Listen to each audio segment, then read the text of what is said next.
67, huh? Oh, what a hit on Dunham by Switowski. I think I made him shit himself. Just killing time. Just killing time. Just killing time. Just killing time. Just killing time. Just killing time. Just killing time.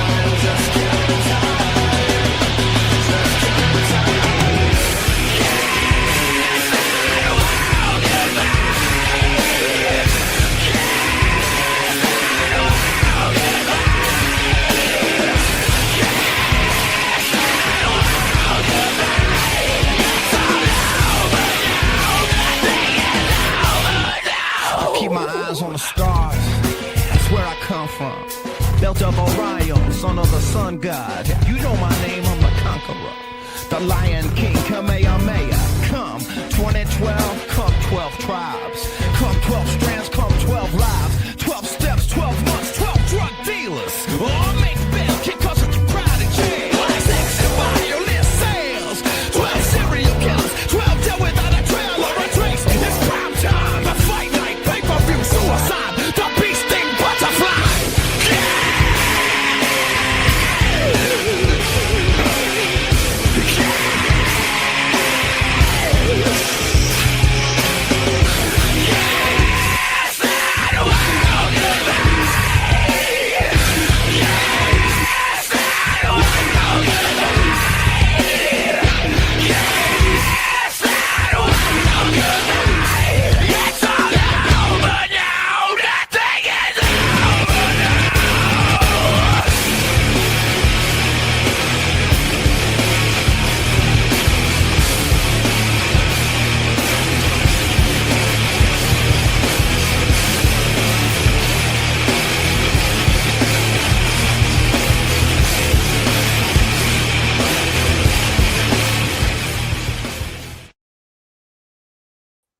What up, everyone? DJ Anubis here with you on the Military Radio Podcast with my good friend and co-host Edgar Allen Poet, doing our 2025 NFL live draft coverage, and this is our pre-draft coverage as the draft will take place in 1 hour.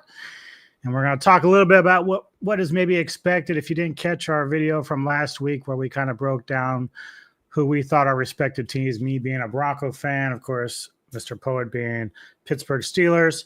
So we're going to talk a little bit about what might be expected in the draft, what team might be taking what. From one thing I've read already, Tennessee is not going to trade out of the first position. They say they have their guy. Many people think it's Cam Ward. So your thoughts on that? Yeah, I got to be honest. I think that it's unlikely that they're going to trade out.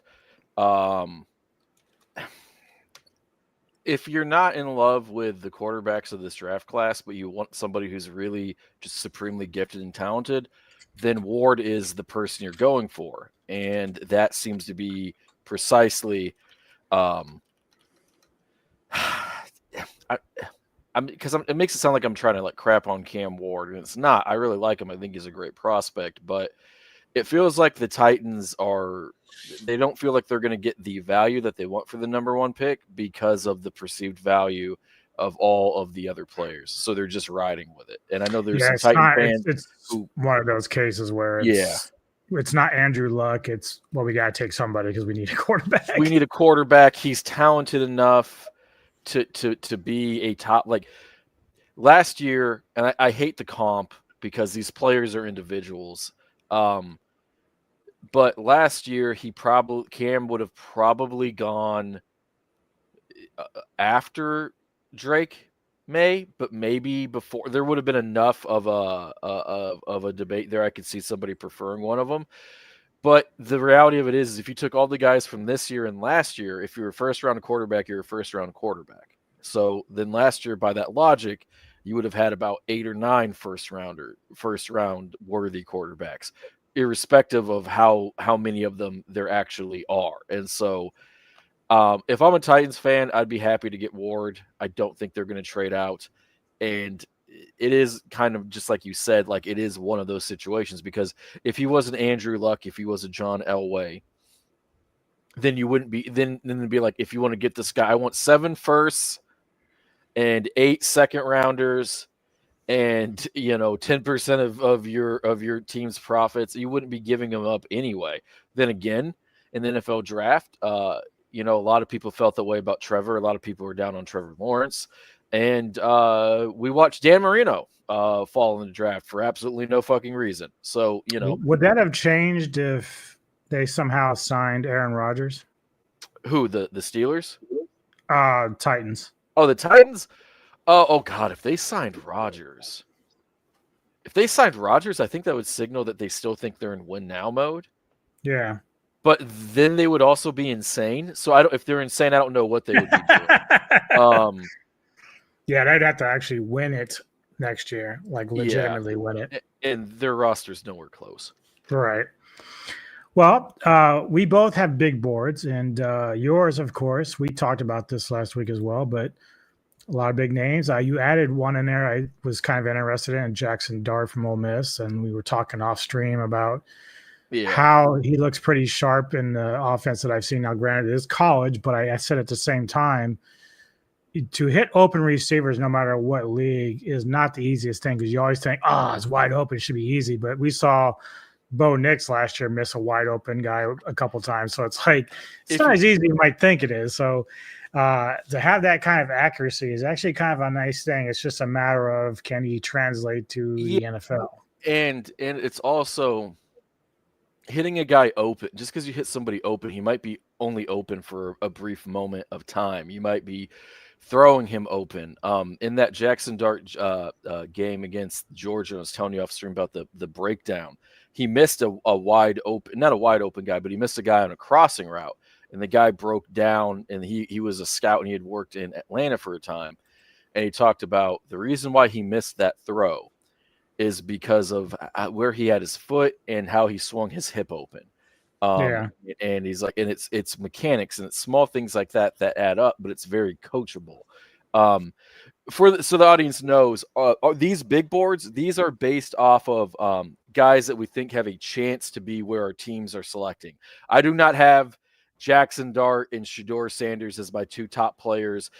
I know your 2 top players aren't going to be based off of that as well, because I know you're very high on Hunter. Yeah. I just threw him in there. It's not no real. These are for guys that we think have a shot at being there when our teams are picking. As I go through my big board, Jackson Dart, I have a 1st round grade on him. If take a quarterback, and it feels like they might actually, and they take Shedeur, and I think they'll take Dart. But if they take Shedeur and we take Dart, I'm very happy with that. I'm very pleased with that. I think Hampton is going to be drafted much earlier than a lot of people think. I think he's going to be a Cowboy, but there are folks mocking him to the Steelers in the 20s. There are folks mocking him to Denver as well. Mykal Williams, and then I have a bunch of linemen. Because what's a more Steeler thing than a bunch of linemen? But those are not necessarily the guys that I think are the best guys on the offensive defensive line. Those are the folks I think will be there, with the caveat of James Pierce Jr., who might be one of the best players in the entire draft, but there's a lot kind of going on with him. Jalen Milroe, I don't have a 1st round grade on him. He's a 1st round talent. I don't have a 1st round grade on him. But there are still some people who I've seen mocks where Dart goes, Shedeur goes, obviously Ward goes, and the Steelers panic and they take Milroe. Or I've also seen mocks where they trade back up. They pick at 21 and then they trade back up at 30, 31, 32 to get them for the 5th. It's the 5th year option trick, right? That teams do. So with that being said, because he's a quarterback or a quarterback needy, I did throw him in there, but I wanted to add that context as well. Yeah. I did see where, again, like I talked about how one mock had Shedeur moving into the 2nd round, but I also saw James Pierce falling that far. And I know we talked about some of his other issues that they talk about, but he's like too much of a good talent. Like, I don't think the Ravens would pass him up at all. What was his name again? I'm sorry, I blanked. I was looking. James Pierce Jr. Oh yeah, no, they would probably take him. They so in the NBA, there's the Miami Heat. They have this thing called Heat culture. It's a very big part of their branding. They definitely make money on it. But the principle of it is that when you come to Miami, you buy in to a certain way of viewing and understanding and playing the game. And it's the when you do that, the team becomes much better than it really should be, right?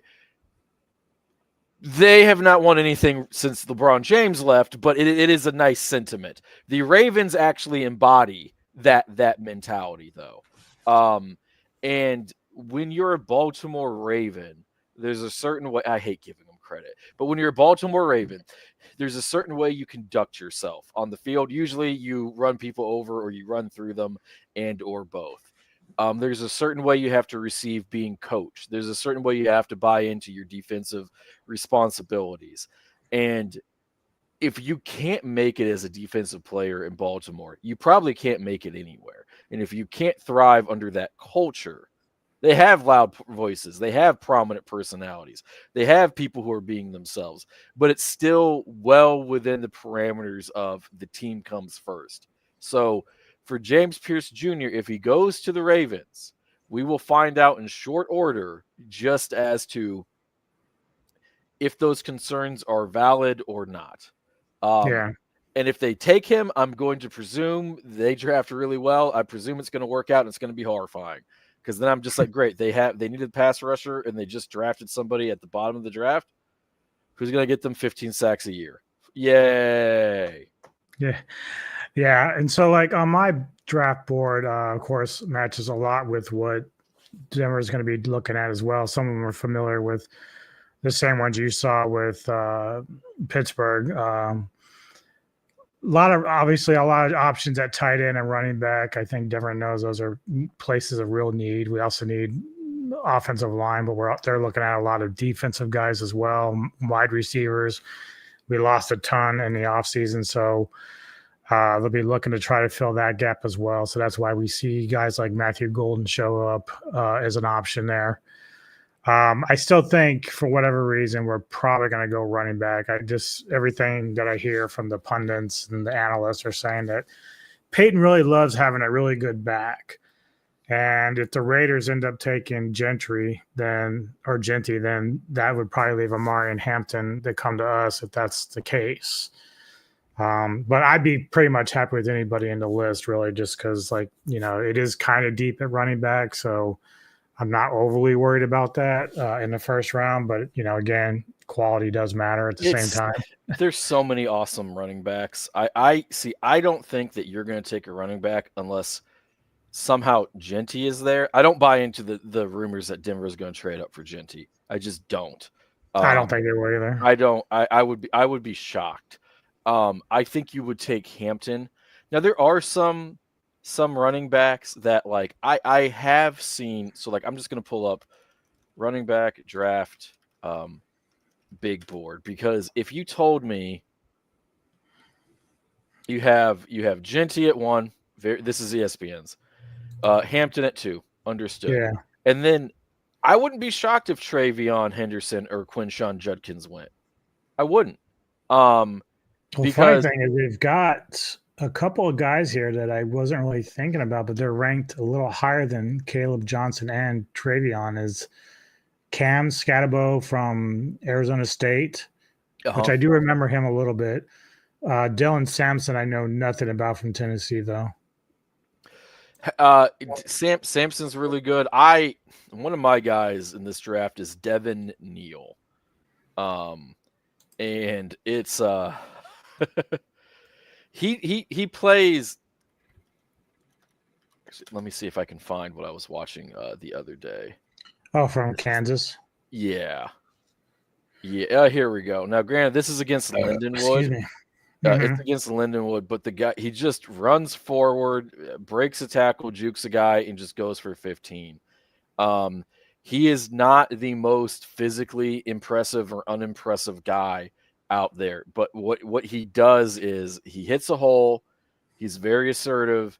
He takes the ball downfield. repeatedly. He reminds me, and his running style actually reminds me a lot of Jalen Warren, who's a Steeler, and I really like Jalen Warren. So there is some bias, but Devin Neal, he is the eighth rest. Blah, holy shit, he is the 8th ranked or the 8th best running back according to ESPN's, right? I would probably, and I could just be me. Oh, what's up, guys? Just got off Oblivion, level 8 orc using heavy armor, blunt, battle axe, destruction, restoration, and athletics. Big Bad Wolf. A lot of that stuff scales well into Dungeons and Dragons. You should play some Dungeons and Dragons. Thanks for joining the stream.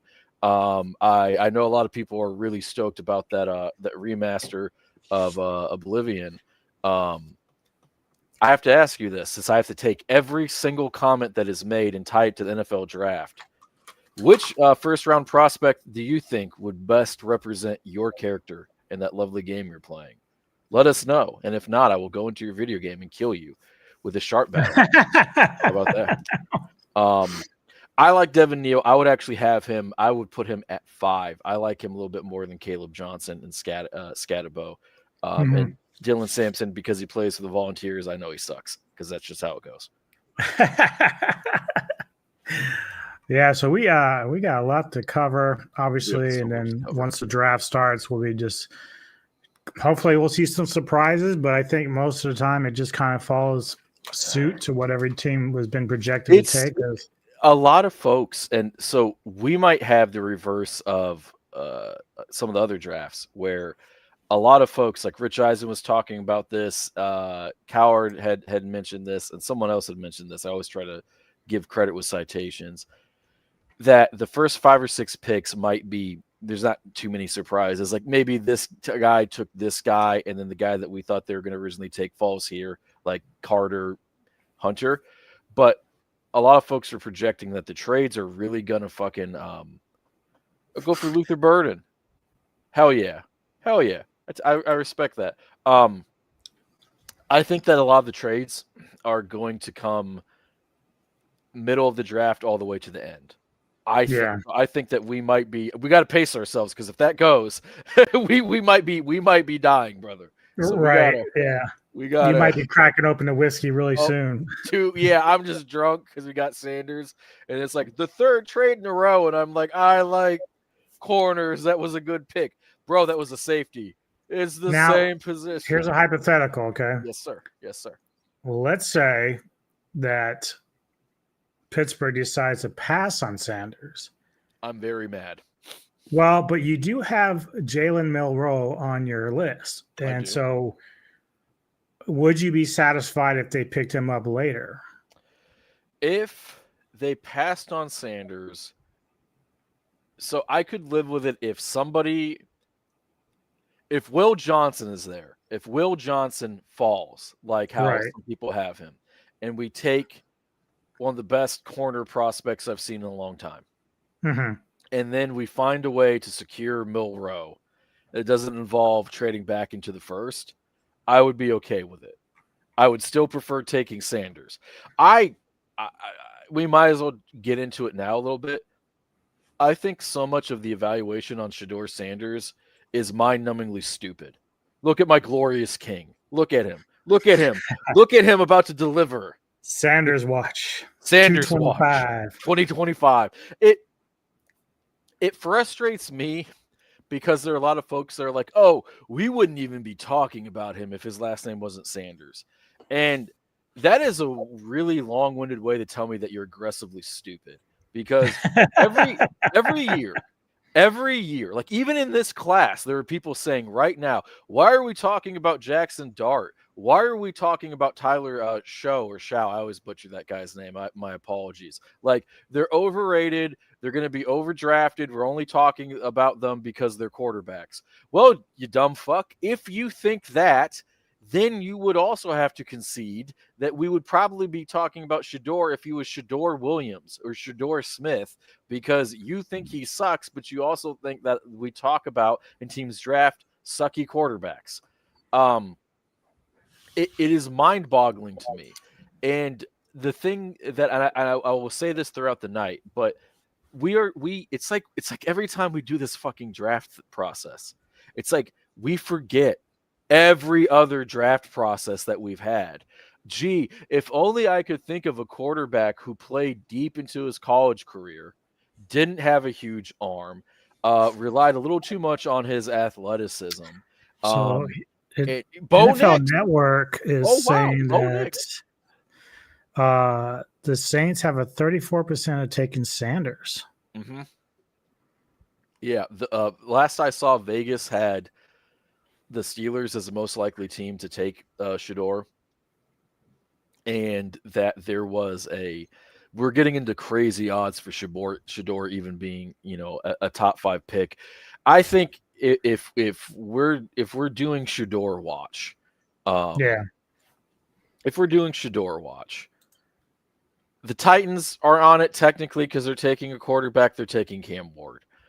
The Browns should draft him, but I understand not wanting to take him because they can get transcendent talents like Abdul Carter or Hunter. So I get it. But if I were the Browns, I would take him and pass up on those guys because it doesn't matter. Myles Garrett, according to all these people, is the greatest pass rusher we've ever seen. I would say the greatest pass rusher we've seen since TJ Watt. But what do I know?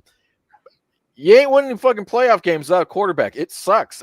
Trust me, I know it fucking sucks. I want to be able to win playoff games without a fucking quarterback. It'd kind of be the Steeler way. It ain't happening. The Giants should definitely take Shador.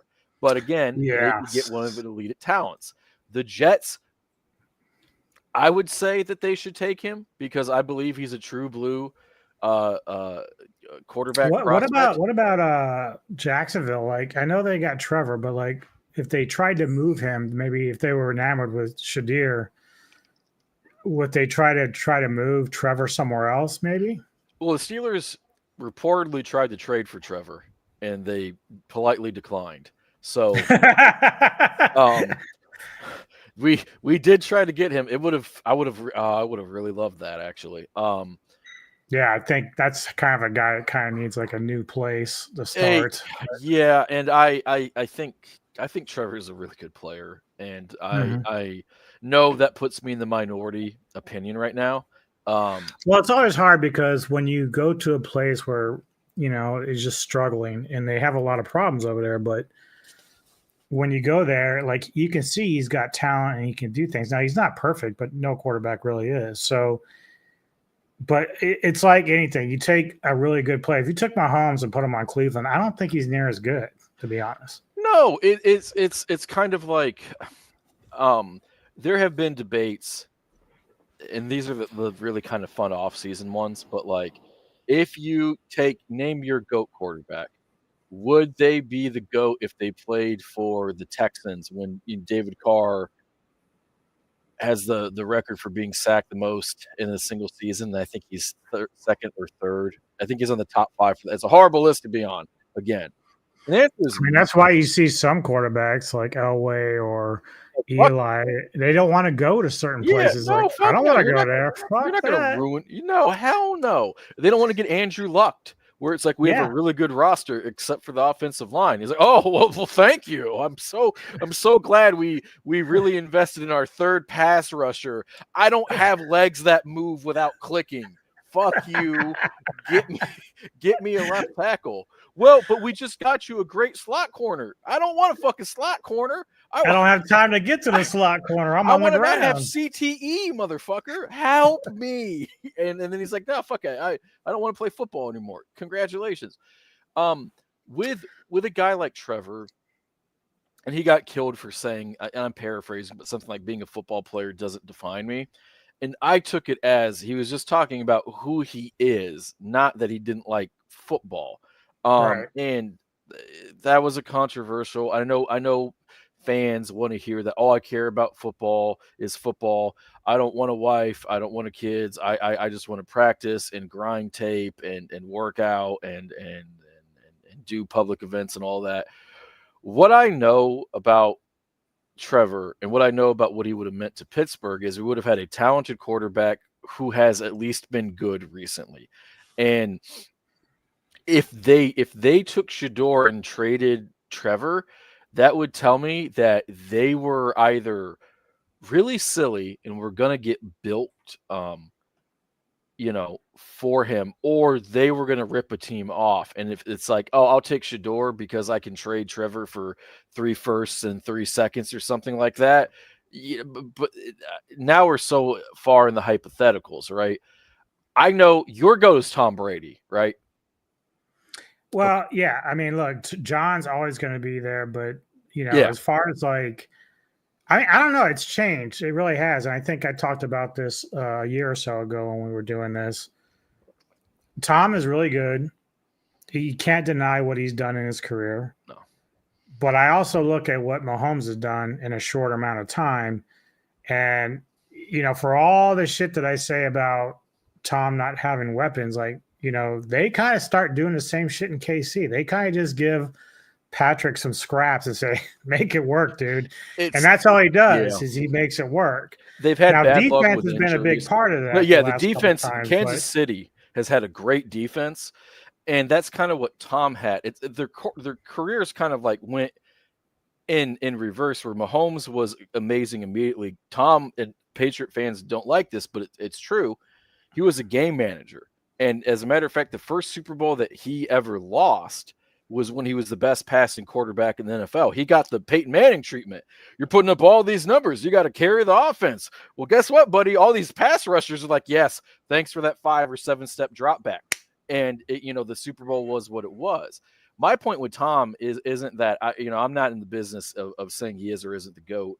All I care about is somebody pick somebody that has an argument. If you're a Cowboys fan, you're like, no, bro, it's Aikman. It's like, you're drunk. You're either too drunk or too sober. Take care of it.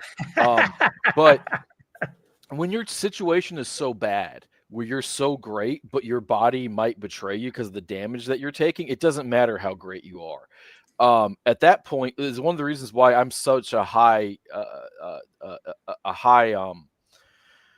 mark giver to Matt Stafford. Is those early Lion teams sucked. And you can scream Megatron, Megatron, Megatron all you want. I know you can't name 2 of their running backs. I know you can't name any of their offensive linemen.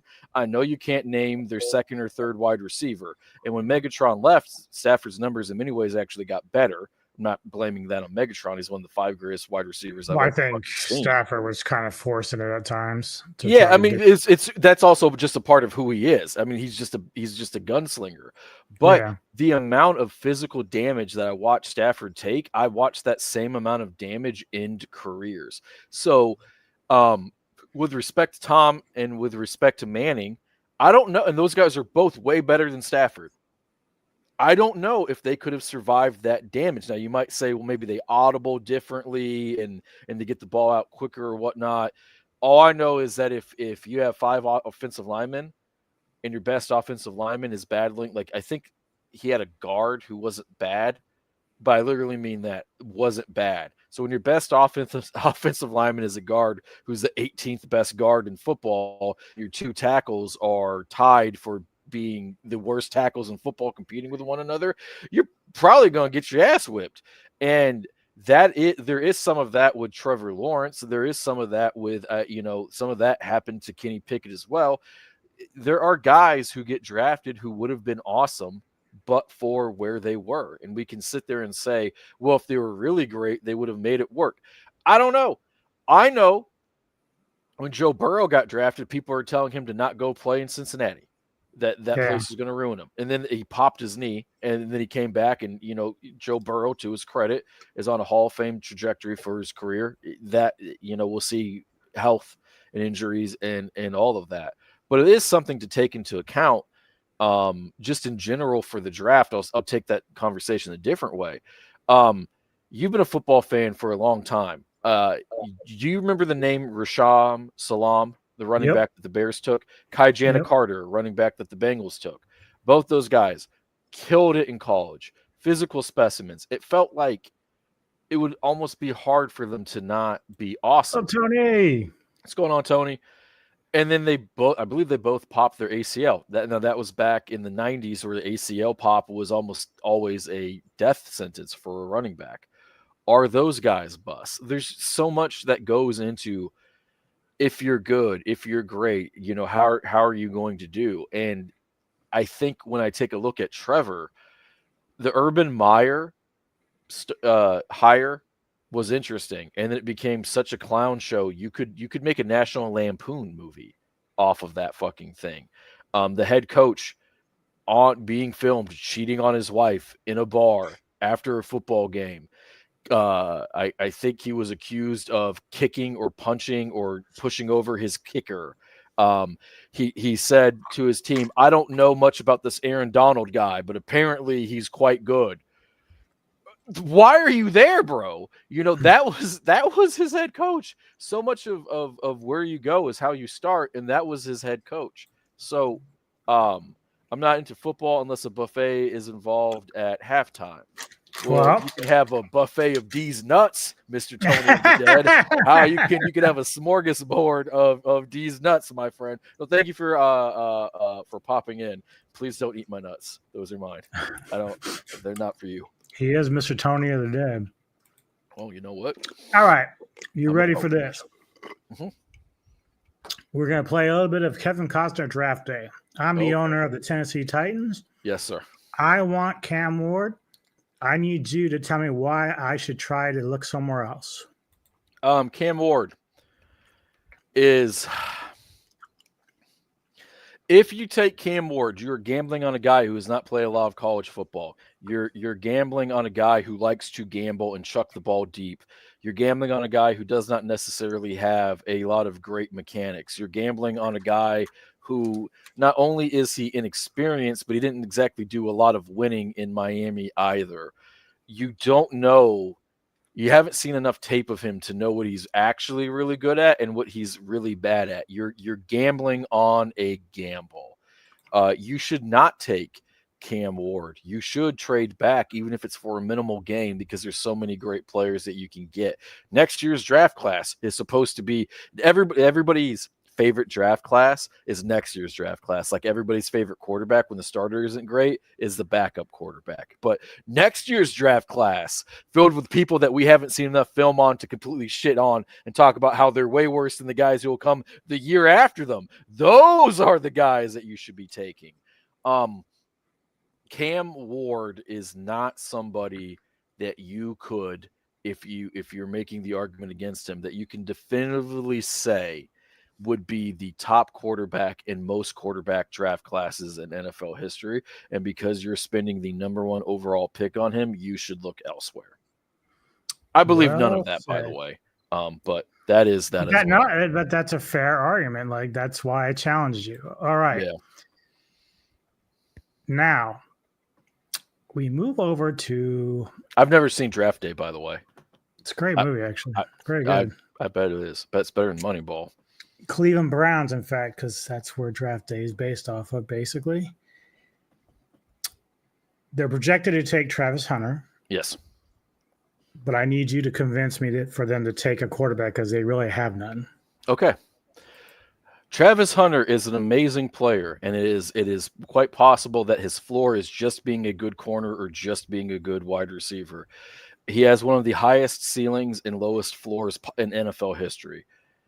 However, even if he is an all-pro center, or not center, that'd be weird, an all-pro corner and an all-pro wide receiver, none of that shit matters if you don't have a quarterback. In Cleveland, you don't have a quarterback. You have a quarterback that you're paying a lot of money in Deshaun filthy rapist Watson. Fuck you. By the way, fuck you, Deshaun Watson. Let's get that one out of the way early.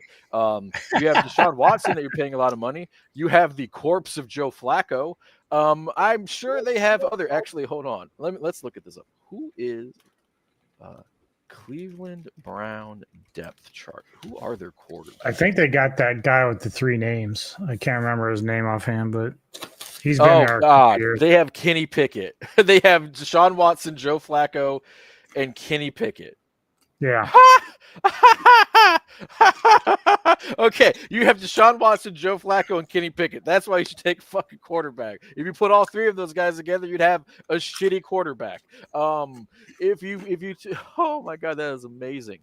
I'll be serious now. If you took Shedeur Sanders, you would have somebody who can handle the pressure, who can handle the spotlight. And he's going to come in and he's going to be pro ready almost immediately. He's going to be an accurate downfield passer. He's going to be playing behind an offensive line that has more talent and more ability than he ever has played behind in his NFL career. He's also a guy who operates cleanly in the pocket, despite what people say. I think the tape shows otherwise. And he's going to be able to get the ball out to some of your fast options, your shorter route guys like Jerry Jeudy, and your deep threats, he's going to be able to get the ball to them. He throws with good anticipation. And while his windup, his delivery is a little bit slower and the reality of the situation is most of the time on most plays, that doesn't matter. Cleveland has an excellent defense, at least excellent defensive talent. They just paid Myles Garrett a ton of money. Pass rushers are mandatory. So are quarterbacks. If you want to be able to revitalize your franchise, give the fans something to be excited about, while giving yourself a boost in the short, intermediate, and long term, you should take a quarterback, whether that is Shedeur Sanders or Jackson Dart. Very good. All right. I didn't know we were doing this, by the way. So this is all he bullies me this way, audience. Are we gonna give me another one? Fuck it. Let's right. just make me sweat. Let's see. Make my fat ass sweat. Let's see, because the Giants would be third. They need a lot of help. Yeah, they do. Currently they have Drew Lock over there, I think. They have Russell Wilson as their starter. Oh, that's right. And Jameis Winston. Oh, that's priceless. Yeah. Maybe they throw more interceptions than touchdowns now. I would take Winston over Rodgers. But they do need a lot of help. So let's say they're sold on Russell for a year. Sure. Whatever that means. They also need defensive line help. Who should they take more? Well, actually, tell me. Make an argument for Mason Graham. Oh, Graham. So that would be Graham over Carter. So that is spicy. Okay. I like that. So if Mason Graham, Mason Graham, his film doesn't lie. He has dominated college every step of the way, almost every snap of the way. On a team that recently won a national championship and has had strong defenses during his tenure there, he's been their best, most consistent player, even over somebody like Will Johnson, who you know how, and we've talked about what we think about Will Johnson recently on here. Let me get to my notes on Graham. He's a complete player. He's a 3-down defensive lineman, and he is a slam dunk early pick. The only thing that you can really bash him on is that he's so gifted he should get more sacks than what he does. But a lot of that just comes to finishing. And if you look at that, he's just dominating these people. That's Minnesota. Like, that's not a great team. I understand that, but Minnesota, they usually have good offensive lines. If nothing else, they're a lot like Iowa in that regard. Yeah. The guy has speed, he has strength, he has power, he has burst, he has technique. And if you look at the Super Bowl, if you can win on the defensive line, you can win the game. And the fact of the matter is that more specifically, if you can get pressure up the middle if you get pressure just up the gut, you can make any quarterback look bad. That was the secret to beating Peyton Manning. That was how the Giants, in many ways, managed to get over on Tom Brady in the Super Bowls. Like, we know their edge rushers got there, but they were moving the pocket as well. The fact of the matter is that Graham is probably the most complete defensive player in the draft, and while he might not be the transcendent talent that Carter is, he is going to make everybody on that defensive line better, both pass rushers and the guy lining up next to him. That would be the argument. Okay. Don't know if I believe it, but that would be the argument. Number 4, the Patriots. They need a lot of help as well. Yeah. I believe they will probably take Tyler Warren. I think they like having that go-to tight end. That's something that, Gronk did for a long time with them. So I think that'd be something they'd really consider. But make the argument why they shouldn't take him. Why they shouldn't take Warren? Yep. He doesn't play offensive line. They have an amazingly gifted quarterback. Patriots, lend me your ears. which would be hard because most of you have your head shoved up your ass. No, if you don't have an offensive tackle, tell me if you've heard this one. A huge, strong, fast, supremely gifted, instinctive, intuitive quarterback starts for a franchise that's a little down on its luck. He puts up great numbers. He takes them to the playoffs, but he's shortly out of the league. Do you want Drake May to get Andrew Luck? Do you want to get? Is it worth him getting another 300 or 400 passing yards and handful of touchdowns to play 4 years in his career? I mean, that's really kind of what it goes down to. I'm not a big tight end guy in the first round. If you look at a lot of like the best guys in the league, literally from top to bottom, almost none of them are first rounders. When was do you remember when Kelsey was drafted? I don't remember what round. Kelsey was I think he was a second or a third round pick. But I will say this for Warren. Last year, I was like, I don't really like first round tight ends, but that Brock Bauer guy seems pretty fucking good. I would draft him. Tyler Warren kind of feels as special. So, well, do you think that's why he and the Loveland guy ever in the first round projections? I think what Bowers did last year does help that a little bit. We're always a little prisoner of the moment. I think Warren. If you look at Warren, he's smooth in the open field. He runs good routes. The hands are great. Like he is. I don't think he gets as much help from the Bowers selection as Loveland does. I also know that tight ends are really hard to guard right now in the NFL. Linebackers keep getting smaller, and tight ends keep getting bigger and faster. I also know that if you look at Philly, they have a lot of weapons. Dallas Goedert is one of them. He's really, really productive when he's healthy. The Chiefs have Kelsey. The Lions are a high achieving team. They have Laporta. I got a question. Go ahead. If the Bears stick and pick, I'm betting on them to get Warren, give Ben Johnson's love for a tight end. Yeah, I could see that. No, that if the Bears do a stick and pick and they get Warren, then that's going to be absolutely. What's going on, Bright Roar? What's going on, Hank? The Warren pick, because I want to give him his flowers. He is a better player than any of the offensive linemen are in this draft, but that particular offensive lineman is really awesome and really good. And the Patriots might. I think they gave up the most sacks last year. I know their offensive line was really fucking terrible. And that kind of goes to the point that I'm making and that Bright Roar is making. If you stick and pick and you take him at 9, you're getting a guy who, pound for pound, is arguably okay. He's probably behind Hunter and Carter, and that might just be it, right? So the Bears would get somebody who was underdrafted and who their offensive coordinator is in love with. They get a huge value pick. If the Patriots take him, they get a guy who's as good as that pick is. I would say that the offensive lineman, Campbell, also fits that bill. But they're risking so much with Drake May. And the flip side of Campbell is this. If arm length, and it doesn't matter, but if arm length does ding him, you can move him to tackle or you can move him to guard, and his floor is still one more really good offensive lineman than you had.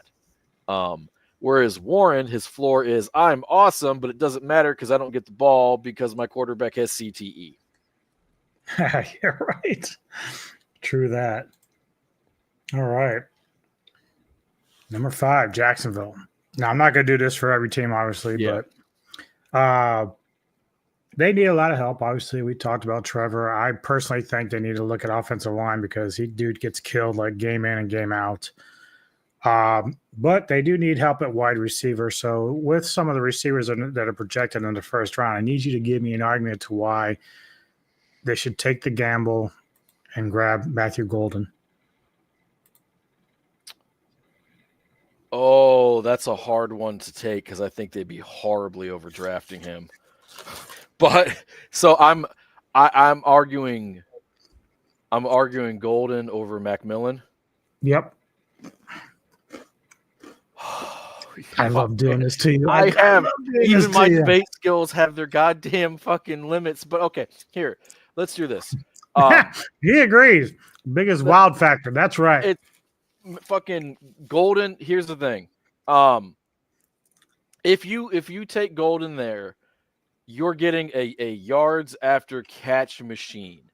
You're getting somebody who he needs. If you level up his route running, if you help him stop, if you help him kind of figure out like on which routes he needs to keep going on, and continue on, he does these small little things. Then all of a sudden, you're getting a guy who has way more depth to his game than Macmillan, because Macmillan is really just a sky high catch the ball dude. He's not very fast. That's what I was going to ask you, because they do talk about Golden maybe playing out of the tight end position. So does that kind of give him an edge a little bit? It does give you some flexibility. It gives you some wrinkles. It's another way to make defensive coordinators fucking sad, which is always nice. You get like this is a guy who, oh god, now I fucking sound like I'm calling Zord. Here's a guy. This player, there's so much untapped potential there. And if he runs routes a little bit better, if he's a little bit more mentally disciplined, and then when I say that, I don't mean that he's lazy. I'm not saying that he doesn't care. I think that playing football that he looks like he's amazing there. That was busted coverage. He's not that good. He's not that. He didn't just teleport. Yeah. He's a guy who, if he gets incrementally better at a handful of things, you could argue that you're looking at him after the fact and going, how the fuck was he not the first number one? How come he wasn't leading the board as the top wide receiver? How did he fall so late? In this case, it would be like, wow, I can't believe we all thought that they were crazy for picking him so high and it worked out. That would be the argument. Okay, so we're over at the Raiders now. Boo. Yep. And I think the consensus is they will probably take Genty. A lot of people think they're going to look at Ashton Genty pretty hard. And they do need a running back, So I would say they do need wide receiver, corner, line, and linebacker. So make an argument for Jalen Walker over Genty. Jalen Walker is a guy who's so supremely gifted. You have guys like Mike Mayock who have him higher rated as a pro than what Carter will be. He is if you just watch him play football, he hits people. The guy who has the ball is the guy that he hits, and the play is over, and Georgia wins a lot of games, right? He is a combine freak. He has a shit ton of talent and ability. Absolutely. They could Wait a minute. Did I miss something? Did Carroll become the coach of the Raiders? Yeah, Pete Carroll's their coach. No shit. When the Pete fuck did that happen? Where was I? He was one of the when that happened, you had some personal stuff going on in your life. I guess is what was there. I mean, Walker is a guy you can play him. He's so awesome. You could play him at the edge. You could play him at a regular linebacker. His game tape is just amazing. His measurables are amazing. And so if you want to make the argument for him, you can very easily argue that he's the best player on the board. You can very easily argue that Pete Carroll is a guy who has a ton of pass rushers, right? If you go back to the Legion of Boom, we call it the Legion of Boom because of all those big hitters in the secondary. But they had Averill, who kept leading the league in forced fumbles. They had Michael Bennett. They had a couple defensive tackles who were good at moving the pocket and pass rushing. And so if you want to win the ball, if you want to run the ball and win on defense, the second part of that equation is defense. And this guy might end up being the best defensive player in the draft. And so it's a guy who, like, he's getting mocked a lot right now. I'm seeing Panthers, Saints, Bears, Niners, and Jets. So he is a top 10 caliber player. And maybe I've seen him also mocked to the Jaguars, and I've seen him mocked to the Patriots because the poor Patriots, they don't have a tackle who can block anybody. They don't have any pass rushers who can get past the tackle. So it is a reasonable argument. I still think that they will take Genty. you know. All right, I'm gonna skip this one. I'm gonna jump down to Seattle, Pete's former team. All righty. Obviously, they got Sam Darnold, who's gonna be running the show over there. Yes, sir. But you and I talked about this last year, how we kind of felt like Sam, especially when it came to playoff time, you called it, he would fold like a paper bag. Do they consider a quarterback and make an argument for them taking Jackson Dart? They should consider a quarterback. Sam Darnold is in his late 20s. He didn't sign him to a 7-year contract. I think they signed him to a 3 or a 4-year deal. Might be 3. And it's not like Sam Darnold has proven enough for him to be able to say, this is my team. How dare you do this? They even have pedigree. If you remember when Russ got drafted there, he beat out Kevin Kolb for that draft. They had just paid Kevin Kolb a nice chunk of change because he looks so promising in Green Bay. So there is recent precedent in there in terms of quarterback lineage, I should say. If they're taking Dart, and I like Dart probably. I know I'm the guy who likes every fucking quarterback. I know that's part of my shtick. Dart, his arm is good enough. He's a hell of an athlete, in my opinion, for the RPO stuff. He's a very instinctive passer. And he is a guy who I believe the way that he plays football matches up well with a lot of the talent that they have there. They have Kenneth Grant, who's a good running back. So you have the running back to help you mix up the RPO. You have JSN, who is a hell of a wide receiver. And JSN he's respectable as a deep threat, but he does a lot of damage in the slot, the slot type routes and over the middle of the field. How fitting right there, kind of near the middle of the field. There is a certain kind of attitudinal match there as well, because Seattle, they always have that feisty, chippy, kind of edgy, chip on their shoulder type team, and Jackson Dart is a dog. The guy, there's no quitting him. He doesn't back down. Like, that throw there shows you everything that's good about him and his limitations. He doesn't have a huge arm. If he had a huge arm, he'd be a top 10 pick. But he's slinging the ball well enough. And, the guy has the natural instincts where taking him, they're picking 17 or 18? They're picking 18. 18th, yeah. A lot of people are mocking Gray Zabel to him. And with respect to a tackle / interior offensive lineman,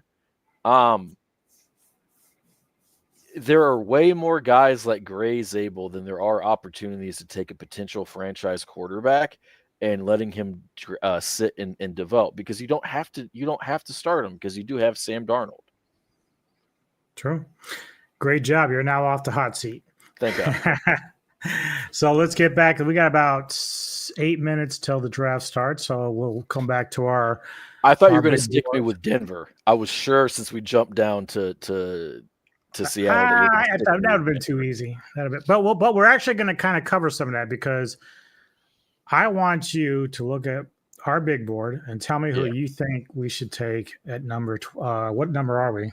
You guys are 20 because we're 21. Yeah. So I'm going to presume Warren's gone and Ginty's gone. Okay. So I have Hampton going really early, but a lot of people have mocked him to the Steelers, and we pick after you. So if those guys are there,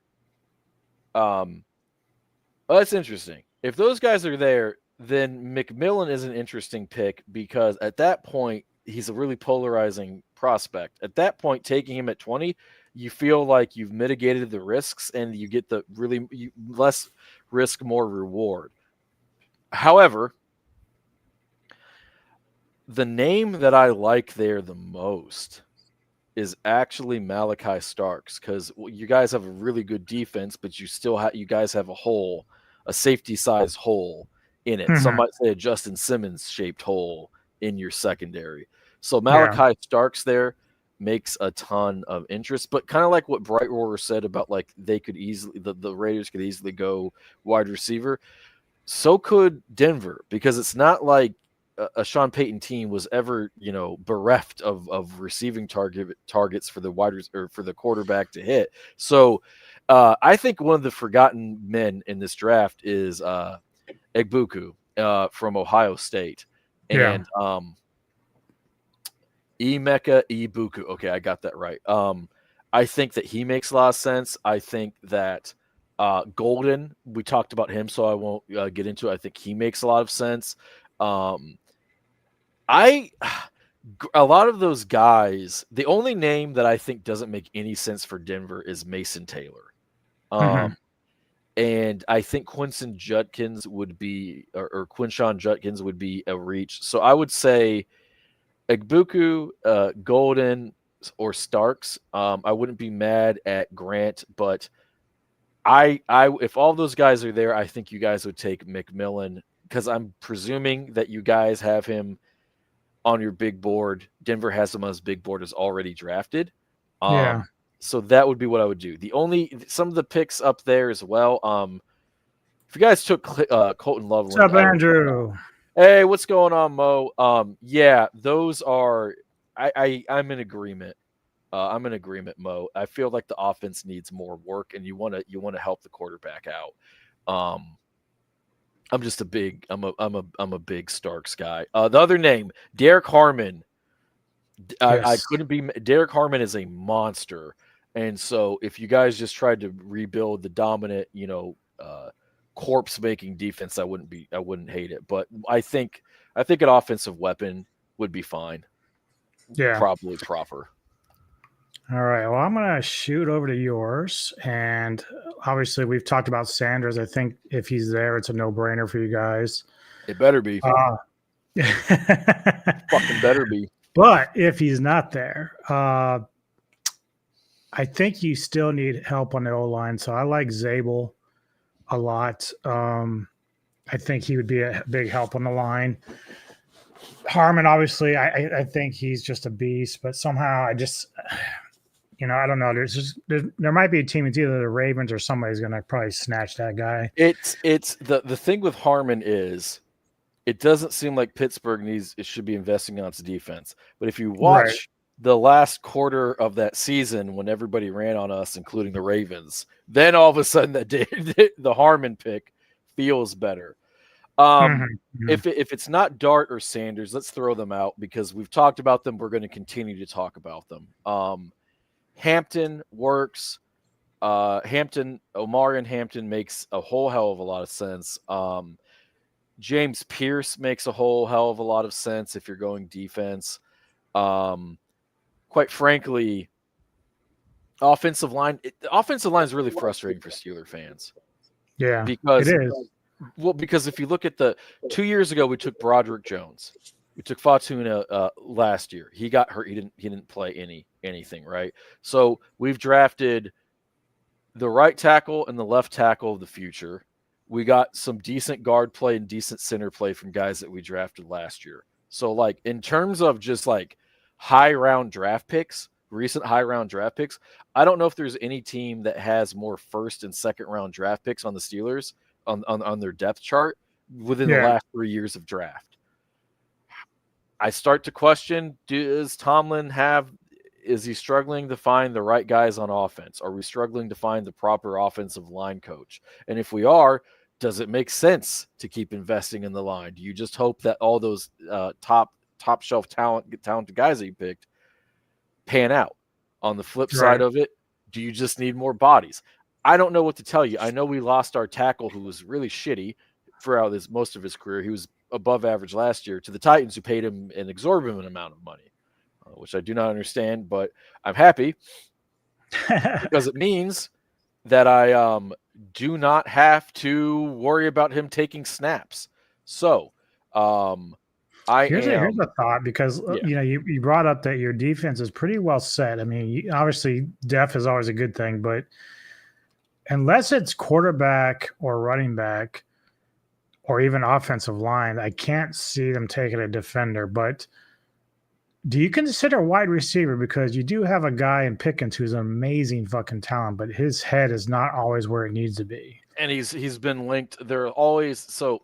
If you're a talented player and you're young and it's draft day, your name is oftentimes linked to trades.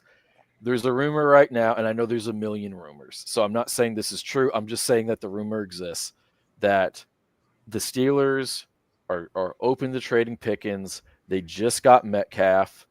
One of the reasons that they got Metcalf is they needed 2 wide receivers, but also allegedly they wanted negotiation. Leverage is the word I'm looking for against Pickens, because he has a lot of really eye-popping stats, but sometimes his head's not on straight. It's tough for me because I'm very much a George Pickens type of guy. No, yeah, he's an amazing guy. Like, I love his play, but I love the way I love his edge. Here's the thing. I want my team to be tougher than my opponents. And I don't mind it when he grabbed the face mask and he flung the cowboy. Mm-hmm. All right, we're losing. We lost the game, so the 15 yards doesn't matter.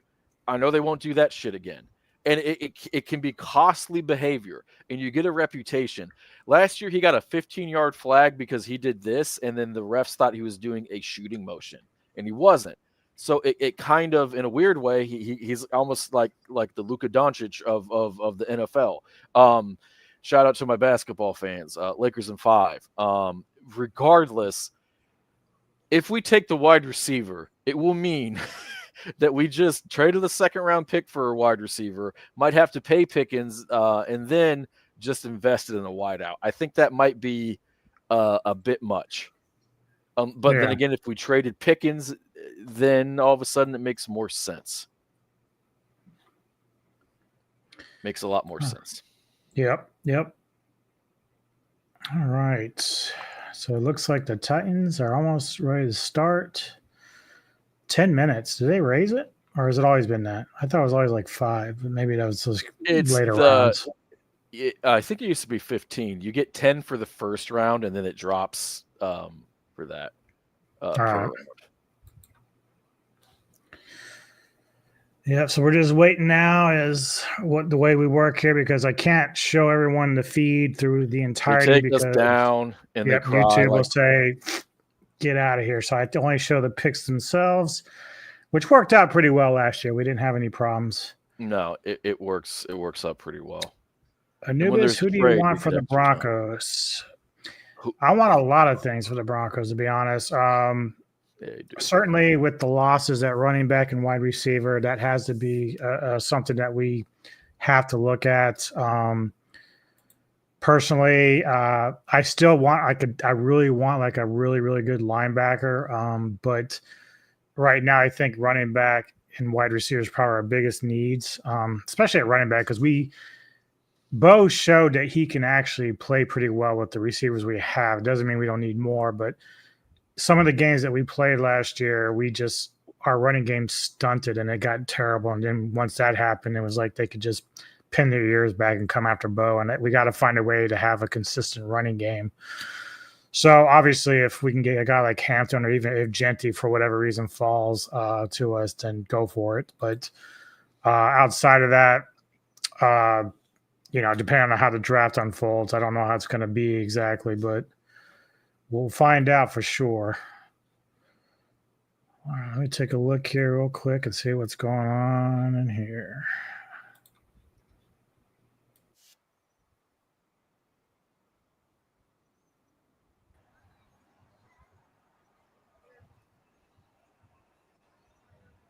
I don't think they're even putting any sound on there. Who are these guys?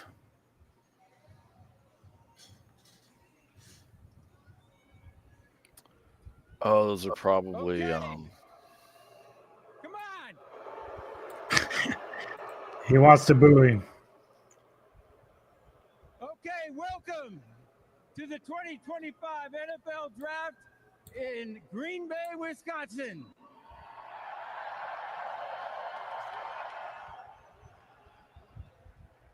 People said that Green Bay was too small for this, with a population of 107,000. But we have over 125,000 people here and still counting.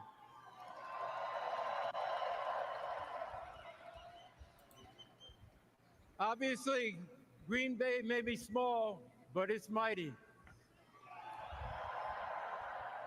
I'll get to you in 1 second about that, because it's a good question, right? And hope you have a great few days.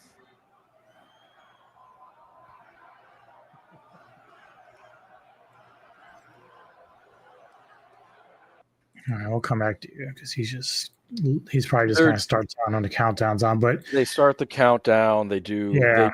They get the fans out. It is a live event. They treat them as such. So, do you think Sean Payton multi-running back system could be hurting the consistency? I will say yes and no.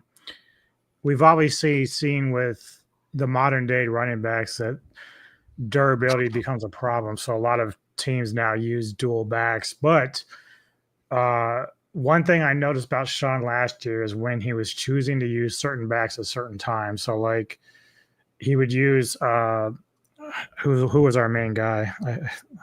His name's escaped me all of a sudden.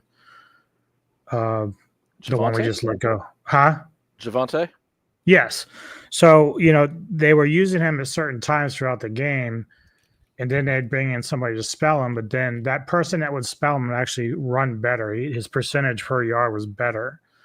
But then, like, we get near the goal line, he decided to use Javante again, and that would, he just wasn't a very good short yardage runner anymore, whether the injury fucked him up or whatever. But I wanted to pull for Javante Williams because I thought he was a really good back before he got hurt.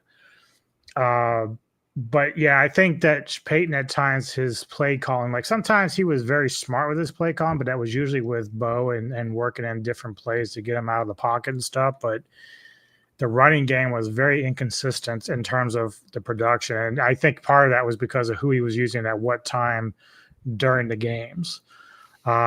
We had that one boy, which again, I'm losing my mind with the really fast guy who usually plays third down. He was barely used at all last year. And he's like someone that's very good out of the backfield and very fast. So it just kind of annoyed me that Sean was calling these weird games. And then sometimes not every game was consistent in terms of coaching either. Sometimes he would close some really great games. The other games, it was like very conservative. And it's like, what are you doing? It's Jaleel McLaughlin, yes, something like that. Thank you. Yep. So Sean is it's a bizarre situation because he's usually been a multi-back guy throughout his career, dating back to Reggie Bush, the third down backs, Darren Sproles. The guy he's the running back now. He's from Ohio State.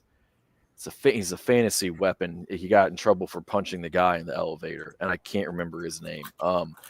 And so he oftentimes has a third down all-purpose back and then another guy. And so I don't know if it was the lack of talent. I don't know if it was an O-line issue. I don't know if he just struggled with calling plays.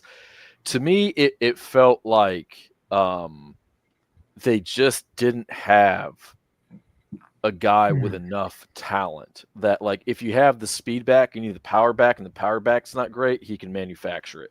Or if you have the power back, but you don't have the third down back, he can still manufacture that. It felt like the power back wasn't good enough, and then the speed back wasn't good enough. And so I don't know if it's for the consistency aspect of it. You might say, okay, well, then you just have to get better backs. But last year he should have just stuck with somebody, and that hurt the consistency. Or maybe he should have even split it up more. I don't know. Or whenever we had consistent, like Estime, when he would have really good runs, he'd just cough it up. And I'm like, whoa. Last year it didn't feel like it was Peyton's best year calling plays. So I don't know if they were going to be consistently consistent or inconsistently consistent, or just inconsistent in general. But I think that I would say yes. I do think that there's enough blame to fall on the play calling to say that the multi-back system wasn't working for that year, and he just needed to pick one of the guys and make him the main guy, and then play call around that accordingly. Yeah. So the clock is ticking now. The Titans are on the clock. Are we still sold that Cam Ward is going to be the guy? Yeah, if they don't take Cam Ward, I'll be shocked. I will be shocked. If they don't take Cam Ward, it would have a massive impact on the rest of the draft too. Yep. So at Bright Roar, are you a Bears fan? Is that why you were asking about that earlier? Yeah, he's a big Bears guy, but John Elway is his favorite player ever. So he grew up with a lot of love for the Broncos. The guy has good taste. Yeah, he's an Illinois boy like me. This is my best friend. So he doesn't miss Jay Cutler? I think he was a bit of a lapsed fan during Jay Cutler, but he loves the Jay Cutler memes. Smoking Jay Cutler. My man. So yeah, I'm gonna ask Bright because you got Caleb now. How'd you feel about his first year? And do you think he's still your guy going forward? And what do you think about Justin Fields? Because I know Poet and I have always talked about Justin. I really like Justin. So unfortunately, I think he went to New York to die. But I don't have to tell you at this point. But God, the Titans are gonna just drag this out. It feels like. Yeah, they can't do any favors. They're just gonna make everyone just wait. Wow, they haven't selected number 1 overall since '78 when they got Earl Campbell. That's crazy. That was a good pick. Yeah, Good fucking pick. Yeah, I agree. Yeah, I'm surprised the Steelers didn't stick with him either, to be honest. But I think they just want a fresh start all the way around. We lowballed the fuck out of that man. It was disrespectful, the contract that we offered him. Because had we not getting Knicks, I'd have been like, because I was so pissed that you guys picked Fields up for like nothing. It was like peanuts. Yeah, even if you weren't a Fields guy, that trade was so good for the Steelers. I'm like, fuck, you guys just picked up Wilson. He's your savior. You could have just like given us Fields. Well, for you, you're like, I would if we're not taking Knicks or we're not taking quarterback, I'd rather take a cheap flyer on somebody talented and hope that I'm wrong than be like, Case Keenum, have another go, or some fucking shit like that. Yeah, it's hard for me not to pull for him because I'm not very big on Ohio State quarterbacks usually. Yeah. Now, obviously, the kid over in Houston, I was way different coming out of college for him than I was anybody else. Yeah, Stroud's great. But Fields kind of won me over a little bit just with his demeanor and how he was playing. And, obviously there's struggles there, but I just think that he kind of got he was even pretty good in Pittsburgh until they said he was our red zone. He was our red zone offense. I think the Jets some entertaining games, and I hope they take Tyler Warren. I think that could be a fun offense. Yeah, Tyler Warren on the Bears offense is really good. The thing with Fields in New York is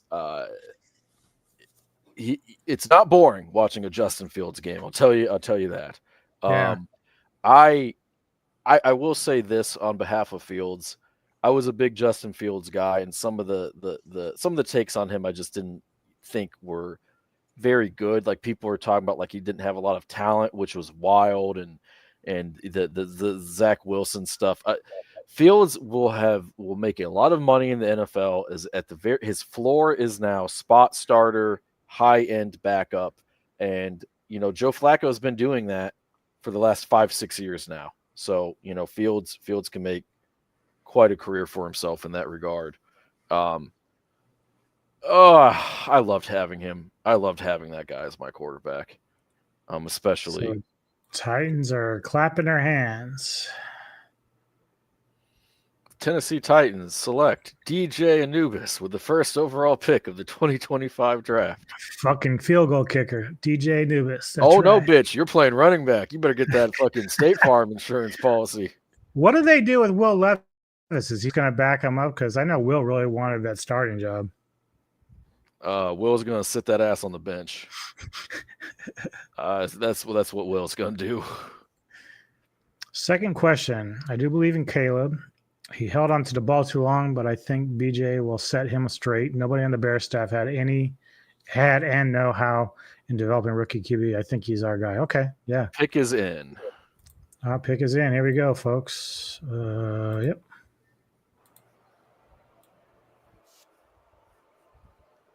Come on. With the first pick in the 2025 NFL Draft, the Tennessee Titans select Cameron Ward, quarterback, Miami. I've known that. There you go. The last 2 months, yeah. He's the guy that they should take. They need the quarterback. They haven't had the quarterback. Honestly, I would say they haven't had the fucking quarterback since McNair.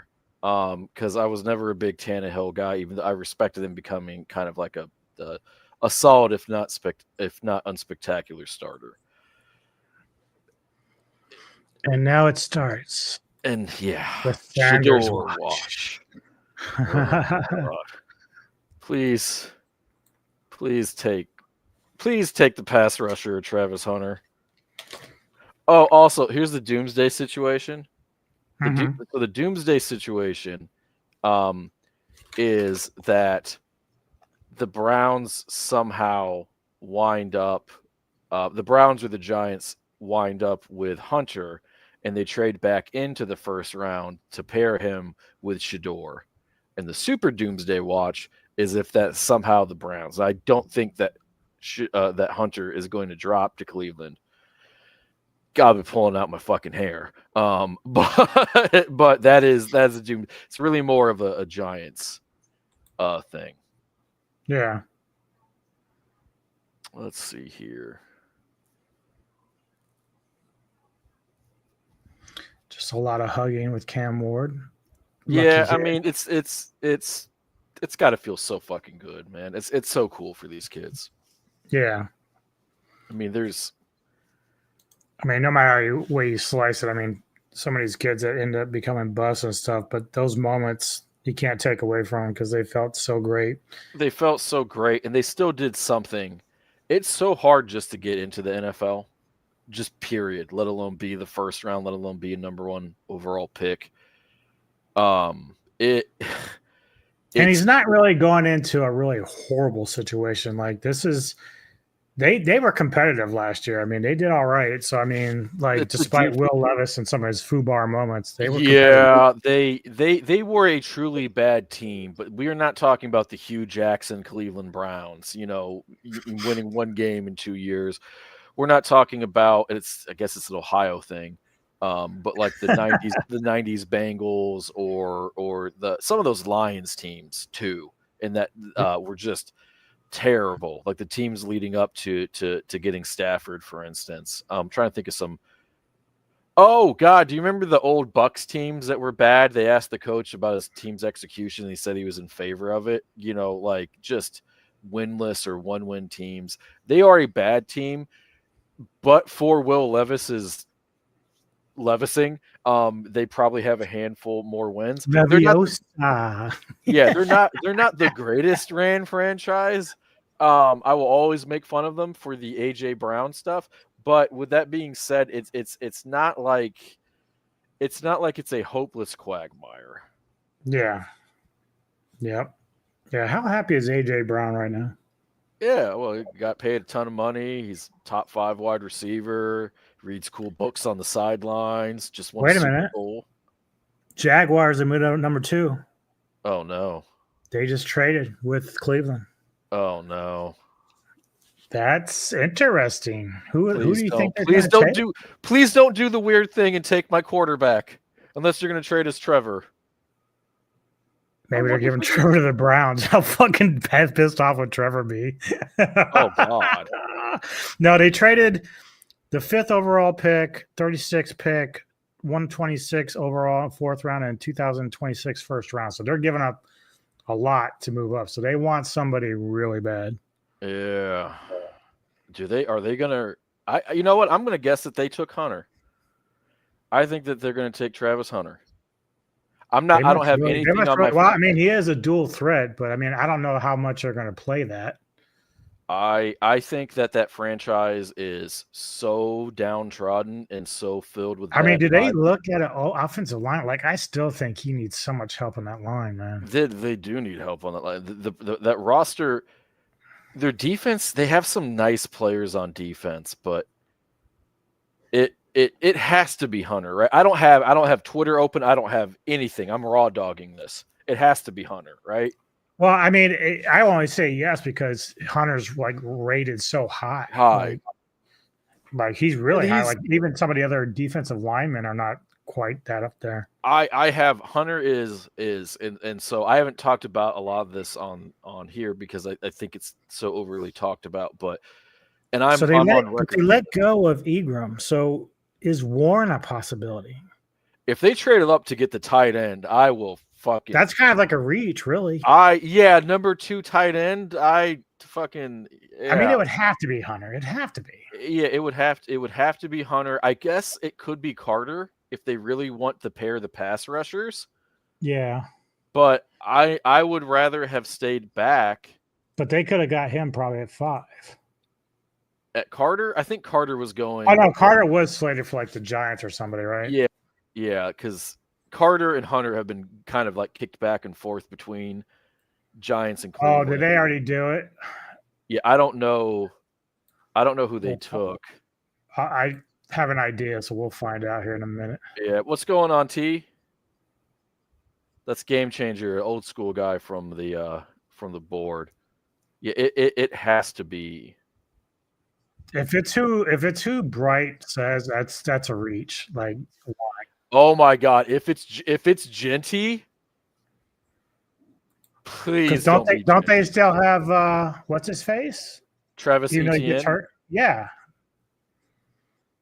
Oh my Yeah, God! why the would you Browns do that? have- If they because the owner of the Jaguars wants the Jaguars to make more news. They want to be a sexy team.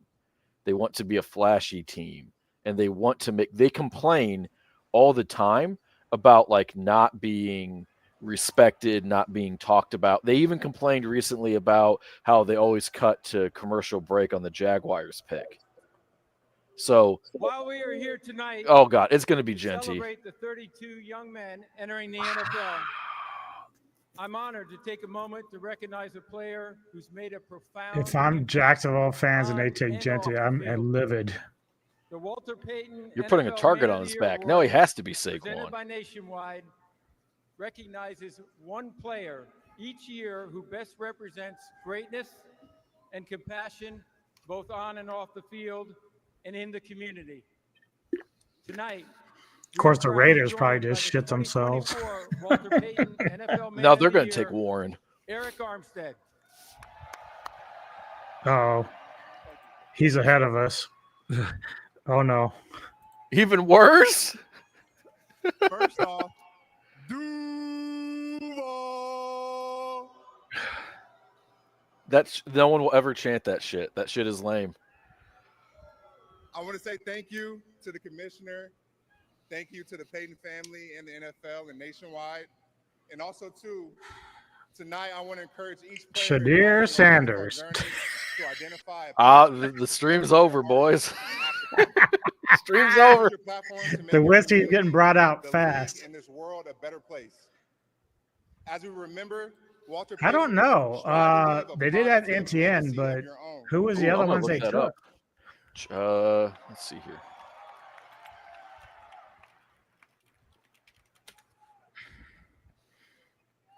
We have a trade. Well, we knew Thank you. that. Oh wait, they got to do it all The over again. Cleveland Browns have traded the second pick No, they're just to the officially announcing Jacksonville it. Jaguars.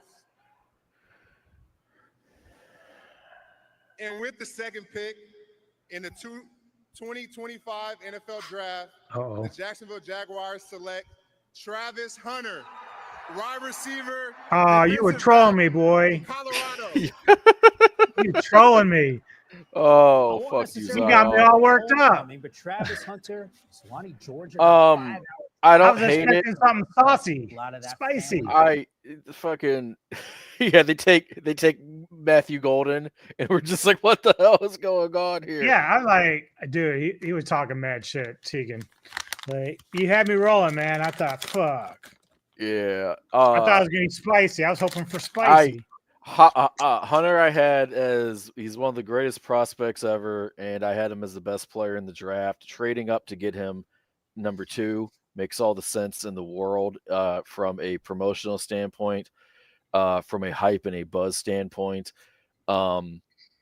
He's going to fill a lot of holes in pause for Jacksonville. I guess my initial reaction is, and I I see what you're saying. I see what you're saying. I here's the thing, man. I can't tell you that you're wrong.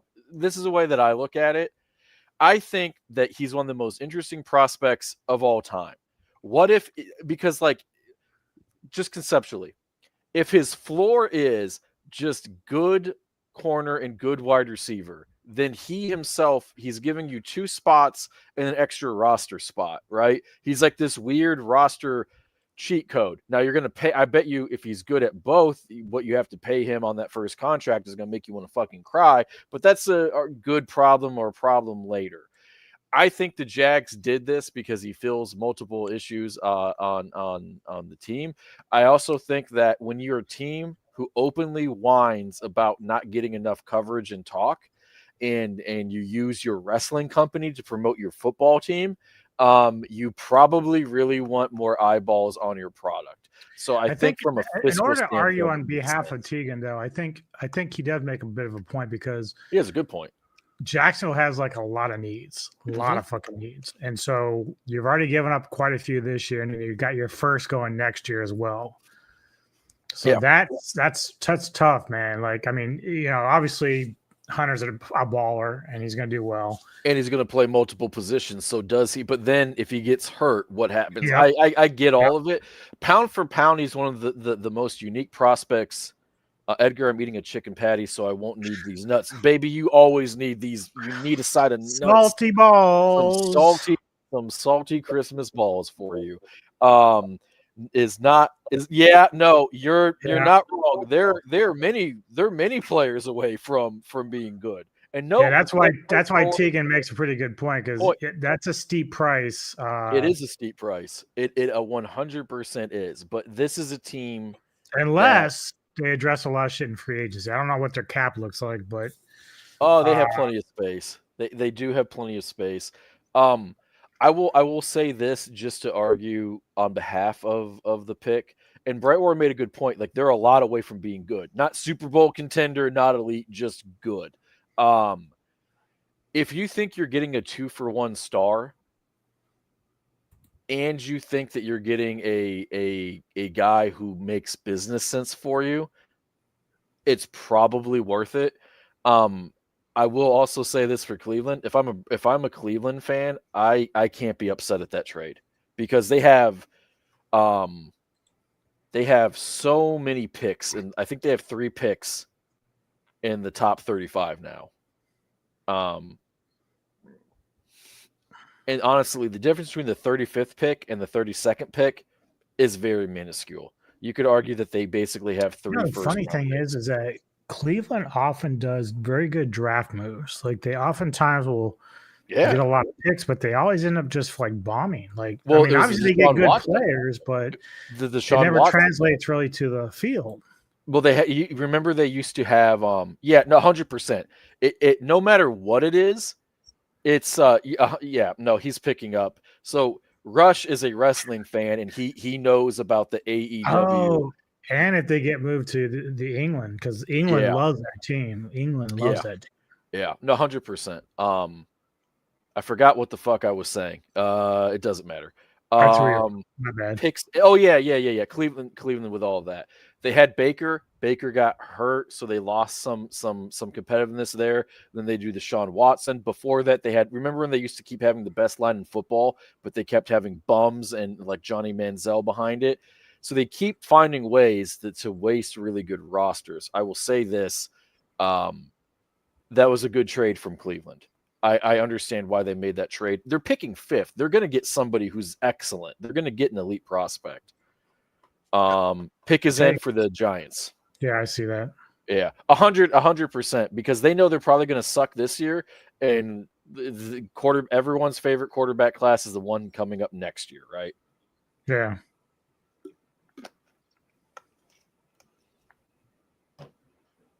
I'm really happy for Hunter, though. I'm a huge fan. The New York Giants select Abdul Carter. Yep. There you go. Defensive end. Great pick. 10 out of 10. Common sense pick. Let's go, baby. He's arguably the best player in the draft. You've been telling me for weeks that this dude is one of the elite players in the draft. Can get after quarterbacks. And look, you'd mentioned Dog Pound. Always got that running back. That chain is off the hook, dude. I fucking love that chain. And have some really strong players on the defensive line. Khalid would take that shit and rip it off. But I don't know. He's a large. Carter is a large man. You don't think he'll pick a fight with him? I don't think Aqib Talib. I mean, they both play defense, so why would they fight? No, I'm a huge Carter fan. His tape he's one of those guys where you don't have to know anything about fucking football to know that he's good at football. I'm really happy that his medicals kept coming back clean. I was as a fan. Yeah. No, the Browns are sitting in the catbird seat, so to speak, right now. Yeah, the only thing for the Browns is, and it was kind of my point, is that you get all these picks, you think you'd be able to do something really good with them, whether it's bad coaching or just a Deshaun Watson foobar. Something's got to give. These guys at some point have to be better than they are. Like it's just kind of ridiculous at this point. I think what you're going to see, is they're going to stock up on a lot of the players that they have. They also, or the picks that they have, blah. Carter is a bad man, 100%. They're going to take a lot of guys this year, or they might trade. I think they're going to keep trying to trade back and get picks for next year's quarterback class. Yeah, I wouldn't be shocked if they trade the 5. I wouldn't be shocked if they trade out of 5. I wouldn't be shocked. They got the 35th pick, right? No, the number 33 pick. I wouldn't be shocked if they trade the number 33 pick. I wouldn't be shocked if they trade the number 36 pick. Now the Giants. I mean, look, the Giants. That is what they do. Carter is going to be a beast, but like they that offense, man, is so fucking lethargic. It's terrible. It is. They got the wide receiver though. Yeah, last year. But you need a quarterback. It's so much of this. Everything that I'm seeing this draft just tells me that guys really hate these GMs really hate these quarterbacks, which is a mean thing to say, except for Ward, and they want next year's crop. Which is fine. I actually respect that, because if you don't believe in them, why then bother? Don't take them. Then you shouldn't take them. Then you shouldn't take. Yeah. And there is an argument to be said: if you don't have the quarterback and you have a premium pick and you don't like the quarterbacks, you need to trade back. I understand that and I get that, but there's not a lot of guys like Carter who come along. No. You always should take best player available. Always. Yeah. If you're not going quarterback, you have to get talent. That's what made the Ravens so good for so long. Yeah, absolutely. I think. Well, there was a 10-year breakdown that they did on the on First Things First, where it was like they didn't have the quarterback. They took the stud guy and it ended up not working out. The only one that did was Bosa. They took Bosa, and the next year Herbert fell for them. Carter looks like a vampire priest. Did he star in Sinners recently? Is that what it was? Yeah. For a pro wrestling reference, Carter looks like he's about to come out with the Brood. And if anybody gets that reference, that's why they're my people. No, Carter, that is some of the best draft day drip I've ever fucking seen. I wonder if there's a religious bent to it at all, because I know the woman he was hugging had some religious headwear on. But no, I thought he looked amazing. I especially like that chain. I wish I was cool enough to have a chain. We're rich enough to have a chain like that. Wish I was cool enough to be a first-round pick in the NFL draft, quite frankly. The Patriots are on the draft. Please take the offensive lineman. Please.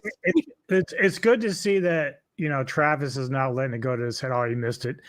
He's somewhere where he's dancing and he's on stage and he's just eating that shit up. Yeah. Good. You got to celebrate these moments. Like it's 1999 again. Good. Fuck yeah. I mean, it's and for Hunter, I know he wanted to be the number 1 overall pick. Everybody does. If you're the first non-quarterback taken in the draft, you're like a de facto number 1 overall pick, because like no one's going to argue that Ward's a better prospect than Hunter. But I don't think anybody would argue that the Titans should have taken Hunter over Ward if they liked Ward. It's just the nature. It's just how the NFL is playing. Not if they didn't want to revolt. No, fuck no. So who does Cleveland take at 5? Who do you think they're taking? I'm gonna guess that they try to trade back. And by the way, I want to make a note of that. I want to know, and we always find out more after the fact. I want to know if they try to. If they stick and pick at 5, do they take Genty? Do they take Genty? Don't they still have Baller? They have Chubb. Yeah, he's that knee injury. True. They might take an offensive lineman. They could take Mbu. Sanders. They could take. I would be sad If they traded back into Sanders, that would be such 4D chess. I would be sad. Jador watch.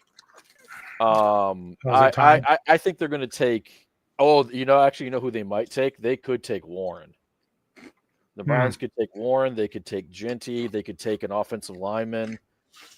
It would also be really fun if they took Dart. Then I'd be sad. If they took Dart, then I think the Saints take Sanders. And then if they're the reason why we get screwed out of the quarterback, then I get real mad. They could go really low and draft like somebody like that's supposed to be in the third round. Yeah, they could do the classic Cleveland of once we do the really smart thing, then we fuck it up. Yeah. We're going to take 3 running backs in the first round. Yeah. Patriots, please take the offensive lineman. Please protect your quarterback. Yeah. Yeah, Please they got problems there. They got problems there. If they don't take the tackle, but they take the a pass rusher, I would understand it, but I wouldn't like it. Take the quarterback. Please take not the quarterback. Take the tackle. You know what I meant. Yeah, I think they do go Warren or it's Campbell. Patriots. Campbell, yeah. Yeah. Yeah. Wait, did they draft or did they hire McDaniels again? No, they got Vrabel. No, but I think they said McDaniels is offensive coordinator. Oh, okay. Actually, I find that funny. It's like you guys should just keep him. He's not doing anything outside of that. I think he is. He is their current offensive coordinator. Oh, he is their eternal coordinator. Diggs. Okay. Wait, what was that about? They get to have that headache now. Oh, of Diggs. Yeah. Well, they needed someone to throw the. They need someone to throw the fucking ball to. It ain't good there. Diggs gets so pissed off so easy. He's a competitive guy. If his ACL is fine. Yeah, I know, man. I know. They'd be smart to trade back if they're not really sold on anybody. 100%. T, 100%. So they take fourth pick. They take Campbell. 2025 NFL draft. The New England Patriots select Will Campbell, tackle. LSU. All right. So I want to take this time. I'm going to do. We had something called a preemptive question. Bright War had asked me coming into this draft about Campbell. Campbell was the impetus of this. Campbell has short arms, and that's him. That's him. He looks derpy, doesn't he? He looks like a big derpy guy. Yeah, and then he gets on the field, and you know what he does?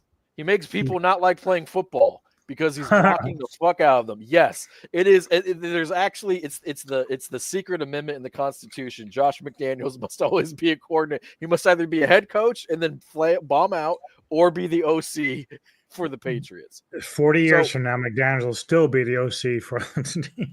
Yeah, man, we'll be collecting Social Security if it exists, and then he'll still be the OC. So, to Bright War, for your preemptive question about Campbell and arm length, I had pulled up that old article that I always talked about. Apparently, he does funny accents. I know nothing about that. Wait, does he have a girlfriend? Because if he has short arms, you know what that means.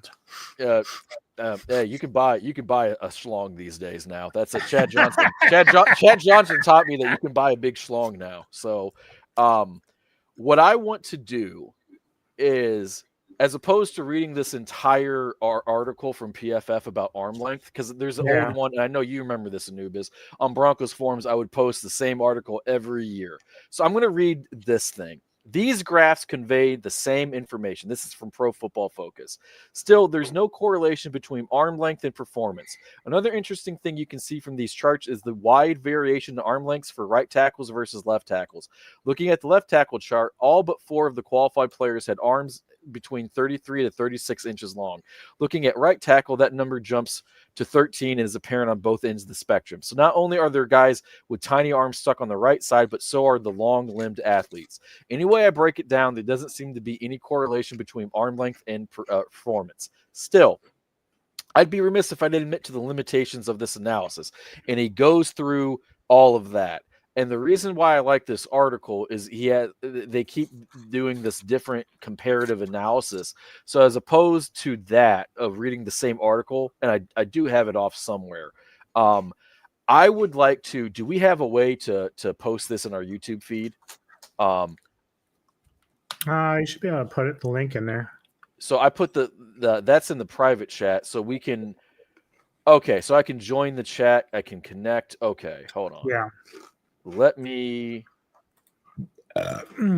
continue. That's not letting me connect. Could you dump that link that I put in our private chat in there for me? Yeah. Thank you. I appreciate it.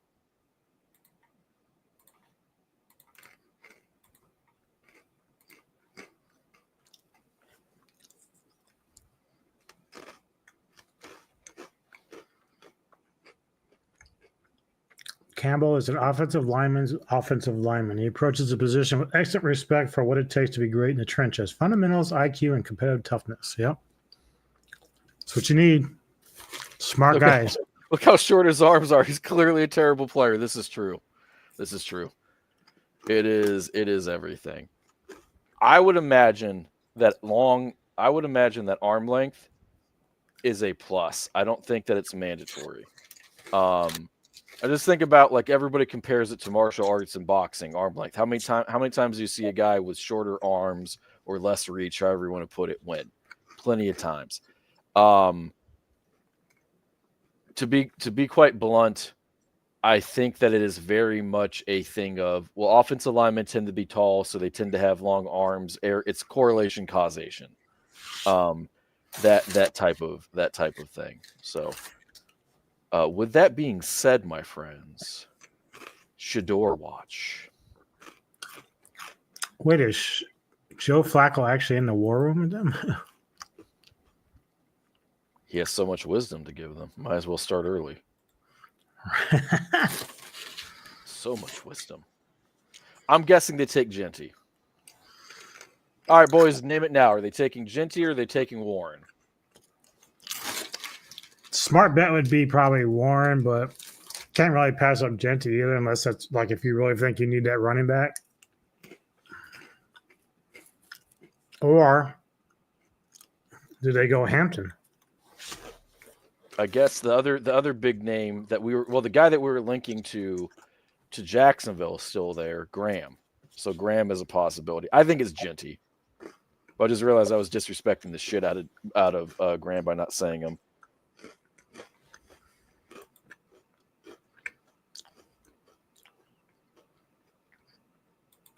Oh, here we go.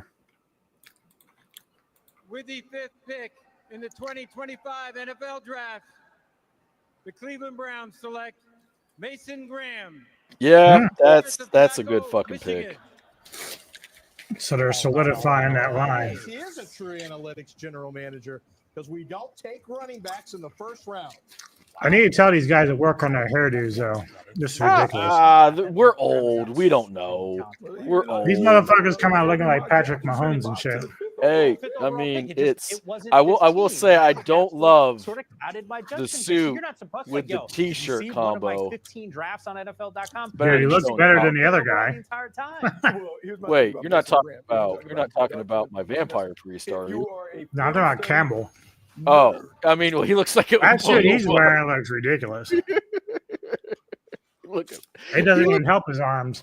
It looked like he has a job as a pimp and a used car salesman, and he had to dress for both jobs. Right. I didn't have time. He probably borrowed his dad's suit. Oh my fucking god. Oh, we love the players. Graham is an A+ pick. I would rather take Graham and have the additional firepower than take Hunter if I am in the Browns situation. Campbell looks like a spy who's terrible at his job. Hello, my name is Mr. Inconspicuous. Oh my god. He's trying to be Austin Powers. He lost his mojo though.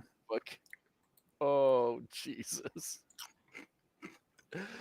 Oh God. He's at the cocktail lounge just trying to hide behind a fucking napkin and a pillar. Oh Jesus. I hate to say this, but okay. The Browns are killing this draft. If the Raiders, it'd be really funny if the Raiders didn't take Genty. Yeah, they're probably sweating it there. The Raiders should take Genty. It fills a need. It does what they want to do. It feels, I'm not a big running back in the first round or top 10 guy, and I'm not a big Genty guy. I know I'm one of the few. I'm not a huge Genty guy, but it makes sense for the specificities of the Raiders. I won't hate the pick. I just don't. I don't see consistent All-Pro candidate out of Genty. I don't.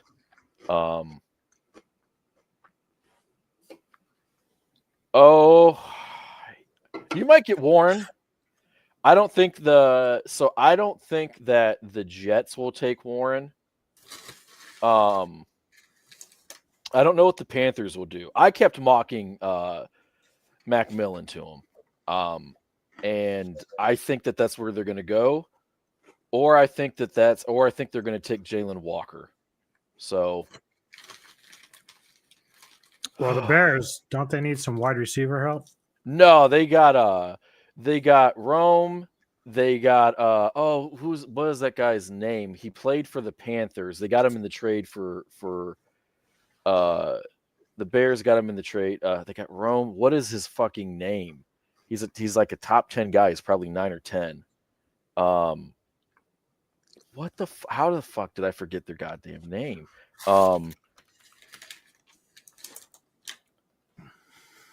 DJ Moore.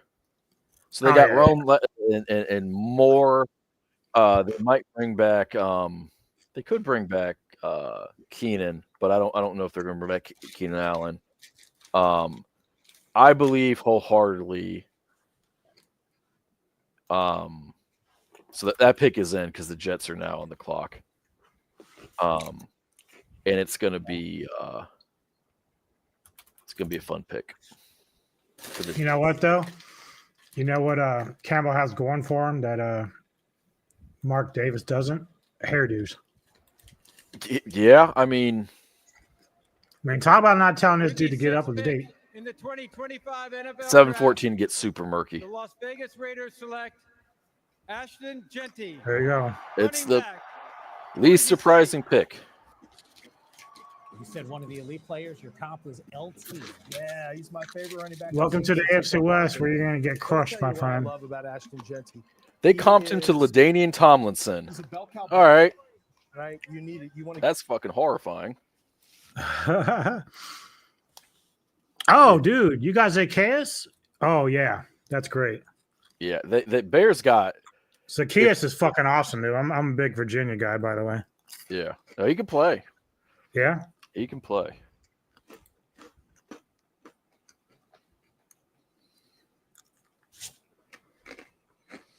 Oh fuck. Here's my thing with Genty, and I'm not going to harp on it too much because I don't like hating on young men who just achieved a childhood dream. I will say this. I loved when he wrote the letter that you should take the guy who can't be tackled, and all of that. I just think that he is going to be tackled. I don't see a Saquon Barkley in terms of talent. I don't see a LaDainian Tomlinson, and I don't see, and granted they're very different backs, but Ezekiel Elliott. Those are like the last two, Tomlinson notwithstanding, those are more recent guys who were taken in the first round that panned out. And with Genty, it's not that I don't think he should be a first round running back. I don't believe that running backs should not be taken in the first round. I just don't see a top 10 guy. I see It's a guy. It's not like a Saquon Barkley moment.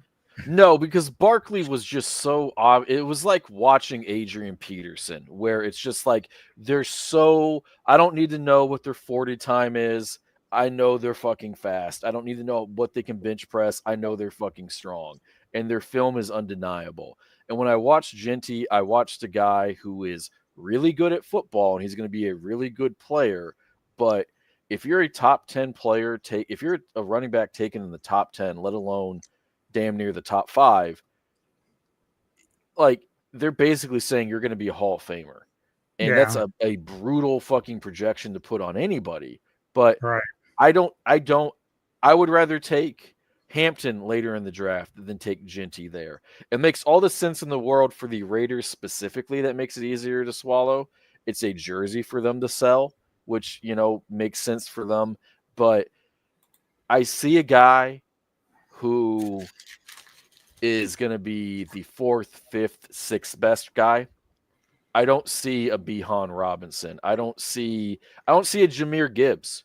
And boy, was I wrong on that pick. So meanwhile, Raider Nation is just acting like they won the Super Bowl. They should have fun. Because fuck me, you can also make the argument that the film. They shouldn't have fun because they're gonna fucking finish dead last again. Probably, most likely. Actually, you know what? I might take them to finish higher than the Chargers. Uh-oh. Oh no, Mo has disagreed with me. Well, Mo would challenge anybody. I will say this because I am a historian. There was a time during the Saquon Barkley draft where I was not convinced that he was. Oh, that's right. Geno's their quarterback, isn't he? Yeah. We love Geno here. There was a time where Mo was the guy who got me on the. I love him because he sucks ass. So. Oh, he doesn't suck. He's a solid quarterback. I wanted the Steelers to go get him real bad, especially when I was like anybody other than Rodgers. I think Geno is like the 12th to 15th best quarterback consistently in the league, and that sounds amazing for the Steelers. That makes sense why Pete's there. Why he did that though. Yeah, well, they got a history, and he wants to win games. And excuse me. No, it's okay. You can boo the Steelers. It is perfectly acceptable to boo the Steelers.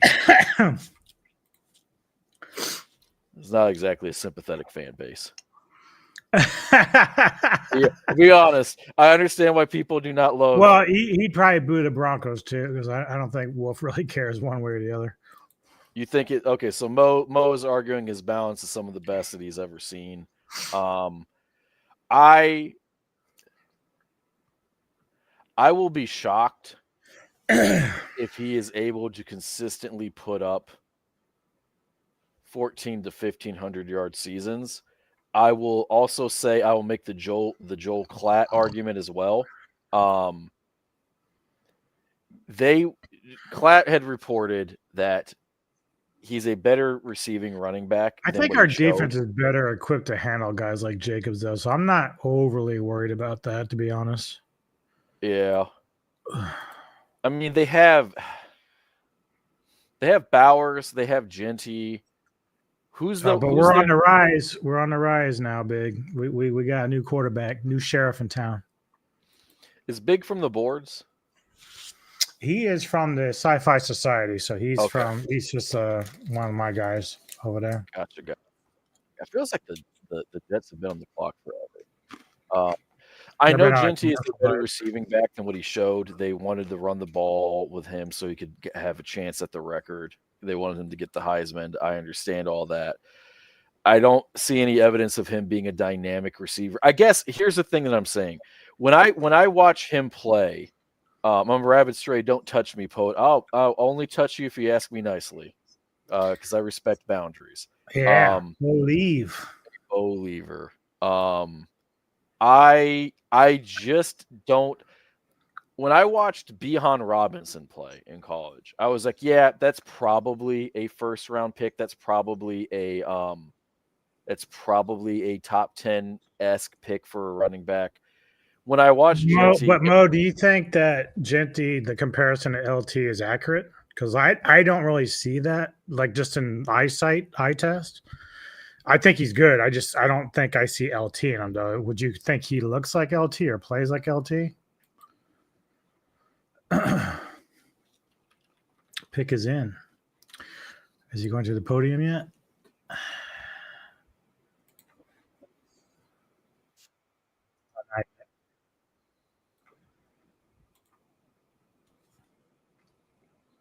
If Mo's still there.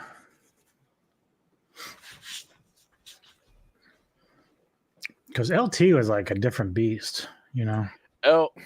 LT had a lot better vision. LT was better receiving. LT was a better blocker. I mean, LT is probably a top 5 running back ever. Who he should be compared to. Who should he be compared to? It's not a flattering comparison. Maurice Jones, I was going to say Ray Rice, not as the person. Yeah, I think Ray's back, pretty good. Shifty, close, yeah, Mojo.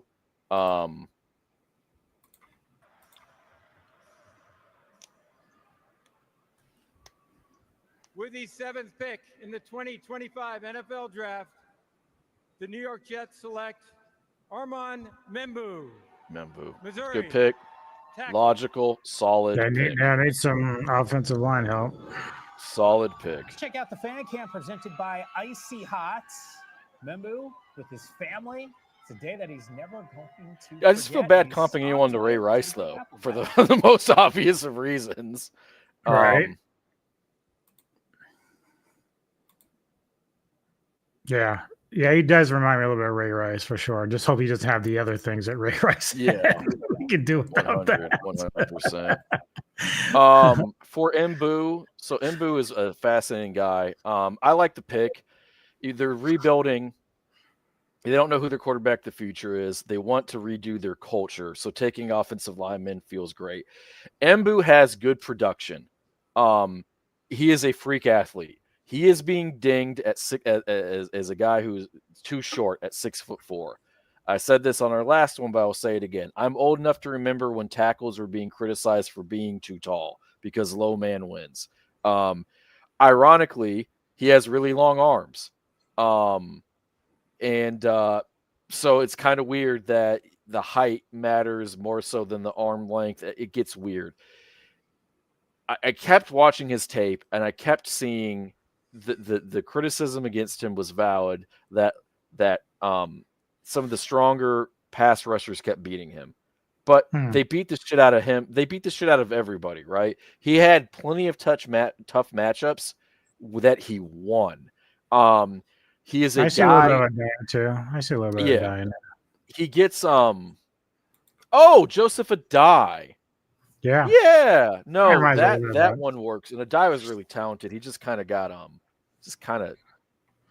never really popped. I will say this for Mbu.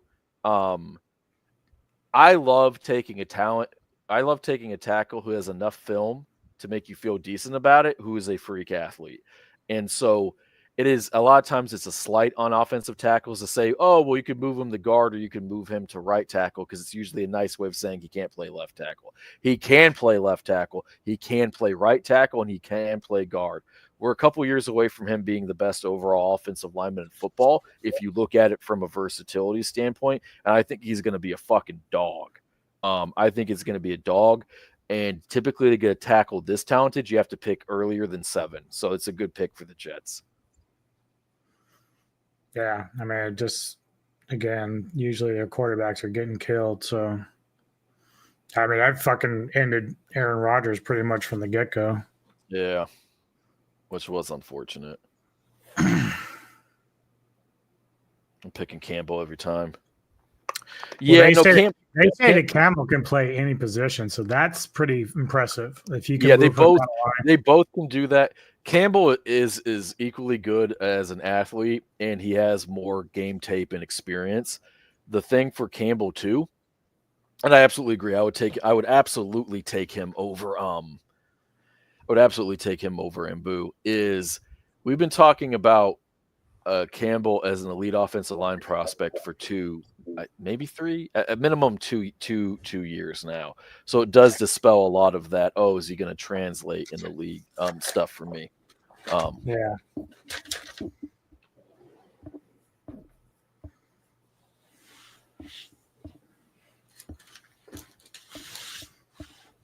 Your beard getting out of control there? Just it annoys me sometimes because I got the fan going, so you guys Oh, can't yeah, see yeah. it. But like when the stray hair pops up, um,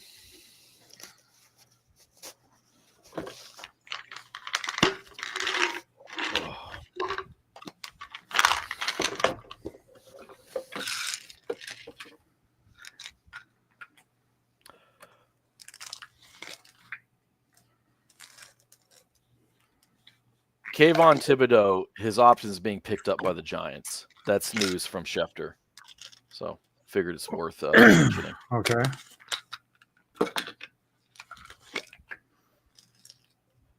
Thibodeau.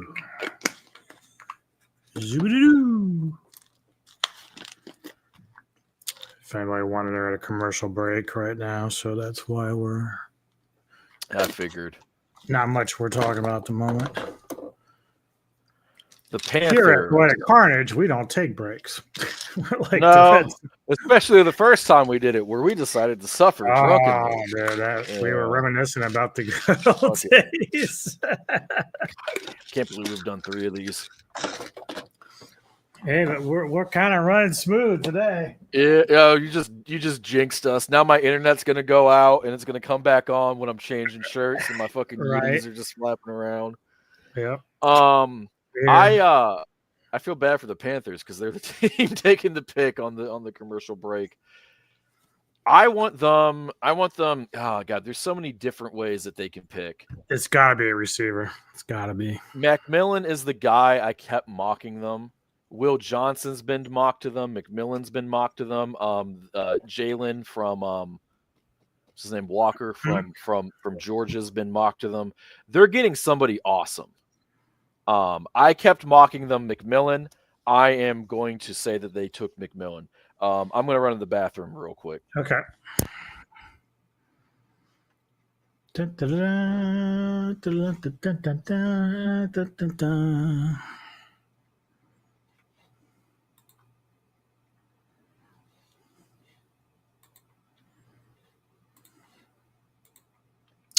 First reach. Ooh.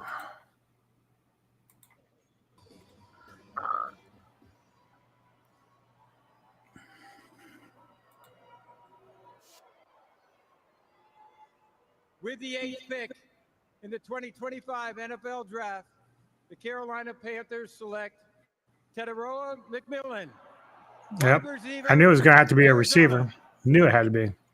Here we go. I talked to a very good friend of mine around that Panthers organization this morning. I said, hey, man, like, which way are we going? He's like, oh, it could go in a couple different directions here. And at the very end of the conversation, he goes, you know, kind of talking about that wide receiver room.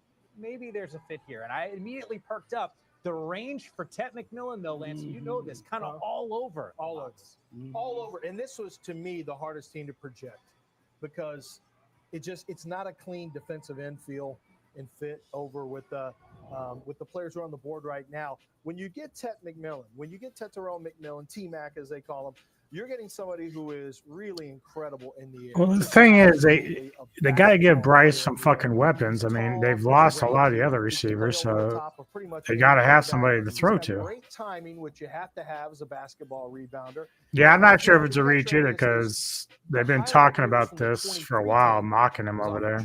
24 is good. 23 is incredible. He's very smooth. He makes.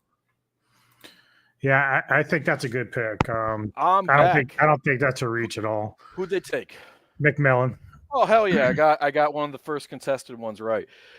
There is no, in my opinion, right or wrong pick or take on McMillan being a reach or not a reach. He's so polarizing. He's one of the most polarizing prospects that I can think of recently. I comp him to a rich man's T. Higgins. So if you think a rich man's T. Higgins is worth a top 10 pick, I can see the argument. If you don't, I can see the argument. I'm kind of scared at the lack of his elite speed and the route running. Problem is that he is huge and he catches almost everything, even though you would want the hands to be a little bit better. I like it for Oh, I don't like that comp at all because Evans was an underrated route runner, and he was much faster and I would say even more athletic. Also, I am a Mike Evans truther, and Mike Evans is my top 10 wide receivers of all time. So I'm a also known as what the kids would say a Mike Evans glazer. I I don't hate the pick. I understand why people would take McMillan there. I also understand why the Panthers would. Get ready for the loudest boos. Well, of course they're going to boo you, bro. You're undefeated in 2025. Did you guys know that the Bears are undefeated in 2025? Hey, Bright Roar. In 2025, who is the first team that the Bears beat? I think it's the Packers, but I'll wait for you to double check for me. Actually, my question for Bright is like, how do you feel about that classic Mike Ditka move for Ricky? Don't ask him. We are the Packers' daddy. That is true. That is true. They've gone. It's been a whole year since the Packers beat the Bears. Oh fuck. Oh fuck. All right. Let's see what's shaking. Shador watch, boys. Hold me now. I'm 6 feet from the edge, and I'm thinking, please don't sign Aaron Rodgers. It's the Saints. It's going. I see Sanders in their future. Don't draft him.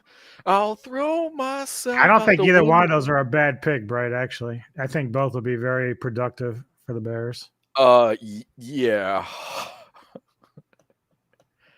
I'm really high on this draft class. Wouldn't be bad. I didn't know there was any essay stuff about Mike Green. What position is it? I don't I'll have to recognize look the name. in. I'll have to look that up.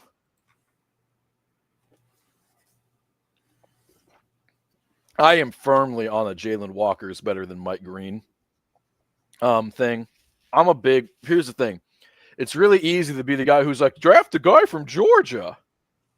So, all right, let me do a quick Google. Oh, that's that's not good at all. No. You don't want that. 2 allegations. Let's see here. But I mean, is he still considered a first round? People are because like that's risky. People are mocking him to the Bengals because of the drop. Oh, wow. All right. I'm not Saints looking at anything. Shador watch. Shador watch, baby. Deliver me from Aaron Rodgers. Deliver Do you want me to tell you? Rodgers. No, I got to find out. Mo, how do you feel about Sanders? Shador, rather. Not Colonel Sanders. I know you love your herbs and spices. Deliver me from Aaron Rodgers. Deliver me from Aaron Rodgers. Do not take my quarterback. I don't think I could come back. I would have to go smoke crack. Do not take him from With the me. 9th pick in the 2025 NFL Draft, the New Orleans Saints select Kelvin Banks Jr. Yes! The watch is on. The watch is on. Watch. Saints fans everywhere just got pissed. Game of his was his freshman season when he went up against Will Anderson. Oh, I need to cover this guy. Down. Kelvin Banks Jr. And First off, really, I love how much that moment means to him. That shit's super fucking dope, and I love that. Second off, I kept mocking him. You just like KFC too? Yeah, no, I think he's gonna be great because his intangibles will uplift him, and I'm gonna fucking love it. In regards to Kelvin Banks Jr., I kept mocking him to the Bears during the early part of this process. I think that he is an awesome player, and I love his tape. I know I'm getting older as a football fan because I spend more and more time watching offensive and defensive linemen, watching their tape. So I'm just embracing my old age. I wrote something up for him. Let's see here. Yeah, I had him going to the Niners, and if I'm the Niners, I'd be punching air right now because Banks Jr. I have a grade on him where he would usually be the second best tackle or the best tackle in a little bit more shallow thing. Yeah, no, Tyler Warren, enjoy. You're gonna have fun with Tyler Warren, bro. But if you guys take Shador Sanders, I'm holding you personally fucking accountable. Unless you trade Caleb to us and the prophecy becomes fulfilled. Caleb would not stand for that. He'd be like, I'm out of here. He goes and plays baseball. Yeah. A lot of people are saying Banks is a future guard or a future right tackle. This is what I say. He is. Oh my God! Chicago took Dart. Just kidding. Yeah, that would be amazing and very confusing. Banks Jr. is going to end up being a guy who makes 3 or 4 Pro Bowls a year, or not a year. That is insane. In his career, he's going to be the 9th or 10th or 11th best left tackle. He's going to be solid. He's going to have 1 or 2 standout years, and that's going to be his career. He's not going to be a Penei Sewell. He's not going to be a Trent Williams, but he's going to be a guy who, quite frankly, if he's your left tackle for 10 years, you're happy that you had him. In the NFL calendar, it sets the stage for a thrilling season. Yeah, this is when we get to geek out over every single game and bye week, the primetime revenge and rematches, those late season divisional dates that end up deciding playoff spots. And who's playing at Lambeau in December? Ooh, we're going to have to find out. You'll find out soon, okay? How about these rookies, the players who are drafted here tonight? When and where do they make their NFL debut? All right, wait a minute. Is this the announcement or are they just two bitches talking? They are doing their promo stuff because it is, in fact, an event, and they treat it as such. They're pimping the schedule release, I think. Holiday cheer like watching your team destroy another. So, without further ado, everybody, get it together, mark your calendars, set your alarms. The schedule will be dropped on May 14th. There we go. Lock it in.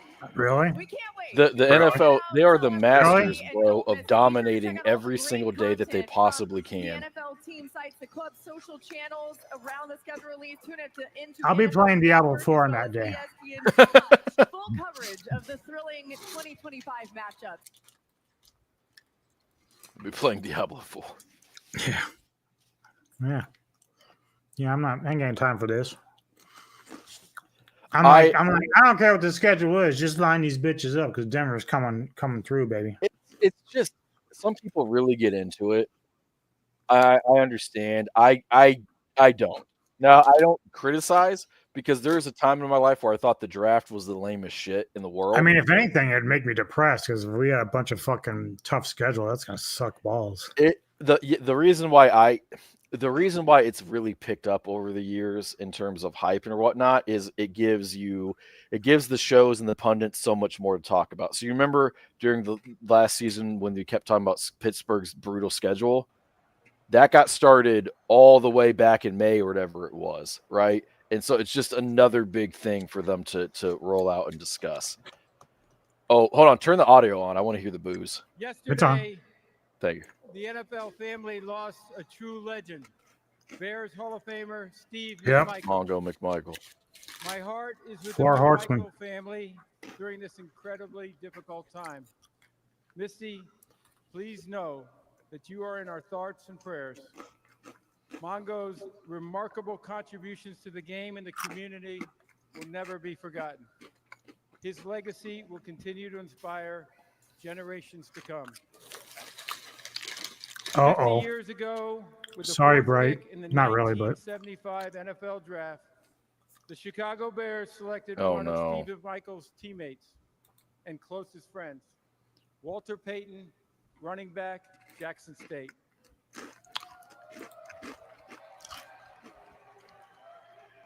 Walter would go on to rush for nearly 17,000 yards and 110 touchdowns over 13 seasons. all with the Chicago Bears. As you heard earlier, the NFL continues to honor Oh greatness, God! not only for his performance and excellence I just on saw. the field, but Yeah. also his I impact oh his community boy. with the Walter Payton NFL Man of the Year award. Well, we're going to talk about this in a minute. So with the 10th pick in the 2025 NFL Draft, the Chicago Bears select Colston Loveland, tight end, Michigan. Now, do the Niners One of take the Warren explosive because players in the draft. First Kittle's time the holding Bears out? have taken a first-round tight end since Greg I would. Olsen back in 2007. Buck. Go blue. Kittles has been hurt too a lot, so I mean that's I- not a bad move. I mean, I did not. I know that Colson was kind of rated in the first round, but like taking him over Warren, I don't know if I would have done that. I don't like it. Like Loveland is a first-round talent. I understand that. I respect that. Even with So, my what is it about Warren then that would shy away from that? Is it just fit? Now, don't- one thing I noticed about Warren though is that Penn State was using him almost as a fullback at some point too. And I don't know if I'd be using my tight end like that, but is he a better? I don't know. You know, here's the thing. I'll say this. There are a lot of people who are much higher on Loveland than I am.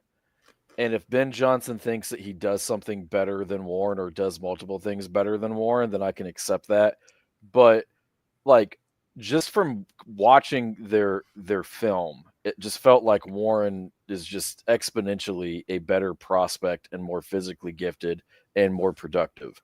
So I don't want to fucking bury Loveland because it's not like he did anything wrong. And I have Right. a shit ton of respect for Ben Johnson, and this seems like this is his type of pick. But I'm shocked that they didn't go with Warren. I'm pulling up. So he's 6'5", he's 237. I mean, like it's. I mean, hopefully it works out though, Bright. I mean, to be honest, like it like Poet said, it's not like Loveland's a scrub, but you know, it is a little bit of a shocker. He ran a 4.7.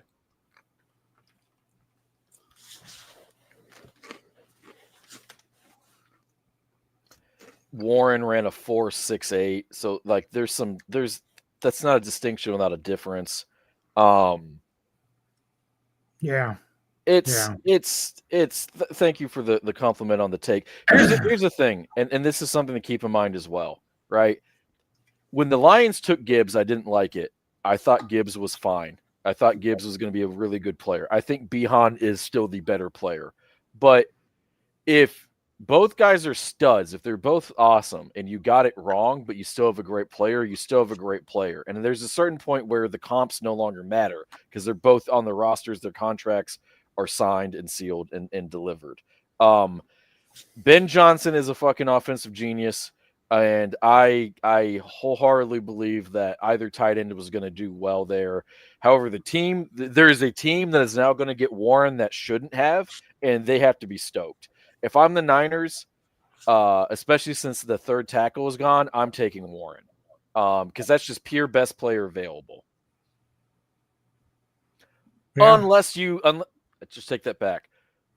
He's probably best player available. There's an argument for James Pierce and Will Johnson as well. But I would say Warren is the guy. I don't know. Yeah, it's interesting. I mean, I don't know because like Michigan offensively was pretty conservative, so maybe, but I don't think that Chicago wants to be conservative, really. I don't think. They want to fuck ass. There's just no other way to put it. And they're going to. They're going to. So that's why it's a little bit weird, like because Warren definitely gives you that dynamic that you want at that position, especially when it's so hard to find great fucking tight ends. Like we know how rare they are, so it's like there's a lot of good ones. Like we were talking about Dallas Goedert earlier. That's a really good player. Or the other thing too is You can find some great ones. Their prime feels shorter. There was a time, remember Zach Ertz was just pimp slapping the league, and he had some injury issues and stuff like that. And I'm a big Zach Ertz fan, but even before the injuries, he fell off. And I understand the Philly got some new guys on offense and whatnot, but the point remains, like, there's the Brock Bowers, and that's who I kind of saw with. I mean, Brock Bowers is a better jumper, pardon me, than Warren, but that just talent level, you know what I mean? That just obvious thing. Now with Loveland, and I just kind of thought about this when you said that, like, Michigan was more conservative. If he was their big passing game threat and he put up big boy numbers and they were conservative, what more could he do? Was there something that was untapped? And so this is my question.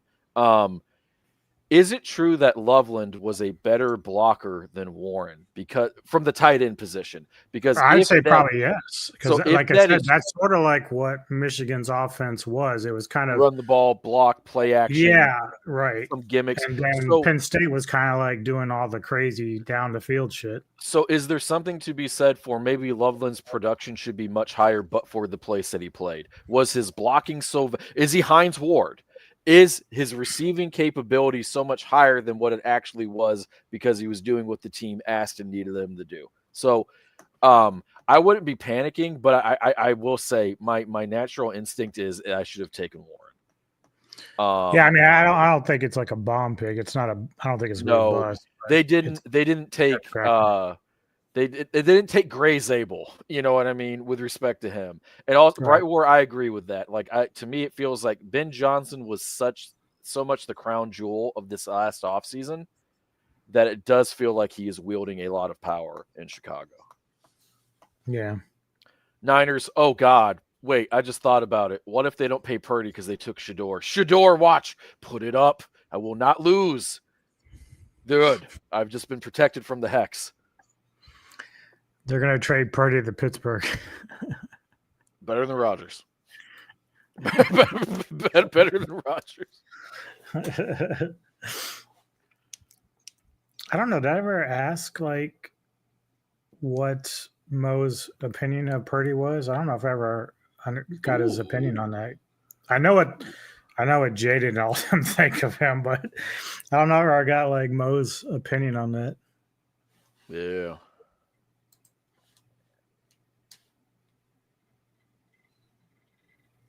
Pick is in for the Niners.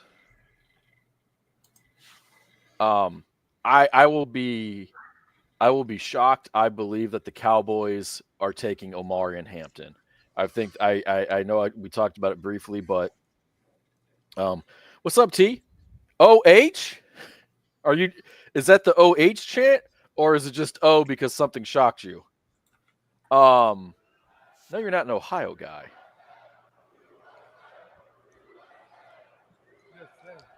Hampton to the Cowboys. I really hate Goodell. Thank you He's to our not a men and sympathetic women guy. who serve in the United States military for your sacrifices to defend our country's freedom. Look at that big ass shiny spot on his fucking forehead, bro. Mm-hmm. With the 11th pick in the 2025 This actually NFL makes draft, sense. the San Francisco 49ers select Michael Williams, defensive end, Georgia.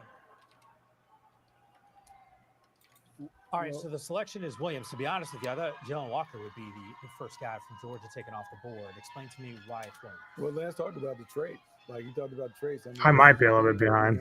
Playmaker. I mean, Tends to happen sometimes. And arms. This is almost. Let's see if I can find like.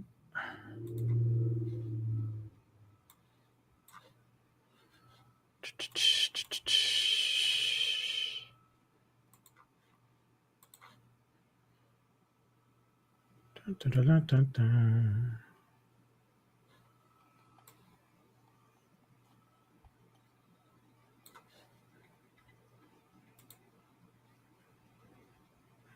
Okay, I should be somewhat caught up. I mean, it always varies because, like I think my TV is actually behind my internet, so that's what's funny.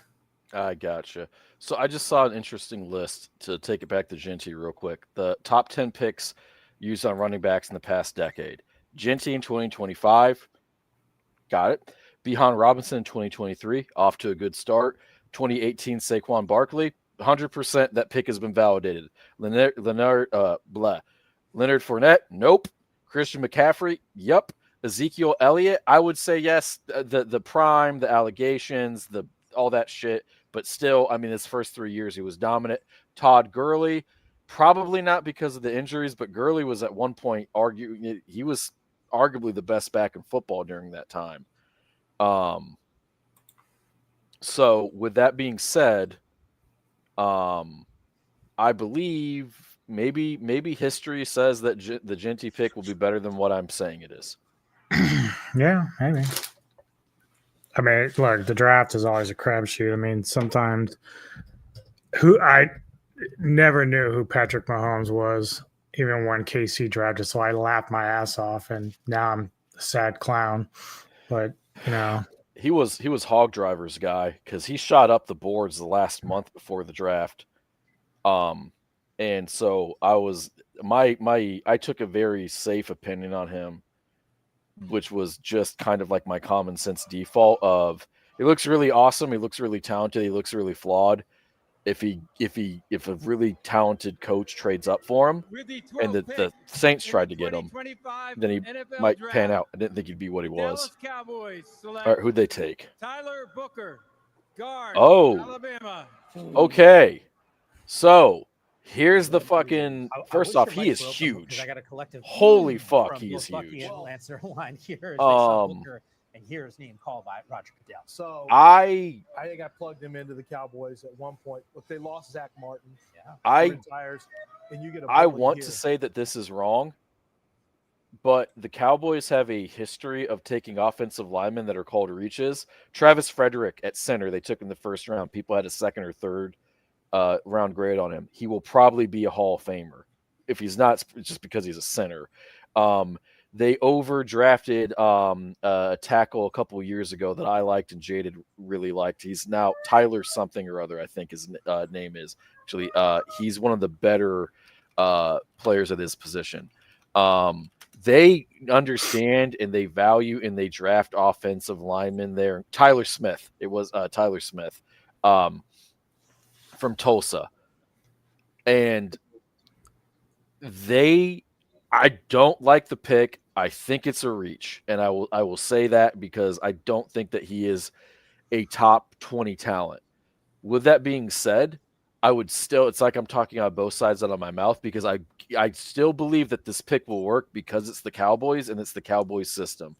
But I think Hampton, I have higher on my big board. I'm shocked that they didn't take him. I thought they were going to take him due to last year's running back snafu and the Derrick Henry comps and the fact that they missed out on Derrick Henry. With that being said, Booker is, as you saw, he is very strong. He is very large. He moves very well. He hits people and he makes them like football less. He fills a need because they did lose their future Hall of Famer guard. One of the GOATs, actually. So I get it. The problem with it is that it does nothing to help their offense in terms of throwing the ball. If I was going to take an offensive player there, as I'm looking at the big board, if I was going to take an offensive player there, well, fuck, I was going to say, I think kind of the obvious thing, right? Like Warren. Why aren't the Cowboys taking Warren? I would like that pick a lot more than Booker. So I don't know, man. I don't think that a guard is what's going to be the thing that gets the Cowboys over the hump. I could be wrong, though. And so now you have the Dolphins. I mean, are they maybe looking at Warren maybe? Warren would make – a lot of people have mocked Loveland to them, so Warren would make a shit ton of sense. The corners make a ton of sense because they're trying to trade Jalen Ramsey. Will Johnson would make a lot of sense. Jade Barron would make a lot of sense. Their defense sucks. There's a lot of guys who make a lot of sense. They're saying they submitted the wrong time. Oh, no, the glitch. That would be fucking hilarious. That would be the absolute goated pick. Oh my God, dude. Oh, dude. I know that's a joke, but that would be goated. That would Oh my be the most. God. Jerry Jones has Jerry the Jones ultimate would die on the spot. His liver spot would flare up in a red fucking beacon, and Oh he would my just collapse God. to the ground. That'd be so great. Oh shit! Hey, T. A lot of people mocked Loveland to the Colts. So if Warren falls to the Colts, you have to be stoked, right? Like 12 out of 10. Have to be. Have to be. Or I wonder if there's something with his medical. Every draft, there's somebody who has a bad medical, and we didn't find out about it. But it could be just timing because, like, we saw. Remember Christian Gonzalez? He was our top corner, and we're like, why is he getting picked? Why is he in the 10s? Yeah. Oh my God. Holy shit. The wrong Tyler. The wrong Tyler. Right. Yeah. I mean, but, like, if you're Dak, you're like, yeah, it's fine. I need help in the line. I have to have it. And then you find out that you got the wrong Tyler and you're just really mad. Right. Move out of this selection. As of right now, they have it. Who the pick is going to be is still to come here on Draft Center, presented by FedEx. Oh my God.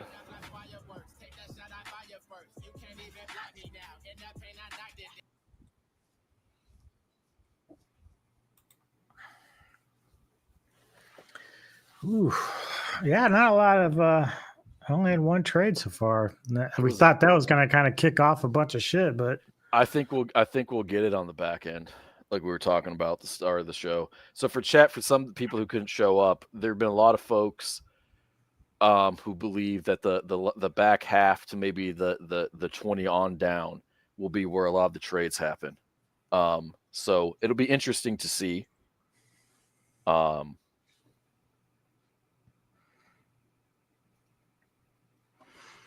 So let's see. Let's take a look.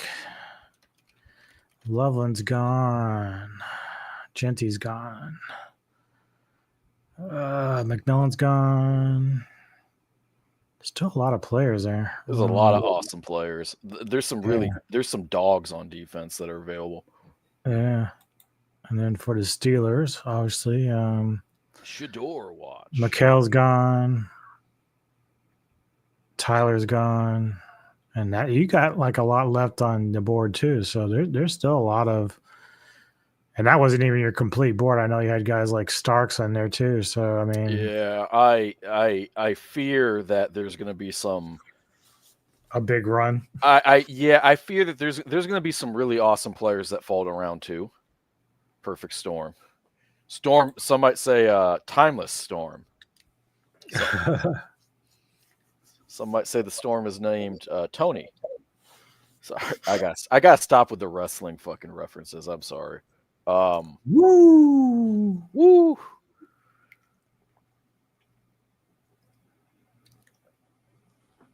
Oh God.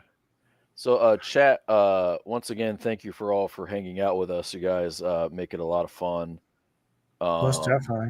Yeah, Dolphins have a lot of players. I think they should take Will Johnson if they're scared of the medical. I think Barron at corner makes sense. But if they're just doing BPA, Warren makes so much Actually, sense. I just saw who they picked. Oh God. Oh, I just saw it too. That so that's the type of player that should have been available to them, but what? Fuck. Okay, I can't. Their defense is atrocious, so I understand shoring that up, but it sure feels like they have their priorities straight at the position. But I really thought a corner made more sense, unless maybe they're keeping Ramsey. Here, not at the top. The Tennessee Titans doing exactly what we thought, which was take a quarterback named Cam Ward, who goes from a 0-star high school recruit to the #1 overall pick in the draft. Now, going at number 2 is Travis Hunter. That wasn't the surprise. The surprise was it was the Jacksonville Jags making that selection. They moved up to 2, leaving the Cleveland Browns at number 5, where they drafted Mason Graham to help out that defensive line. Let's take you back down to Green Bay.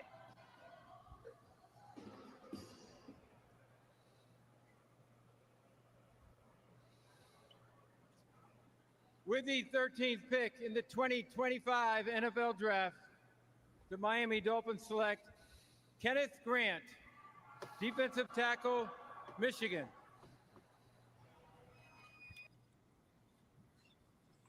So do we think now that the Colts probably go for Warren, the right Tyler?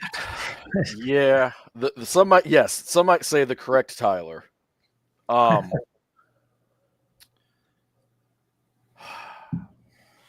I don't hate what the Dolphins did. Oh, Grant's a good player, but I think you're right. I think, if you're worried about Ramsey, like if there's issues there, you should have thought maybe, because you said Will Campbell's like one of the better defenders, right? Or Will Johnson, yeah. Johnson. Yeah. Here's the thing with the Dolphins. Their defense is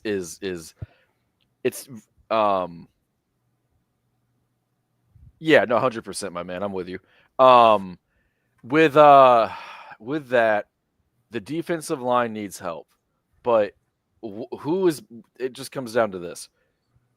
Who is better at what they do? Is Kenneth Grant better at being a defensive tackle than Will Johnson is at corner or Barron at corner? And I think the answer is pretty clearly a no. If you're trading Ramsey, you got it is happening. You got to be stoked, man. I'm really happy for you because Warren is going to be he's going to be whoever your quarterback is. He's going to be what they need. You're getting rid of Ramsey, and if you're going to take somebody on the D line or you're going to take somebody in the front seven, you should be taking a pass rusher. They have Jalen Phillips, and he's awesome, but he has injury concerns. Okay, they have Bradley Chubb, and he's a really great player, but he's been snake bitten with injuries. So, and you have more talent at corner. You also have more talent at edge than you do from Kenneth Grant there. On top of that, their linebackers aren't any good. So Jahad Campbell, I think, is a much better prospect than Kenneth Grant is. So at the same time, if your defense sucks and you take a pretty good defensive tackle, it's hard to be upset by it, but it doesn't feel optimal to me. Right. And I would have taken, and I won't sound like a broken record, I would have taken Tylan Warren over Kenneth Grant, because the argument for tight end is if you're stretching the middle of the field, that helps the running backs and you're not as dependent on Tyreek Hill. I'm not saying that the tight end's the deep threat, but you're not dependent on Hill to be the only guy freeing up the running lanes for the backs. With the 14th pick in the 2025 NFL Draft, the Indianapolis Colts select Tyler Warren, tight end, Penn State. Lance, you told me this is a dude. And he goes to an Indianapolis Colts team that's still trying to figure out QB1. I think they've got to be really excited here. They had two of their needs. The big needs, I think, were right guard and tight end. And when Colston Loveland went off the board and the board started to fall the way that it fell, looked like Tyler Warren was going to get to the Colts. I thought it was going to be interesting to see if they would go guard or Tyler Warren. But Tyler Warren, to me, is an extremely safe pick. He is ultra competitive. They're very creative, Penn State was, with how they used him. And it just shows this competitiveness. Like, what do you need? You want to just direct snap it to me, and I'll go get you first downs on fourth and short? That's fine. I'll do that. He's got really good ball. Colts have one of the best value picks of the draft. Yeah, it has to be. I mean, it's just we've talked about it. We don't need to overly discuss it. At 14, it seems really hard to find a better pick on the board. Like, I would say that the Browns are having a better draft than anybody, but that's factoring a trade and then still getting an elite talent or whatnot. Right. I mean, the Colts really just sat there, watched a bunch of teams do some questionable things, and then reap the rewards. So the Colts kind of just pulled a fucking Baltimore Ravens in a fucking way. And now I'm wondering, because we've got Atlanta, Arizona, Cincy, Seattle, Tampa, and then Denver. We might get Hampton. I don't know if anybody ahead of us might take him, but if that is something that Denver's looking at, that might be falling right into Peyton's hands, really. If you're looking for teams who might take Hampton over you, the Cardinals could. The Bengals could. I think they're taking defense, though. There's going to be a really good defensive player who falls to them. I'm sure they're taking defense. Yeah, their defense was awful. Seattle probably won't. Tampa could.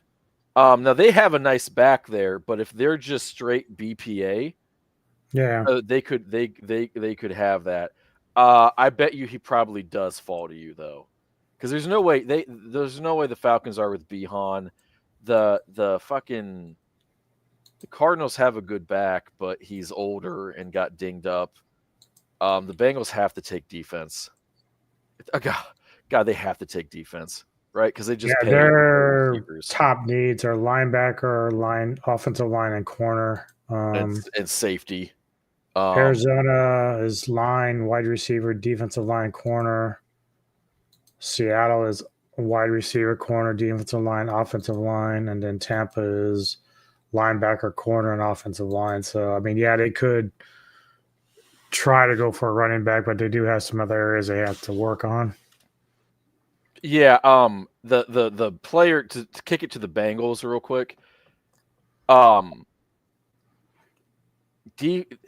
Defensive tackle. So, like, ironically, Kenneth Grant to the Bengals still might have been a reach, but that would have felt better. I like Malachi Starks. I like Malachi Starks to Cincinnati a lot. God, there's so many really, really fucking good players that are available. Campbell to Cincinnati makes a lot of fucking sense. I think, God, there's still some tackles on the board. Pierce Jr. hasn't gone. If I'm a Bengals fan and I want an impact player on defense and I want to roll the dice, give me James Pierce Jr.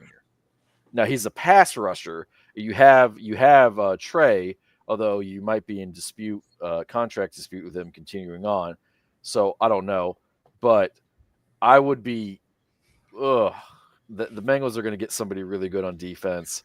The Cardinals just don't have a good roster, and there's a lot of guys still hanging out there. Shador watch.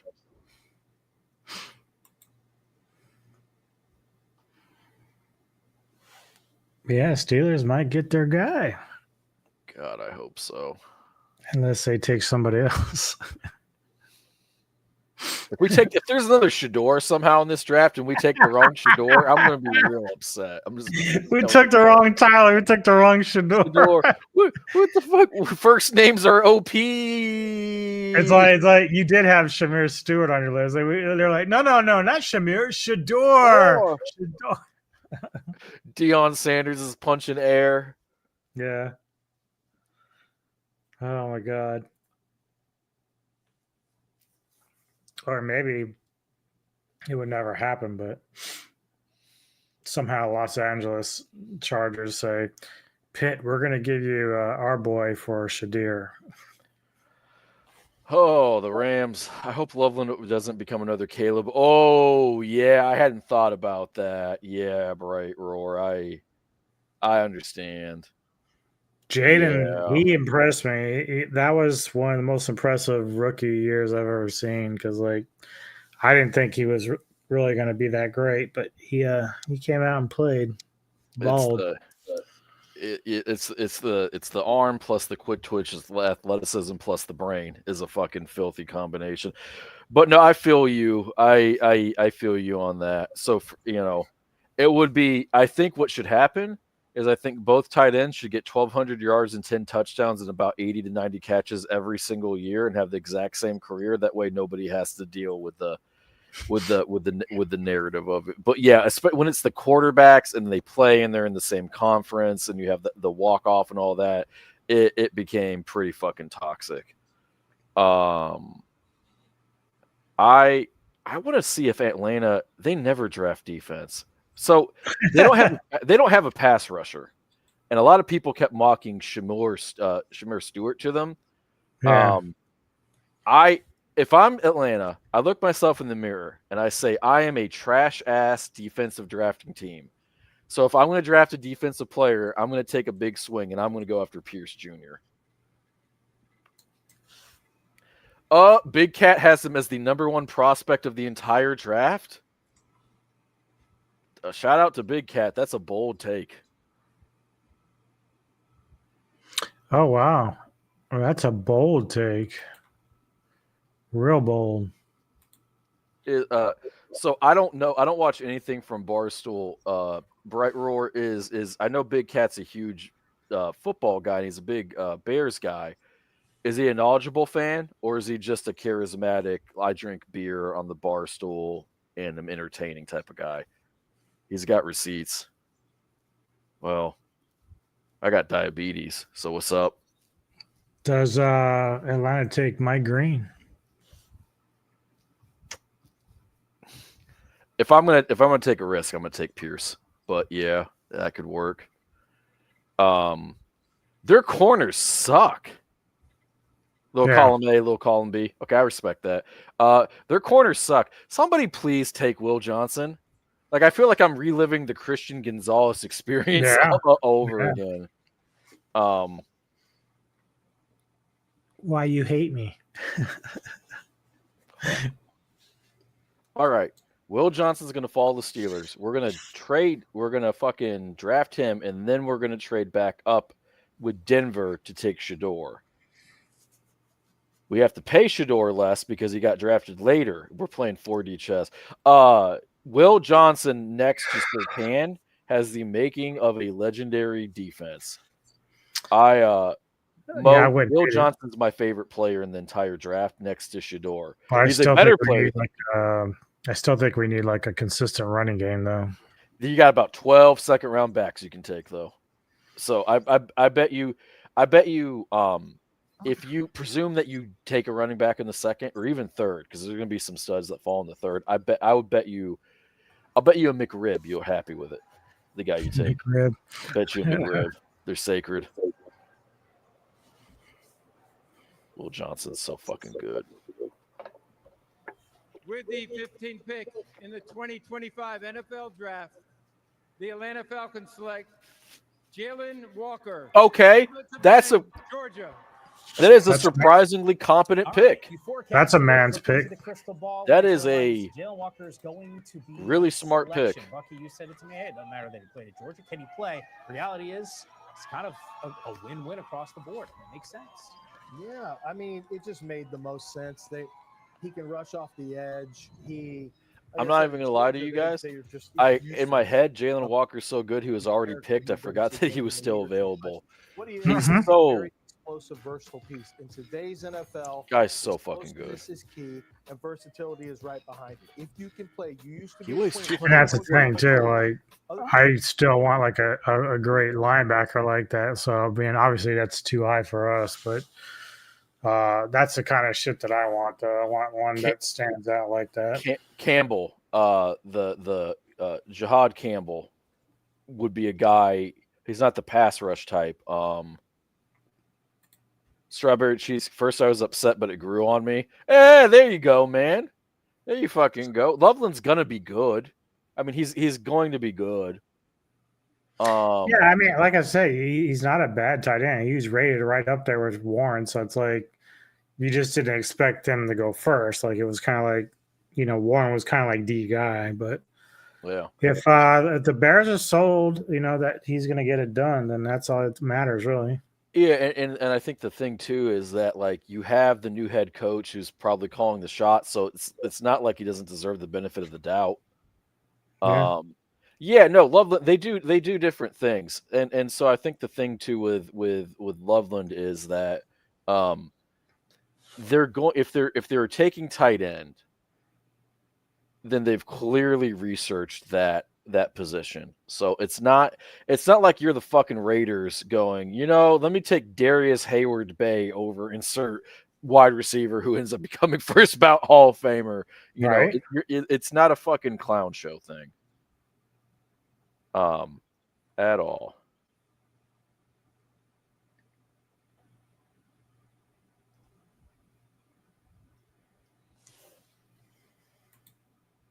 Yeah.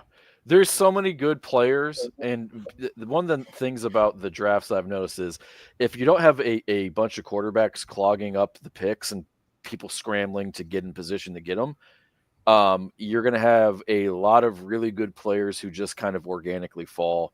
And so to that was the next point I was going to make, Mo. A lot of people think that this draft doesn't have a lot of top end talent, and I disagree. I think that this draft has a ton of top end, not a ton. I think it has a normal amount of top end talent. I think that there's just more asterisks on the top end talent. Will Johnson's injury, the pass rusher with the SA allegations, right? And so on and so forth. I like, because when I'm looking at the guys who were taken, no, I don't care about the NFL schedule being released. Get the fuck away from me. That shit is annoying. So Cam Ward, elite talent. Travis Hunter, Carter, elite talent. So that's 3. Campbell and Mason Graham. That's 5, right? Genty, most people disagree with me, so that's 6.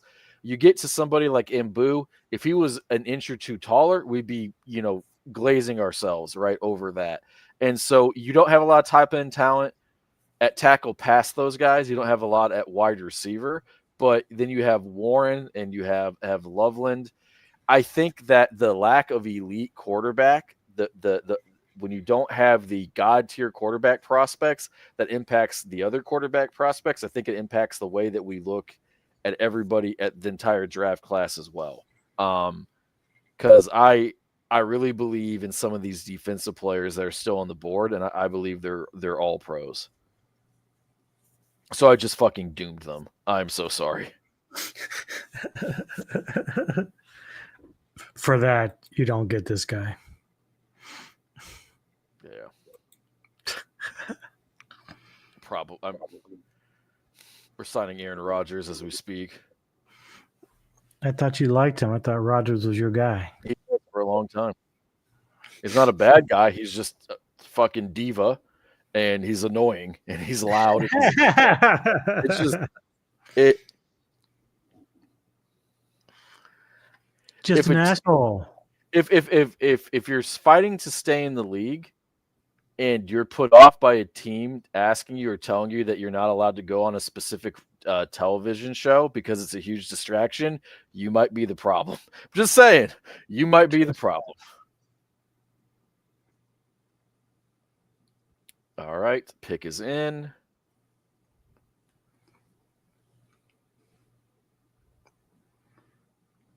Yeah, Georgia getting a top 10 guy like Jalen Walker that's got to feel good. Oh, yeah.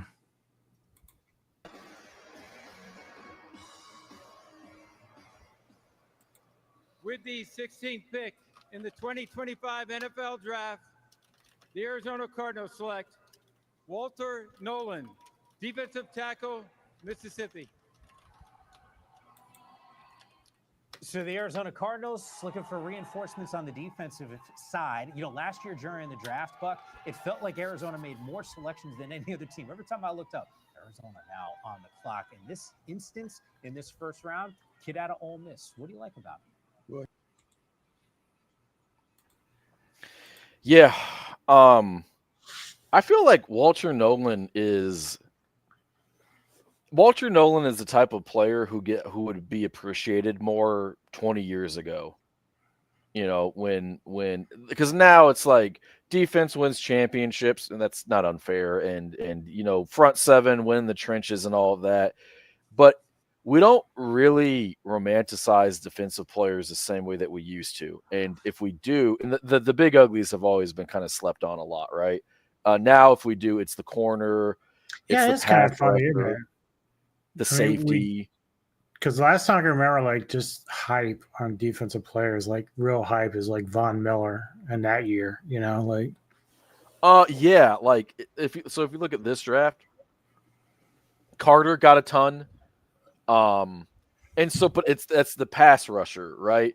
Or if it's a defensive tackle, it's somebody like Ndamukong Suh because he's great against the run, but he's the pass rusher. And Walter Nolan, his sin is he's just good at stopping the run. It's I don't view him as a guy who's like drawing dead as a pass rusher. As a matter of fact, last year he had like I'm pulling up it now. He had 6.5 sacks last year. Now, some of those sacks just came from I'm a better athlete than you are, and it's going to be harder for him in the and we got two Andrews here. Um, uh, there's something to be said for just taking a guy who's good at stopping the run. And there are a lot of people on Walter Nolan who are higher on him than I am. I'm a little concerned. He's 6'4", he's 295-ish. I think he'll probably have to gain some weight. Will that stop his agility? On the flip side of things, he might be a better athlete than I'm giving him credit for. So if he's just a good pass rusher and he's not bad against the run, that's what Arizona needs. And his tape is good. So it's hard to get like super stoked for Walter Nolan at 16. Yeah. Walter Nolan at 20, Walter Nolan at 25 later feels wildly different. To comp it, though, I feel better at Walter Nolan at 16 than I do at Tyler Booker at 12, than I do Kenneth Grant at 13. So on and so forth. It's not the pick that Cardinal fans are hoping for, I'm sure, but it doesn't mean it's bad. Yeah, I mean, if it still fills a need, you know. Yeah.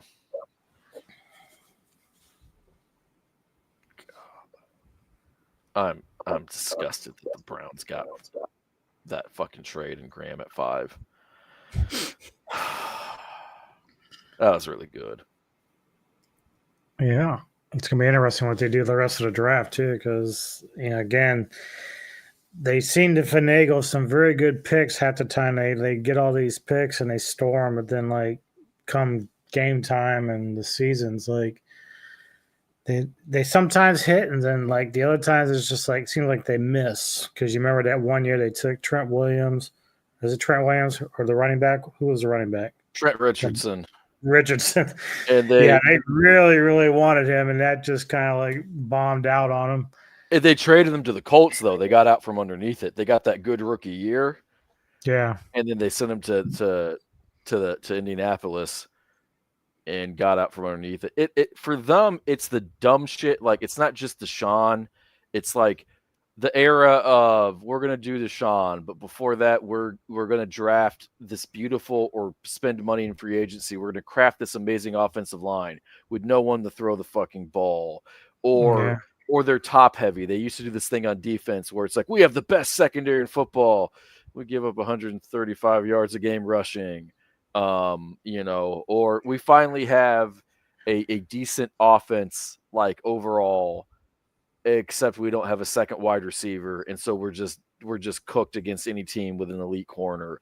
And they would just have these weird roster flaws, and they'd make up for it, and then instantly create another one. They just couldn't do. They couldn't fucking finish another wrestling reference. They couldn't finish the story, so to speak. All right, I'm going to close these consensus big boards. Kind of past that. Got my name pronunciation thing. Let's see here. So the Bengals are picking. They have to go defense, right? Who do you guys think that the Bengals are going to take? Let's see. They need. Oh, they've already selected. But they did need defense help. We talked about this a lot. Yeah, Mo, that's a solid pick. I guess with Nolan, maybe Nolan is a little bit different because he has a little bit more of a pass rush to him. And I'm actually looking at more of the reviews. I think I might have been a little unfair to him when I said that he might have just been getting some of those sacks because he was just a better athlete. He might be a little bit more technically sound than what I was saying. The Bengals took. Okay. Yeah, my tracker is a little faster than Goodell. Yeah.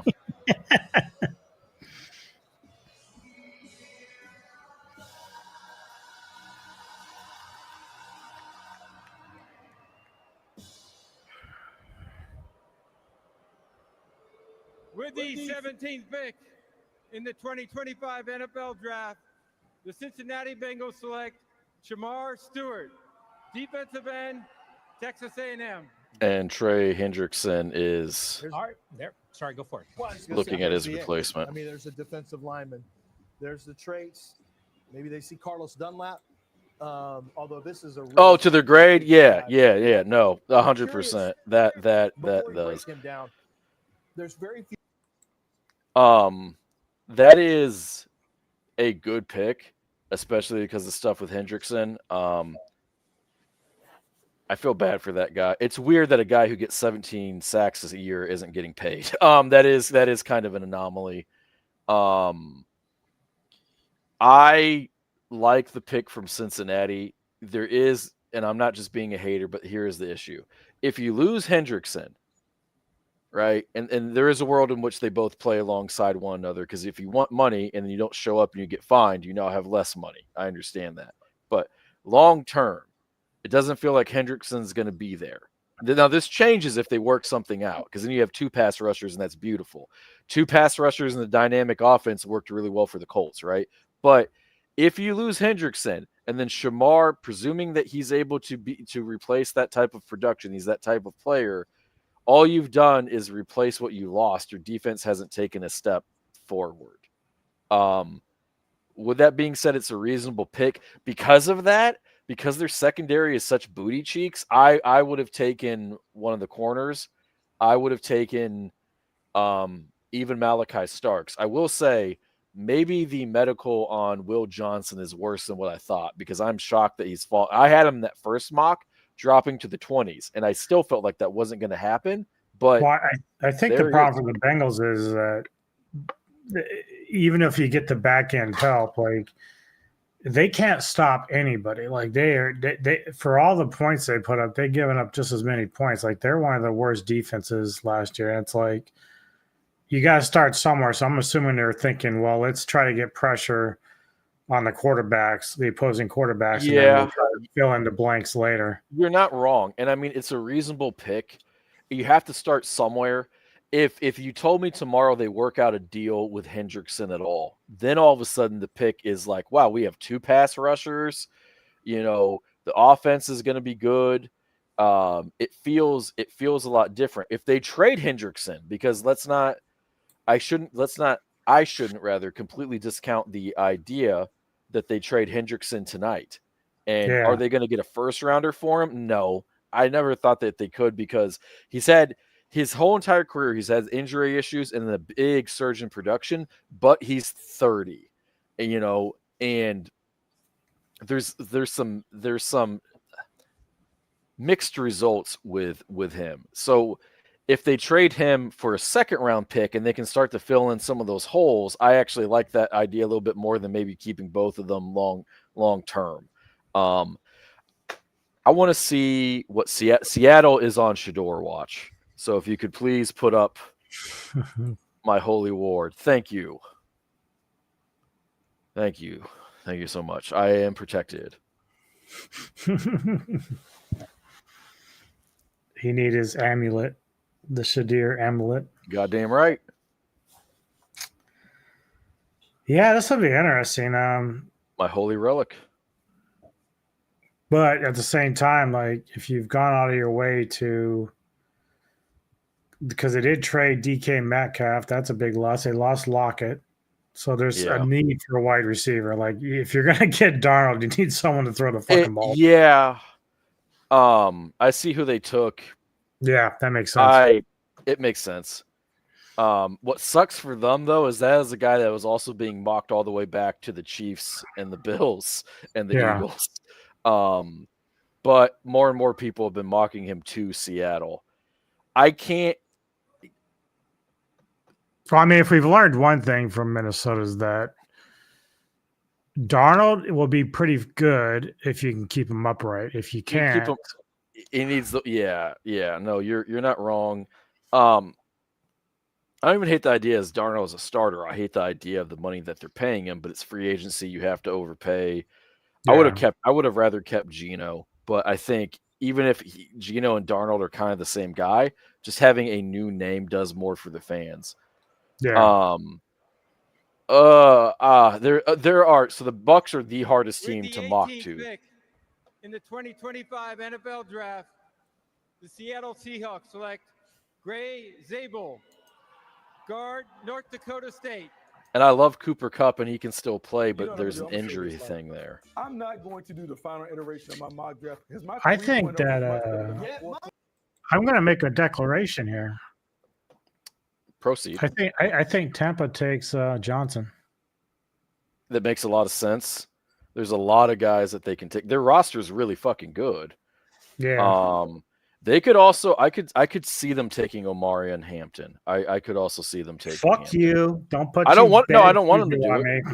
I'm not trying to put any. I'm not trying to put any hex on my homie. I would never do such a thing. Truly, I would not. Yeah, I wasn't convinced of that at all. Well, no, because I'm looking at. No, I truly mean that. But like, I'm looking at Yeah. my mock draft.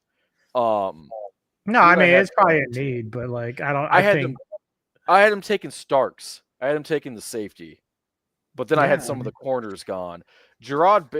Okay, so it's the usual suspects: Starks, Johnson, Barron, and Jahad Campbell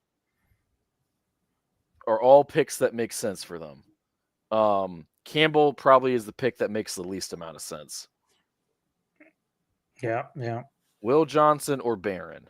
If Barron goes before Campbell, then I'm going to be really worried about Campbell or Will Johnson's medical, because this film, people are like, "Oh, he was injured. That's why he wasn't that good." It wasn't like he was fucking terrible last year either. You know what I mean?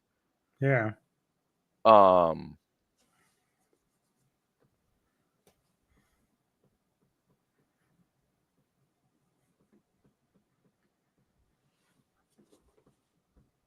Let's see. For us, still got some good choices out there for sure.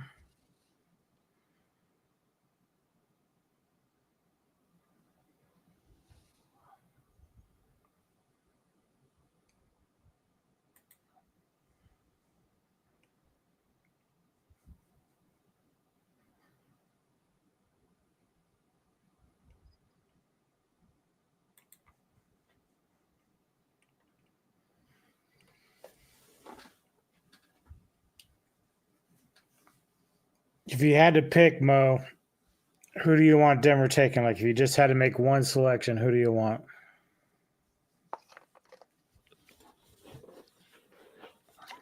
I believe he said Will Johnson. Because he could put Johnson in the slot and just shit on teams passing. For Green Bay, yeah, man. A lot of they're one of those teams where people are mocking everything to them. The corner, because they're probably going to lose Jair Alexander, who is a really good player. Wide receiver is what I kept mocking to them because there's value there at this point in there, and the problem that they have is they have a ton of great wideouts, but they're always hurt, or not great but talented. Yeah, I think I took Igbuka in my mock. So for Denver, that's where I drafted Igbuka to Green Bay. And it's a rough one for the wideouts because they don't take wide receivers in the first round. They take them. They're second. And third. I don't know much about Burton. Like, who did he play for? Was he Mizzou? Or I think I'm confusing him with I had him going to Washington. And so here's some interesting stats about. Well, he was like, Burton. Oh, okay, I see this. Like Mizzou, yeah. Mizzou, okay. So he's like second ranked in terms of receivers. So that's interesting. He 75% of his routes, this is from Pro Football Focus, were 10 yards or less. And that's weird because he has the athleticism and the speed to make plays down the field. a lot of the pundits, and this is kind of like me aggregating a lot of the takes that people had, is that he's a beauty in the eye of the beholder type, which to me speaks to versatility. Now I am a positive guy when it comes to the prospects, but when I mocked him to Washington, I kept finding ways that him on the field with a dynamic or athletic quarterback is just game breaking. And so him with Jaden would be nuts, but Nix is a pretty damn good athlete too.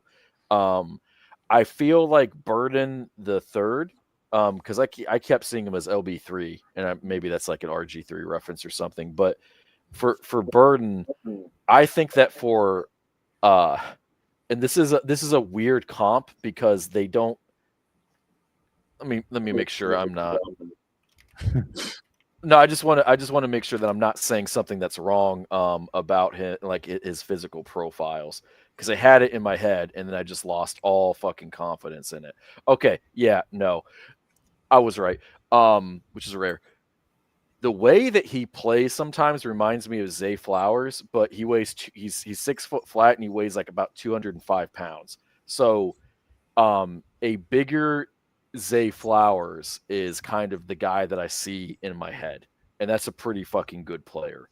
I have read, and I don't know if I agree with this. I have read that in a good wide receiver class, he's the third or the fourth guy.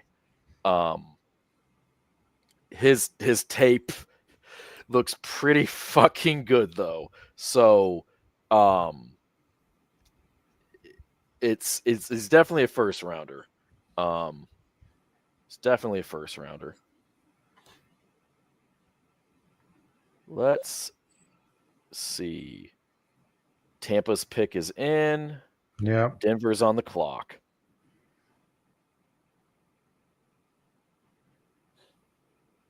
So do we want to just say who Tampa took?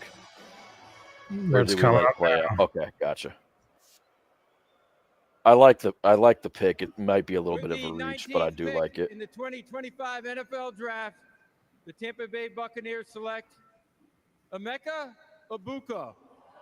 Yeah. Wide receiver, Ohio State. For Godwin. All right. So according to the mock, What's wrong? Yeah. no, nothing wrong. Look, Just surprised. I am a little surprised, although maybe not necessarily about the destination. Although when I go to NFL.com and I see all these needs and they all happen to be on the defensive side for the Tampa Bay Buccaneers, they decide to go with a wide receiver who, by the way, depending on the time of the year, this is one of the guys that we were talking about is definitely a first round guy, maybe not a day one guy, but it turns out it is official, 19th overall. He's really been rising in the process. I think. So it does feel like it's a little bit of a reach based off of big boards and projections. It doesn't feel like it's a bit of a reach in terms of his production and his talent. If you look at how their offense has kind of worked, it's a wide receiver, and I know Bucky Irvin just had a really good year, but with respect to Bucky Irvin, it's really more of the talent on offense at the other skill positions. Chris Godwin has popped his ACL. He popped his ACL. He's getting older. You don't know what type of guy you're going to get back. I believe he did resign with them, which is I believe was kind of funny because like he resigned with them over the Patriots, who were willing to give him more money. I do remember that being reported. Yeah. Baker thrives with the deep ball player in Mike Evans. But the deep ball player thrives with what type of guy? And obviously Evans can do stuff over the middle of the field, but the other wide receiver who can work the middle of the field. This guy gives them the same type of production and style of play that Godwin did. And while it is true that their defensive issues are what they are, if they don't like if they look at these defensive players and they go, you know what, Barron and Campbell and Will Johnson, there's injury issues there, and we have and Tampa drafts fairly well, and we have them as back of the draft guys, and there were some people who had Egbuka as wide receiver 1, then they're getting the value that they see. And this is, as Mo pointed out and Hinkle pointed out, a draft where the grades all are over the place. So while I have no problem with Igbuka being taken in this part of the draft. I'm not. If I'm a Bucks fan, I'm trusting the process, so to speak. I'm not really moved by this pick either way because the value, in my opinion, is right, and it really speaks to me. I'm guessing that they just don't like some of these defensive players, and we're starting to see guys like James, what the league is thinking of James Pierce Juniors and the like. So All right, you I'm gonna guys go are get up. some more water. So Yes, you hold sir. the fort. I will hold the fort. Break. Yes, sir. Yeah, because we got our two teams up. All right. So, gentlemen, I think it's time we all admit something important. And that is the Cleveland Browns are a bunch of bitches. I don't know. What do you guys think of the Emeka Ibuka pick? Any strong feelings and the like? Because I had Malachi Starks going to them. Are you guys working out a trade? Oh, maybe you guys are working out a trade and someone's going to leapfrog Pittsburgh and take Sanders. That would make me sad as fuck. Yeah, I mean, it's part of it is too, and this is lazy, but if I see a wide receiver from Ohio State, I just presume he's going to be good. If I see a wide receiver from LSU or a corner from LSU, I presume he's going to be good. Oh God, I hope Denver isn't trading with someone. I hope not. God, I hope not.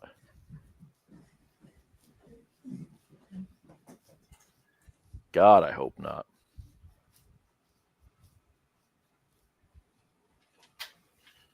It's yeah, but it's not the best analysis, right? Because then it's like you end up like with the Ohio State can't draft a quarterback until they do. Anubis, we're just talking about like when I see a wide receiver from Ohio State or a corner / wide receiver from LSU, I just presume they're going to be good. And like that is true more often than not, but it is kind of like lazy thinking. But it kind of works. The more I look at the Emeka pick, the more I like it. But your boys are on the clock, and I was just talking about how I hope you're not trading with somebody for them to leapfrog and take Sanders from us, because I'll hold you responsible. That'd be so funny though, because it's like one spot before you guys. Oh God. I'm not even looking right now at the tracker. I don't blame you. I wonder. Fuck, I'm gonna run to the bathroom again and fucking grab another water. Well, no, it's the I drink so much more water than I used to, and it's good for me, but I hate it at the same time. All right. Let's see what we got there. Shaking hands. They like something. So definitely didn't trade out.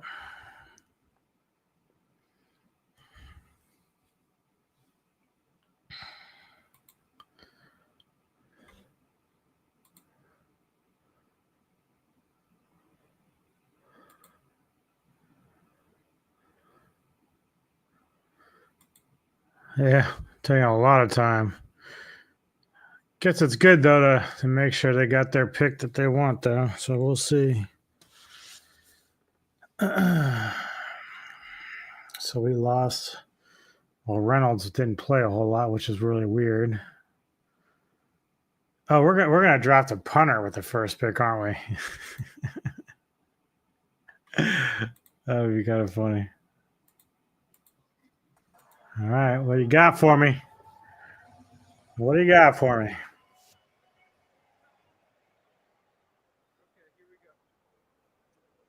April is World Wish Month, and the NFL is proud to support the life-changing wishes that Make-A-Wish grants.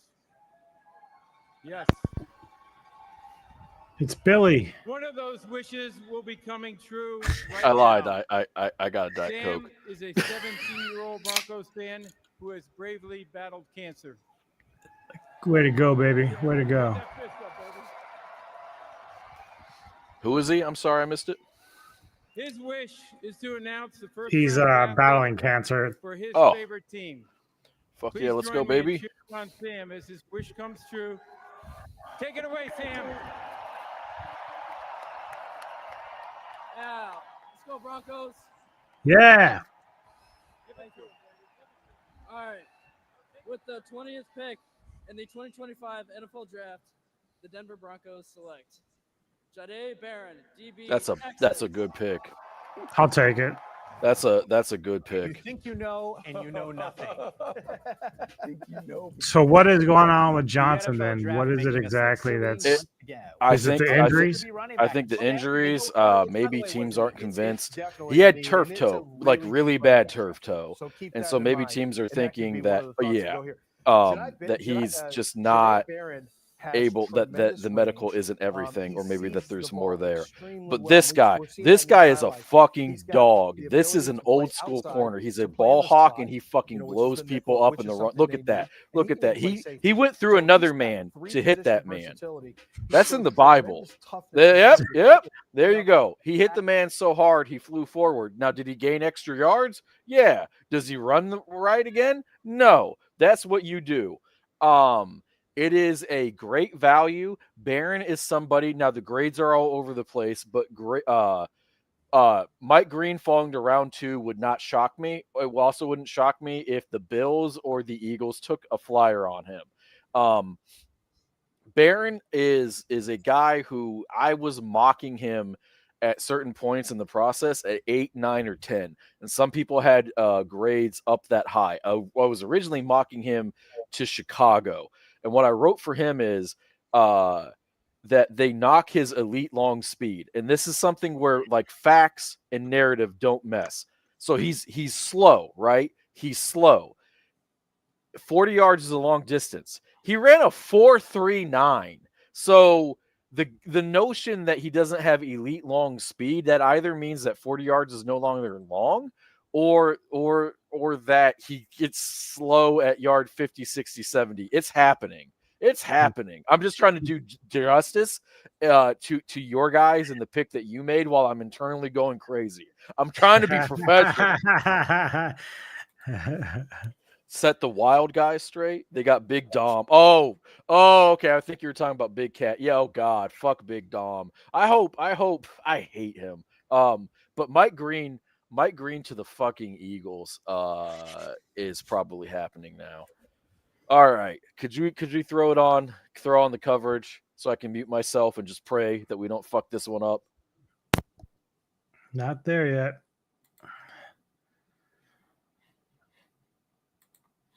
He's muting himself.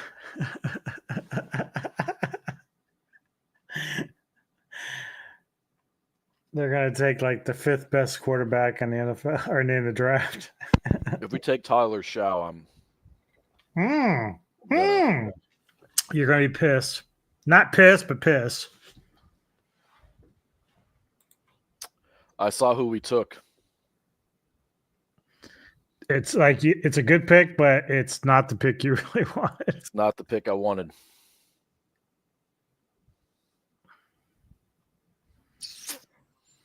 So what does that mean for It means Aaron Rodgers is my quarterback. I mean, is that something that's like in the works, or was it just rumor mill? They met, they had several meetings and communications, and maybe they only had one in-person meeting. Harmon is he's a great talent, and he is gonna help fix the edge. Or I'm sorry, not the edge. He's gonna help fix the run. I need to be fair to him. Harmon is a hell of a player. And getting him at where we got him is really, really good. 21st pick in the 2025 NFL Draft, the Pittsburgh Steelers select Derek Harmon, Defensive tackle, Oregon. When I mocked him, I had so him as I've been falling telling to you the guys for Lions. hours leading into the draft, the Pittsburgh Steelers are not He's gonna got a be lot of that small good. technical things to clean up, but he is a physical specimen, and he's been comped to Cameron Hayward, this whole time. So you did who have is him a 29 monster. on Mach 1.0, if I'm not mistaken. And I said, come on. No. He was. I had Mach 1.0s with the Raiders. So now you have to wonder if Shadir is like upset about him dropping. Like even not just with Pitt, but just any team that might have needed like quarterback help. Like maybe no, Minnesota has McCarthy.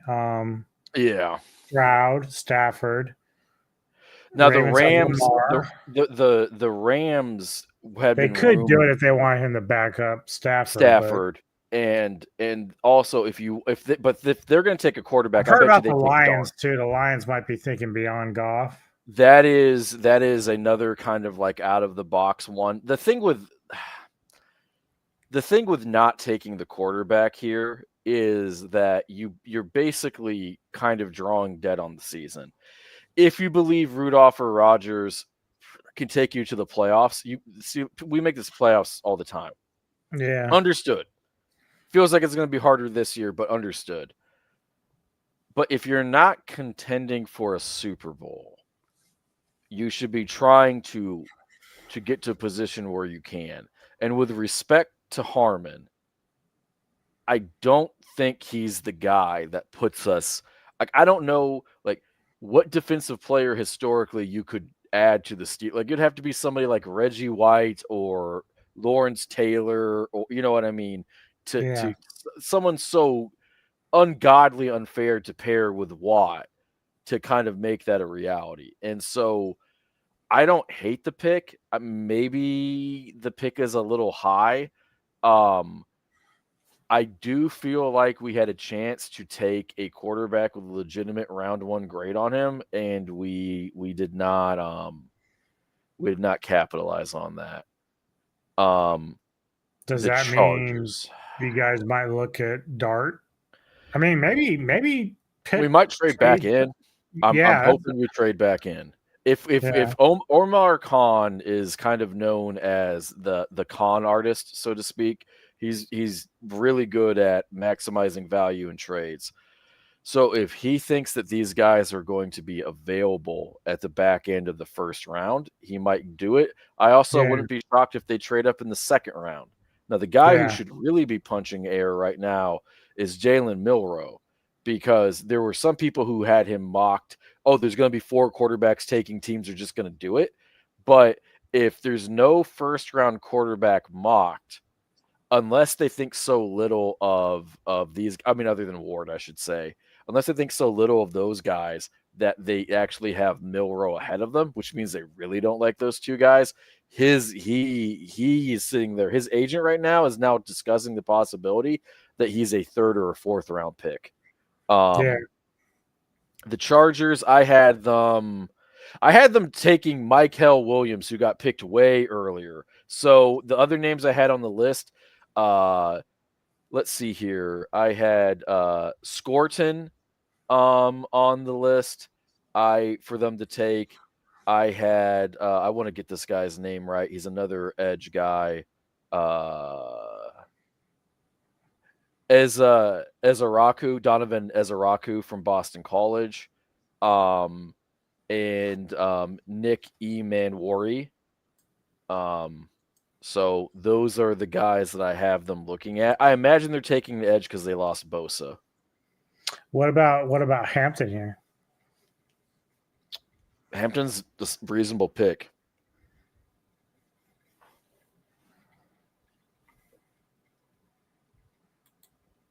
Hampton is a reasonable pick.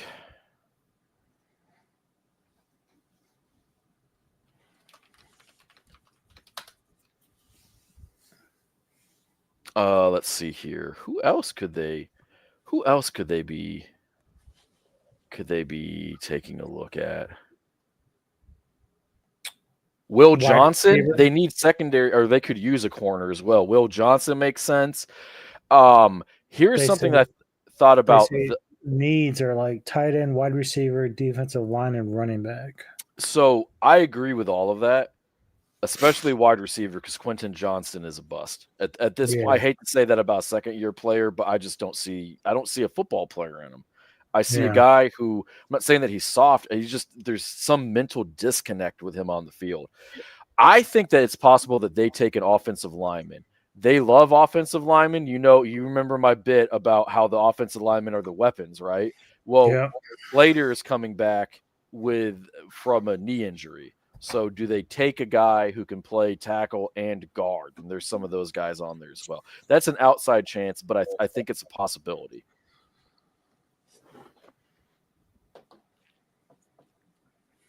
Yeah, it's kind of interesting because, like, again, I don't mind the Broncos pick, but like, I think that offense is something that we probably should have focused on a little more, especially with talent. I mean, I know it doesn't have to be running back, but just in terms of offensive, like running back was just such a problem last year, man. It was so bad.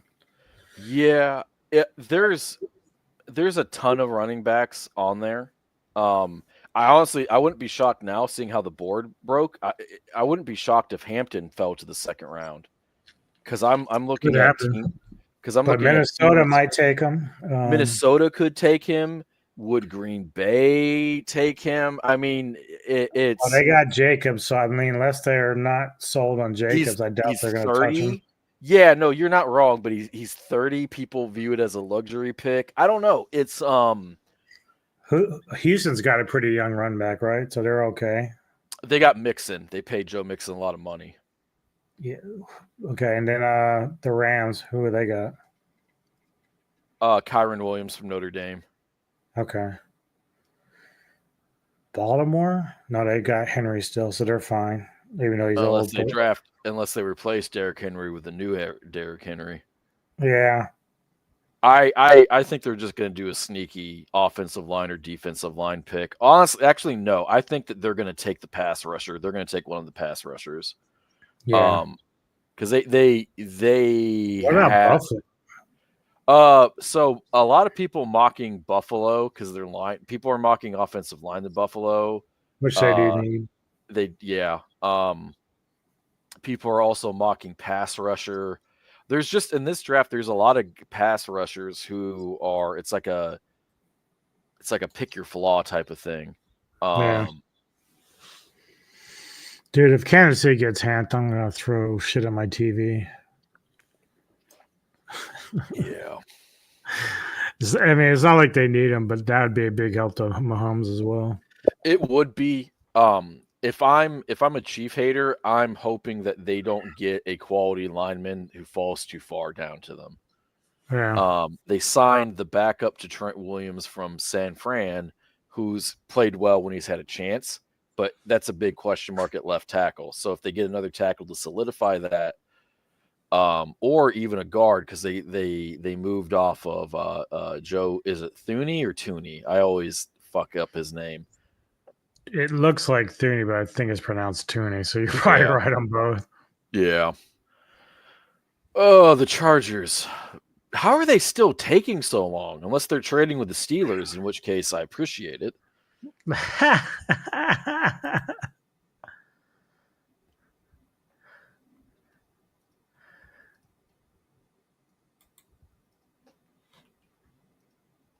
Yeah, that's.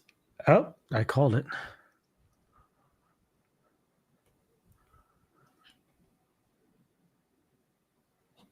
What'd you call? Chargers. Gotcha. Oh, yeah, because he got traded. He's a Bear now, isn't he? The Bears. The Bears. The Bears. We respect the Bears.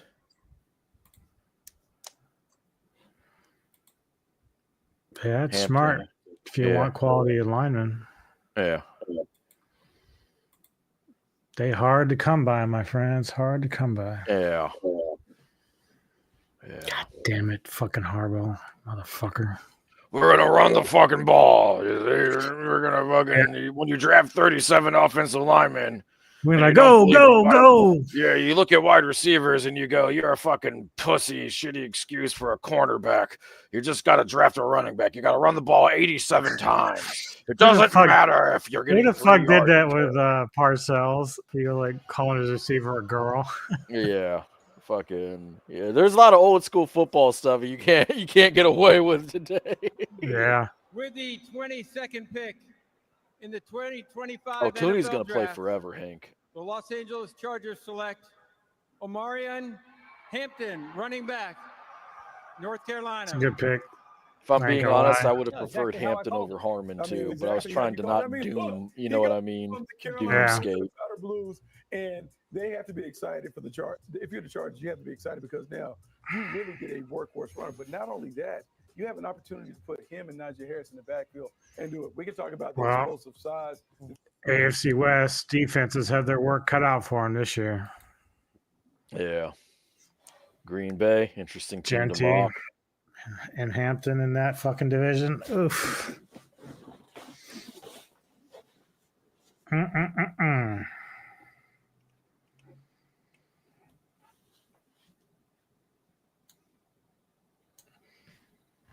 Yeah, I guess teams right now are just really content to let the board play out. Like there hasn't been any really crazy moves. The prediction that there'd be a ton of trades going on in the back third has died.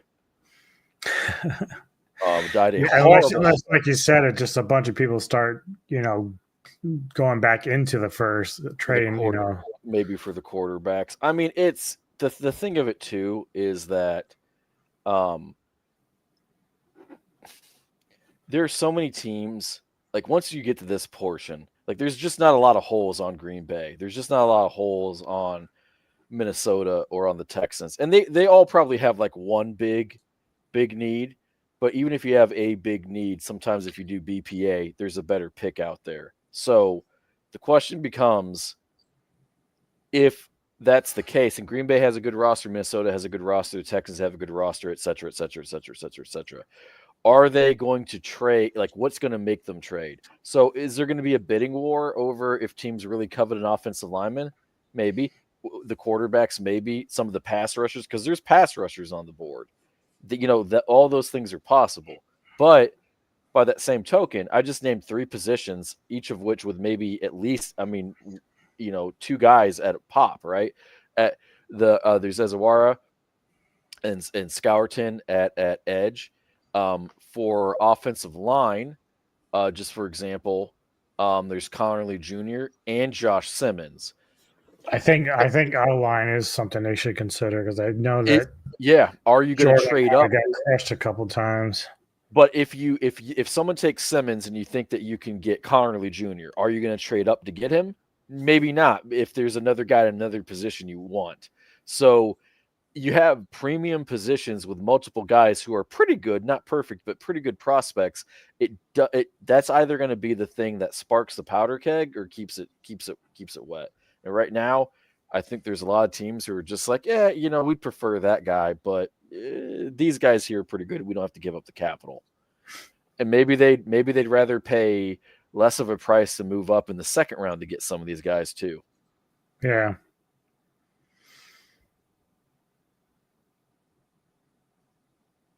So at number 23, the Packers are getting trade costs similar to the Chargers at 22. So people are trying to trade up. It just may be that they're not offering enough to get there. And if they think that you're trading up for a quarterback, so one of the unwritten rules in football is if you're trading up for a quarterback, it always costs more. Yeah. So I don't know. I'm hoping. God, I'm hoping that. Yeah, because maybe Steelers had sort of pre-planned, like maybe they come back into the first, like that. We talked about that at the start of the show, and it's is a possibility. Just deliver me from Aaron Rodgers, please, please. Hold me now. Thank God I'm drinking Diet Coke and not beer, because I'd be 6 feet from the edge, and I'm thinking, oh, Steelers trade.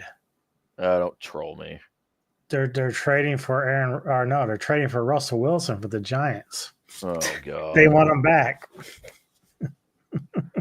Ain't so hard. Well, this is about to become a Creed and Lincoln Park stream real fast. You keep this shit up. It's getting a little irate over here. We're gonna get a little fucking sad. We're gonna get real fucking sad. It's getting salty. I like the corner to Green Bay. I like a corner to Green Bay. I like Malachi Starks or Emanwari to Minnesota. Who did I have the Texans taking? I had them. Oh, okay. So there's a chance that my mock actually kind of proves decent here. So I can't have. I had a Mecca going to Green Bay. That can't happen.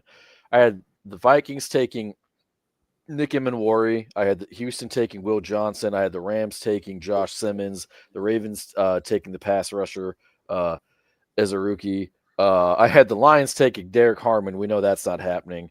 Burden the third to Washington. That's not happening. Buffalo taking Connery Jr. Gray Zabel to Kansas City isn't happening. Scourton to Philly and Scourton to Philly.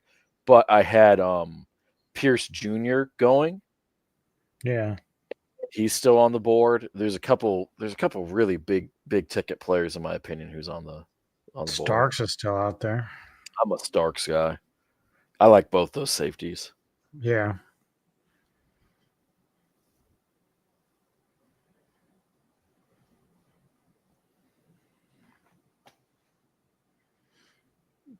Dude, they must be really talking because Green Bay is almost out of time. I did see them shaking hands, though, so. I presume there's no trade. Yeah.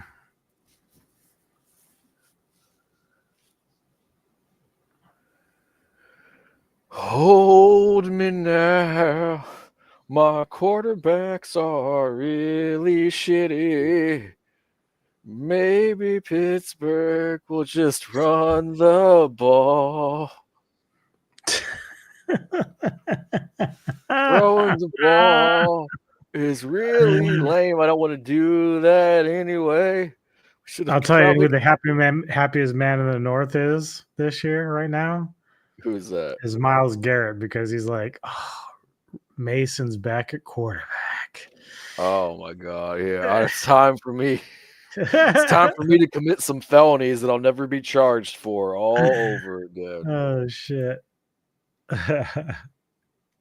I committed aggravated battery.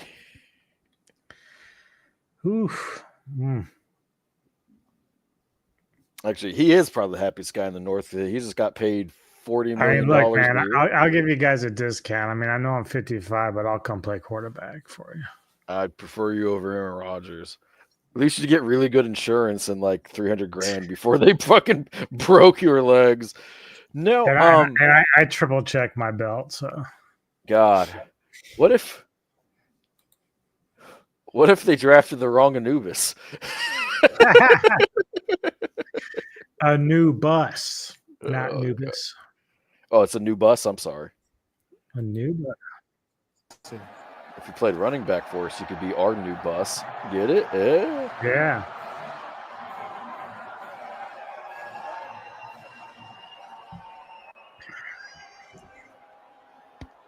Okay, Green Bay, it's your time. Took you about an hour. To make this historic pick, please give it up for first team All-Pro, Pro Bowler, two-time Super Bowl champion, and Packers president and CEO, Mark Murphy. Oh, thank you. Thank you, Roger. How about this atmosphere? Isn't it unbelievable? Roger, thank you and the NFL for bringing the draft here to Green Bay for the best draft in the history of the NFL. Right here. The best draft in the history of the NFL. On behalf of the Packers, Packer fans here in Green Bay, Wisconsin, and everywhere, because our fans are everywhere, It is my pleasure to welcome you all to the NFL Draft at Lambeau Field. I've welcomed you 17 hours in. To host this wonderful event in our community, particularly since we are the only community-owned team in the NFL. Shut the fuck up. Get on with it, dude. God damn it. Jesus You look like you Christ. fucking sell milk. Just out of curiosity, how many of you are owners? Yes. Oh my God. Just We please. also have the best owners in the NFL. This You is been drinking? And we also want to celebrate the special connection we have with our fans that dates back to the early days of professional football. With the 23rd pick in the 2025 NFL Draft, the 13-time world champion Green Bay Packers, for the first time since 2002, they took a wide receiver. draft a wide receiver. That's right. I had him taking Ibuka, so I got that part right, the wide receiver. Matthew Golden, wide receiver, Texas. That's a good pick. All right. So that's a good pick. That's a As good you pick. said, It took history will tell us 75 that it's fucking a hours. wide receiver. History, but My beard fucking grew a quarter inch. It's a good pick. Yeah. He's a hell of a player. We talked about him, the PFF stat, the different things that he can do, the comps, all of that. I think it's the Packers just being very realistic. They have a lot of excellent talent on their roster at wide receiver, but it's no knock to these guys. They just can't stay healthy. They have actually, I'm going to run through their roster real quick. At wide receiver, because it's kind of frustrating. They have Jaden Reed, really good player. He gets hurt a lot. Romeo Doubs is a good player, but he's not a number one. And Christian Watson is kind of like the guy who's the prototypical number one for them. He's awesome when he plays, but he's been having leg issues, a lot of hamstring issues throughout his career and the like. And so you have Jordan Love. Throwing the ball is working for you guys. You know that you can't depend on a lot of those guys. Obviously, they like this guy and his explosive ability and play more so than a lot of the defensive players. I think we're learning that some of the secondary guys just are not as highly touted. I'm old enough to remember when Malachi Starks was a top 13 or 14 pick in mock drafts, right? So I think that they just realize that for their offense, they don't have to take a running back right now. And there's definitely a lot on the back half. They want to keep investing in Jordan Love. They paid him. They don't want to end up in the quarterback carousel. So the pick makes a lot of sense based off of the injury concerns on the roster and what they want to do offensively. I will also say this for Green Bay. They are some of the best drafters when it comes to wide receivers. So if this kid breaks out, I'm sorry. In my head, I was thinking that they took. I know I'm tired. In my head, I was thinking that they took Luther Burden. This is golden. Well, we did talk about him and his versatility. So a lot of the logistical points stand with him, because we were talking about how he could play like tight end or whatnot. Yeah. He offers a huge wrinkle for their offense, because if they line him up creatively like that, then he's doing something that their slew of wide receivers don't do anyway. So if they're healthy, their passing game is that much more diverse. It's a good pick. My bad, chat. I think I'm a little out of it due to the quarterback sadness. It's getting late, I so apologize. I'm sorry, chat. I let you all down. Time to jump out the window. Plus, See they you may guys next still week. even add another wide receiver later, because That is the Green Bay way. We must throw the ball to talented wideouts. Yep. I want to see who.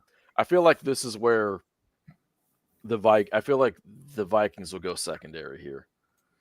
Or they could take. They're going to go Johnson. I think. Yeah. I mean, it kind of makes sense.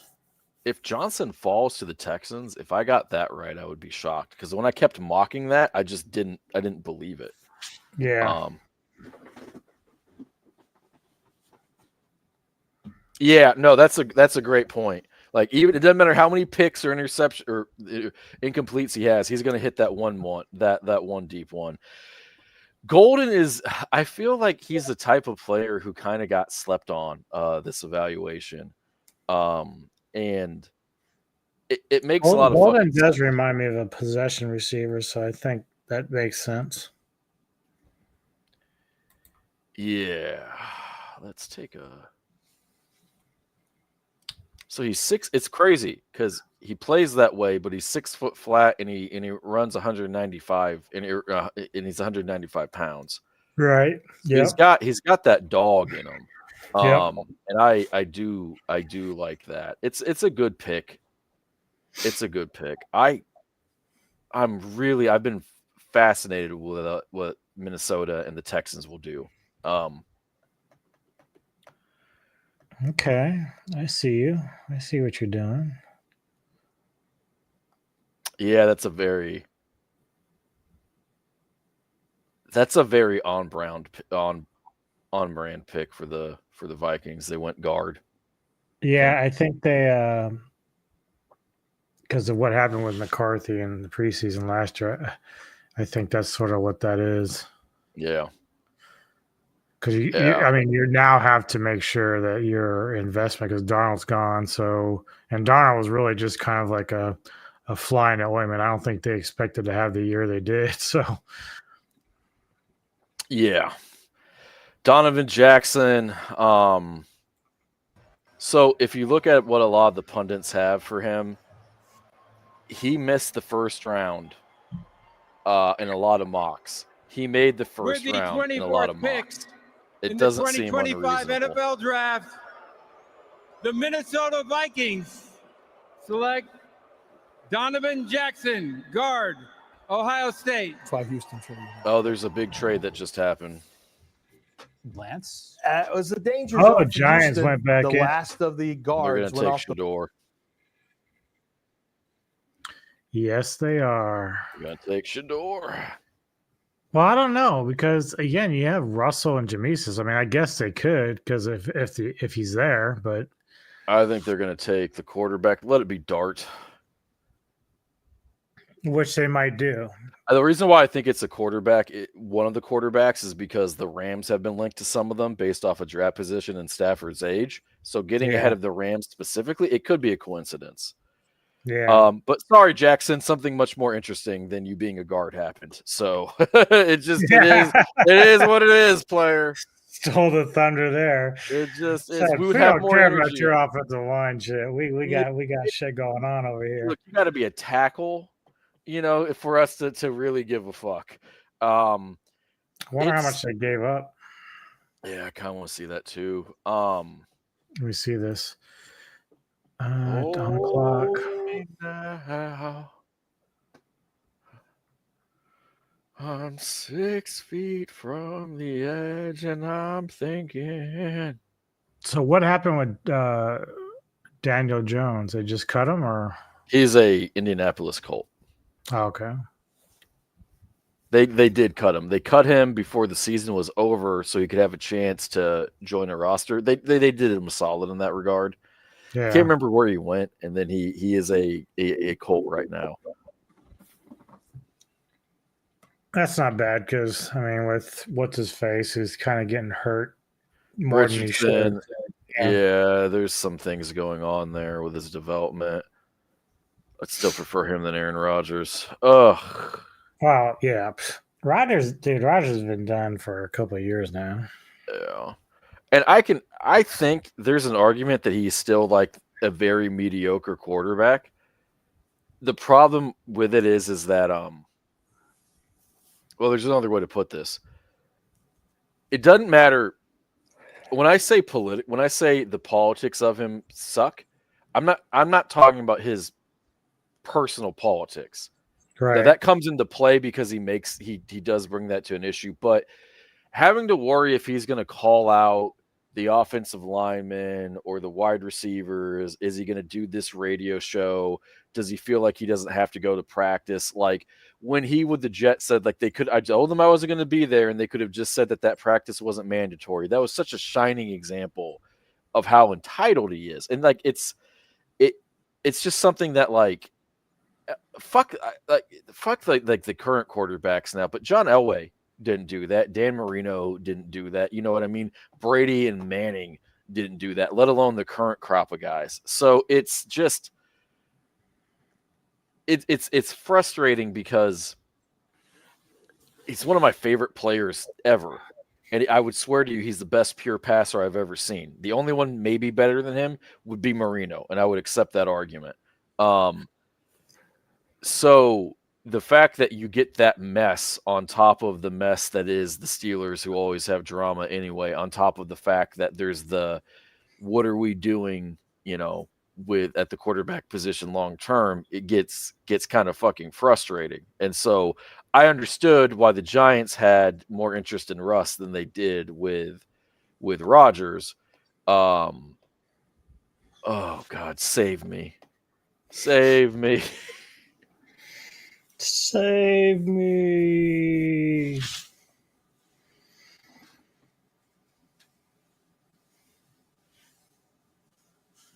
Ooh.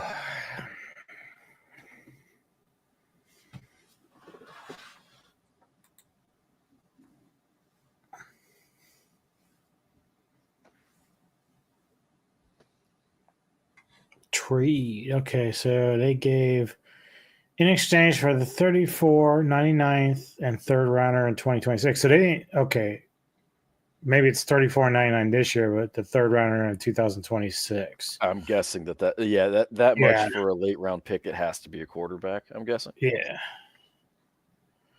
I was gonna say that, like, if it's all next year, it's like, ooh, that's a steal. If you still get all your picks this year, but I think the two of them are for this year and the other one's for next year. Typically, I want to be paid. Now, what is taking so long for them to get them on the clock and draft the guy? I don't know. Unless they're just thinking, well, we can do anything here. Really? Oh, there's another trade. The Falcons traded up to get where the Rams are. Oh, wow. So that's probably why, because they want to report both, I'm guessing. So we did get the trades. So we did get the kind of crazy trades at the back end. Yeah. All right. Well, we know they were starting to. They just couldn't complete the earlier one. So yeah. Now everybody's starting to complete everything. So maybe now Pittsburgh might come in. Oh, there you go, dude. You called it. Who'd they get? Did they take Shador? Dart. Or did they take Dart? They took Dart. Okay.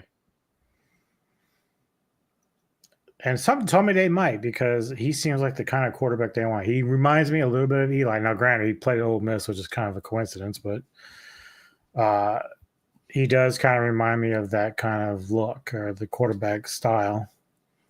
Well, you have a good memory, because people forget early Eli he'd actually take off and run on people. It's kind of funny, like the rushing yards and rushing touchdowns, and converted 3rd/4th downs he got was kind of staggering. But he played so long, nothing wrong with it. But he played so long, I kind of forgot about that.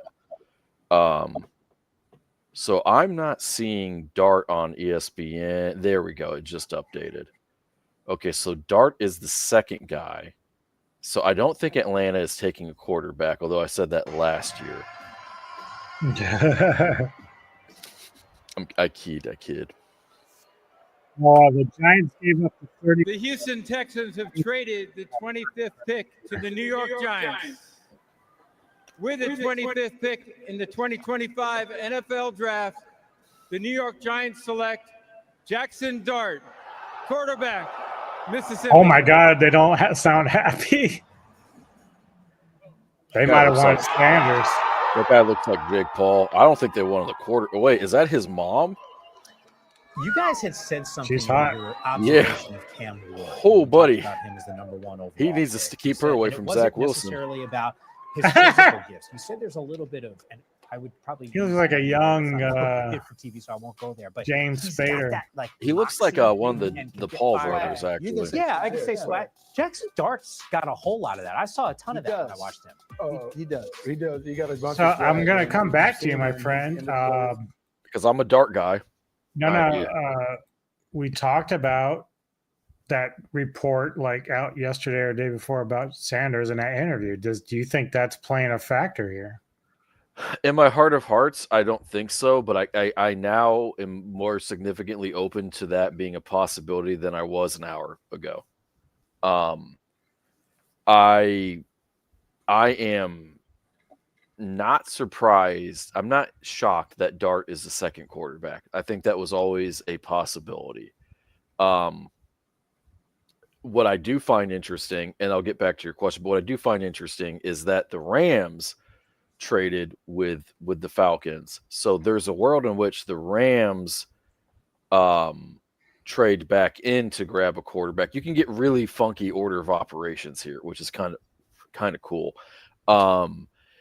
I feel really bad for Shador Sanders right now. And I feel bad for Dion right now. I keep thinking about that tweet when Dion went after the dad who stuck up for his kid who was a former Colorado player and saying, why do I have to be concerned or whatever for? I have two sons. They're both going to go in the first round. So Shador right now has to feel, I mean, the most commonly mocked team to him the past couple weeks was Pittsburgh. Yeah. The odds for him to be drafted by any individual team was by far and away Pittsburgh. You saw him, the odds skyrocketed on him to not be drafted in the top 10 and so on and so forth. But it did feel like it was incredibly likely that he was going to be a first rounder. Now, those odds aren't over, but if the way he interviewed impacted that, then that's going to be motivation for himself on multiple fronts. I don't see the Lions taking him. Now they could do the beyond Goff stuff, and that's not an unfair point. Well, I Obviously, was just thinking, what if the Ravens say, you know what, we'll just take him as a backup? That would be wild because there's so many good defensive players that would fill a need. Your boy just went to the Falcons. Which one? James Pierce Jr. Okay, yeah, no, I don't hate that pick at all. It now means that he is significantly more likely to be a bust, but I like the Falcons kind of just knowing that they need to move big there. Yeah. Oh, okay. So the Steelers could trade with Detroit. They could trade with Washington. They're not going to trade. Like Baltimore is not going to help them get a quarterback unless they absolutely fleece Pittsburgh. So there's a lot of really, really good players that Baltimore could take. So Falcons traded their 46, 242, and a first rounder in 2026 to the Rams. They traded a first rounder? Yeah, for next year. Oh my God. Oh my God. They got fleeced. They gave up more to get a pass rusher than the Giants did to get a quarterback. A pick ahead of them. Oh my God, their front office is so stupid. The Los Angeles Rams have traded the 26th pick to the Atlanta Falcons. Unless they thought the Ravens were going to take him. 26th pick in the 2025 NFL draft. I like Pierce. I don't like him for the an Atlanta extra Falcons first. select James Pierce Jr. Holy defensive shit. end, Tennessee. You guys had screamed for it a little bit earlier. You said, hey, this team needs to figure out ways to get to the quarterback. We saw that addressed with their first pick at 50 with Jalen Walker, the defensive end out of Georgia. They doubled down. They like Pierce. And they said, you know what? We're not going to be in the back half of the NFL. 31st in sacks last season. The cost has nothing to do with the player. So let's talk about James Pierce. He is, from a physical standpoint, if Abdul Carter is here, talent-wise, Pierce Jr. is there. That's a talent chunk, but that's higher. That's higher than the edge from Georgia, Jalen. It's higher than any other defensive player in the draft, other than Hunter, but that doesn't count because two-way, type of thing. He is explosive. He is physical. I saw that they listed him as a linear athlete. I know what athlete means, and I know what linear means. I'm not entirely sure what it is they mean by that. It seems to, I'm guessing it is derogatory in nature. This is what I know about Pierce. He reminds me a lot of, this is another edge rusher from years past, although he wasn't a linebacker, he was a 4-3 guy. His name was Carlos Dunlap. Heading into the year that he was drafted out of, he was seen as the, okay, if we have to project who the number 1 overall pick is going to be, it's going to be Carlos Dunlap, because he was like physical specimen, had good production, looked like he was primed to be the best defensive player on a national championship contending team. And then everything kind of went sideways, including attitude. And Dunlap, Carlos Dunlap had a hell of a career. He was a 2nd-round pick for Cincinnati, did a lot of really, really good things. Pierce reminds me of that. Insofar, I mean, Dunlap ended his career with 100 sacks. Holy shit. That is a lot of sacks. Pierce reminds me of that guy. Okay, maybe he's really talented. Maybe not as talented as we thought. Okay, there's some things going on with him personally. Okay, all right. So we gotta fix that. With that being said, there is a world in which Pierce's physical gifts manifest. He turns it on, it clicks, and he is an all-pro player. That he is a game wrecker. Like, we have to scheme everything around to stop him type of guy. Let's get to the trade analysis aspect of it. I just added a whole lot of qualifiers and a whole lot of reasons to not give up a 1st-round pick to go get him. And I understand that the Ravens were probably going to take him, so I'm thankful that the Falcons kind of kept him out of the division and the conference. Yeah. But there is no way on God's green earth I am making that trade for him on any team. Even if I feel like I'm a pass rusher away, I would rather trade for one and pay a premium over somebody that I know is more, what's the word I'm looking for, congruent than that. I like the player. I really like the player, and I like taking big swings in the draft. I think that fortune favors the bold. I have to give that a fucking D for a trade, even though I like the player. And I feel even worse for Pierce as a prospect now, because Atlanta does not rush the passer. Even when they trade for guys who can do it, they fuck it up. So let's get on to Baltimore. I mean, unless you have anything to add, I'm sorry. No. I was listening. It's good analysis. With the Ravens, who did I have them taking? I had them. Well, they need O-line, corner, and defensive line. Yeah, and that includes edge. I had them taking Donovan as our rookie.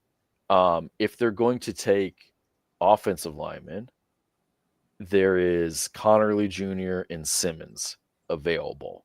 So they have their pick from 2 pretty good, not perfect, but pretty good offensive line prospects. They have. What about because one thing that we know is offensively they seem to be okay. Now, yeah, you could improve the line, but how about Johnson here? Is Johnson there? It feels like such a Baltimore pick. Yeah. This really awesome player. And I do have Johnson. Fuck his medical. Unless his medical is super bad, he's BPA. Yeah. And Baltimore likes to do that a lot. Yeah. So now I just read a article. Khan said that we were on the clock and we got the player that he wanted, and the bent of the article is that the interest in Sanders was a smokescreen. Oh, really? So yeah. Which does not make me feel good, because anyway. Well, I mean, does it make you feel good if we talked about it where if you're not sold on this quarterback class, do you just kind of say fuck it and try to go elsewhere and then go into next year looking at it? Yes, that is a completely valid way for a front office to do it. I think the thing of it is, oh god damn it, the Ravens did it again. Yeah, I see it. Yeah, god damn it. That's just good drafting. That's how they operate, man. Yeah. They By know the what they're way, doing. yeah, they're always drafting in that like 25 to 32 spot, and almost always there's going to be somebody really good who falls there. I'm really concerned about Will Johnson's medical because it has to be a medical. Yeah, that has to be the reason why he's dropping. I Something mean, has to be going on. unless they really think that he just sucked last year. But how do I put this? Yeah, that's a really good pick by Baltimore. I have to give the devil their due. I thought that their biggest issue defensively, other than pass rush, and part of that is they lost some pass rushers, was in the secondary. Malachi With Starks. the 27th pick in the 2025 NFL Draft, the Baltimore Ravens select Malachi Starks, defensive back, Georgia. It's a good To be pick. fair, I listen to every word you guys say. It's problem that I have is I don't always remember who said it. One of you guys just name checked Starks and said that might be a fit. I brought him Lance up, brought him up. just because, I mean, that's kind of the chalk here. Athleticism at a mock, it was 67 two is teams, crazy. The Vikings and the Ravens, who really need safety. And when you think about No, that's. I know that the NFL does their measurables. They have a system. Anyone who thinks that Malachi Starks is a 67 athletically is smoking some incredibly potent marijuana. I mean, something that shit has to have been growing in the center of the earth for 1,000 years, preserved by the radiation of Godzilla. He does not have a 67 athleticism. Is the Lions the last shot for Sanders?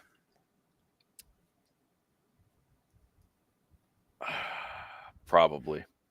Yeah, I think if he doesn't go here, I think he's going in the second. And He's going in, yeah. And from what I'm seeing from Con, I don't think that they ever wanted him.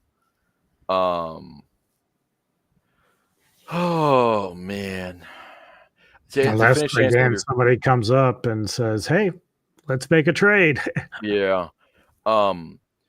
To finish the question you asked, like, is it better to go in a different direction? If the Steelers feel that way, then they should. But I'm concerned if they feel that way. Yeah. I'm also concerned, and I like Harmon as a prospect, but I'm also really concerned about if that's the guy that they had at the top of their big board. Because, like, I'm just going to go through this real quick. I mean, let me just hit the draft button real quick. Okay. So we picked 21. We took Derek Harmon. Mm-hmm. I would rather Omar and Hampton. Golden is probably a better prospect, but we're not taking a wide receiver. I would rather have Harmon over Donovan Jackson. Okay, fine. I would rather take James Pierce. I'd rather take Malachi Starks. I'd rather take Jackson Dart than Harmon. And Right. It is hard for me to believe that Jackson Dart and Sanders wouldn't be perceived to be first round quarterbacks by Con. Here's the thing from Con's standpoint, though, and I'm not impugning his name, but he's a human being, and human beings think this way. He drafted a first round quarterback a couple years ago. His name was Kenny Pickett. It did not work well. They drafted him, then they got the fuck rid of him. Now, I credit them for admitting that they made a mistake and moving on very quickly. I respect that. I really do. It did not work. I suspect that he feels like if I take another quarterback in the first round and it doesn't go, I will be replaced. And so with Sanders, and I do have a first round grade on him, but with Sanders, if you're not sold on him and his physicals are a little at times mediocre, then the reality of the situation is you don't want to tie yourself to him. The problem is, and I'll just make this about the Steelers for a second, the ownership should be putting more pressure on the front office to make some shit fucking happen. And right now, what we have essentially done is we have said we took a good prospect in Harmon. We're hoping that it really, really, really fucking pans out. And we're mulliganing on the year. Now, I'm sure they don't feel like we're mulliganing on the year, but here's the thing. I'm a big Steelers fan. I love the team. I wish it was the team I had always rooted for, and I say that wholeheartedly. Unless the owner of the Steelers comes to my house and slaps me and kicks my dog, and I don't even have a dog right now, I'm not budging off the team. Just period. End of story. With that being said, on top of all of that, it feels like the ownership is kind of just shitting the bed. And it feels like they're mulliganing this season because as much as I like the team, this is not a championship contending roster. Like Yeah. if you took the Steelers roster and you could add one player and it's not a quarterback, because like sure, if tomorrow Josh Allen was my quarterback for some reason, or Mahomes was, or Burrow was, or Lamar was, by the way, those last two would be real funny. Those last two would be real funny. Other than that, what non-quarterback player could you add to the Steelers to make them a contender? It would have to be just conceptually, right? It'd have to be another pass rusher or like the best corner.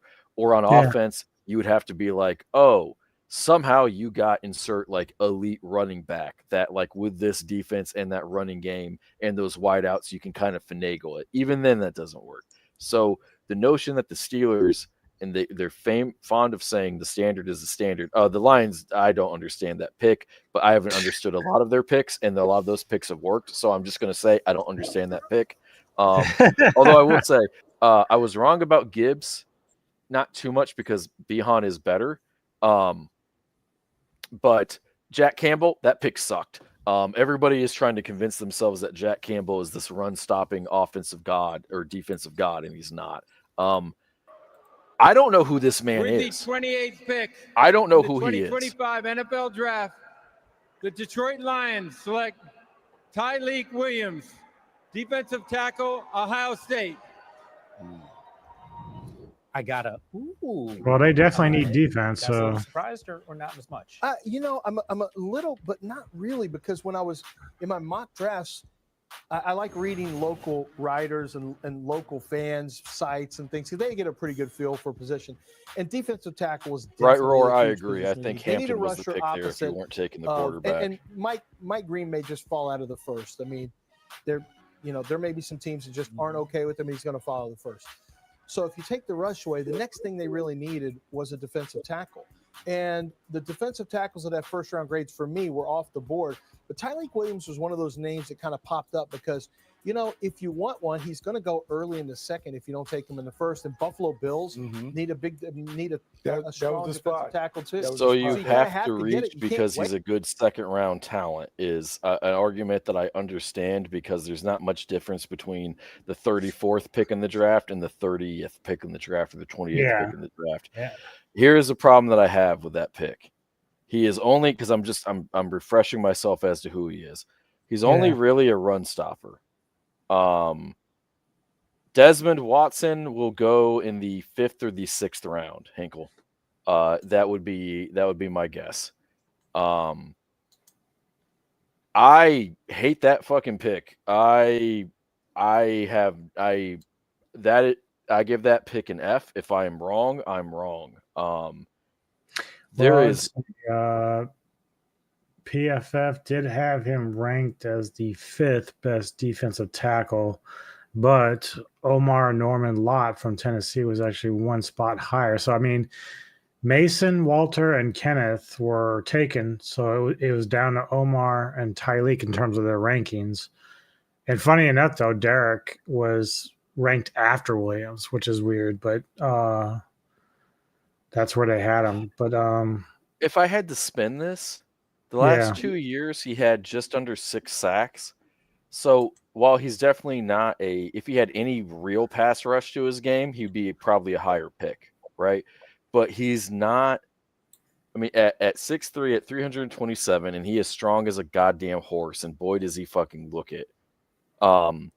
He, by virtue of being a man who is able to bench press a Buick, he's going to be able to move the pocket a little bit. But there is no way that he does more for that defense than some of the other guys on there. And especially when you have your best player, Aiden Hutchinson, coming back from injury, and you don't have a real second pass rusher on that team. I would rather take somebody who can give me some of that. I would rather take Jahad Campbell as a linebacker who can stop the run. Yeah. They basically took a second rounder with a really weak first round grade. I don't know, man. It strikes me as wrong. It now, maybe in fairness to him, these defensive tackles in this draft class were monstrous. So maybe in other draft classes, he's less of a reach. And so with that being said, I understand. I see the vision. I see the vision. And it's certainly not the biggest reach I've ever seen in the first round either. And the Lions have a history of drafting who they think is good, not what consensus conventional wisdom, and it working out. So congratulations to the man. So Mike Green is still out there as well. Yeah, he's got to be a second rounder. I think what they're saying on TV is right. That teams are just scared by those allegations and whatnot.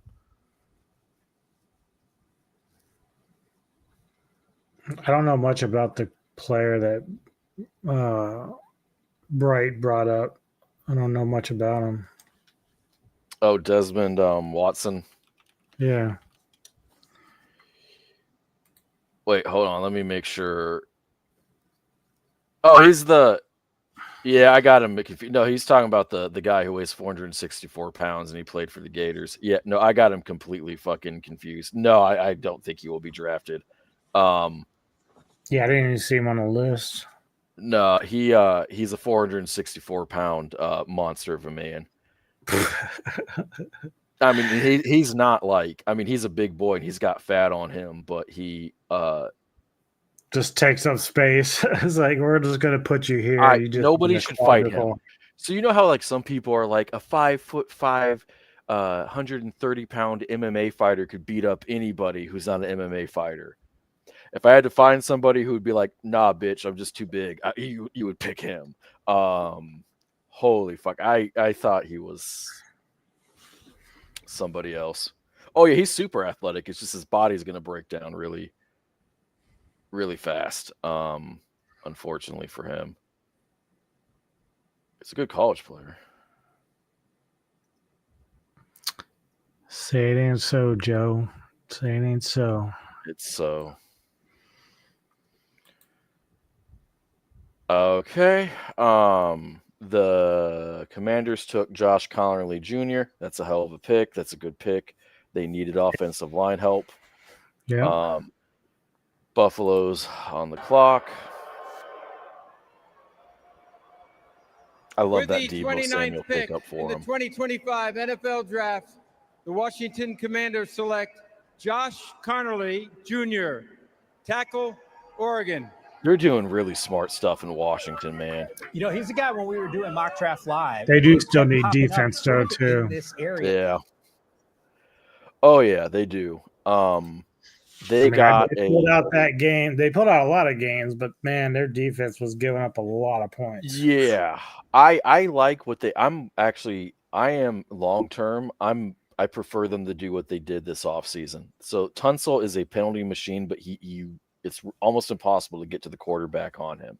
So you're going to eat some of those penalties, knowing that Jaden can make it up with his playmaking ability, right? And then you get Connerly Jr., they're probably going to slide him in at right tackle, maybe guard. I'm not entirely familiar with their roster, but they're going to be able to play him and to coach him along slowly. So they've set up the bookends for the next couple of years for their franchise quarterback.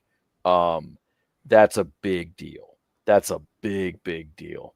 They are doing the anti-Indianapolis, the anti-Cincinnati Bengals. Although, in fairness to the Bengals, they've spent a ton of resources on the line. It just hasn't worked for them. Yeah. The Bills need a pass rusher. So I'm interested, or actually, they need a lot of help, and they need offensive linemen too. Yeah, I had Connerly Jr. going to them. And Zabel's gone, so I'm guessing they take Scourton. Oh boy, they still, I mean, Johnson's still out there. I mean, I just don't know. At this point, I don't know if any team's willing to waste a first rounder on him if he's dropping this hard. Even though you said like the talent is there, it's just like how bad is that injury that he's dealing with? Yeah. I thought it was just turf toe. Yeah, it must be something a little bit more, serious than that. Yeah. I don't think I like the NFL draft anymore.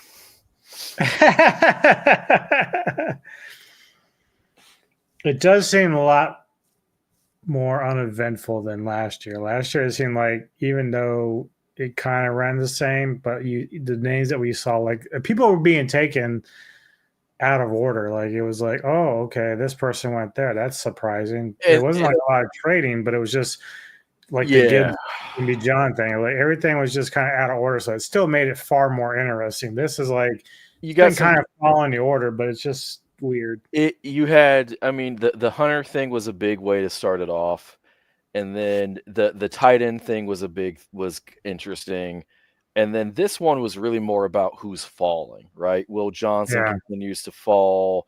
What's going to happen with Mike Green? Then you had the Jackson Dart trade, and so it's not been a total snooze fest. Although oh my god, that getting that guy out from Green Bay to make the fucking pick and getting him to shut the fuck up. Oh, that was terrible. God, I feel like I aged like 6 months. You know what I mean? That was like an hour just for him. God, I kind of hate the Packers more, honestly. Like it's I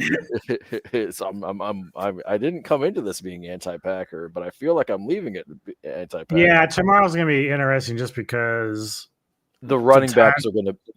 Go ahead. Sorry, the time's gonna be shorter, and then there's still a lot of good players out there, and then of course, if Sanders isn't taken here in the last 3 picks, I mean, that's gonna be a big story.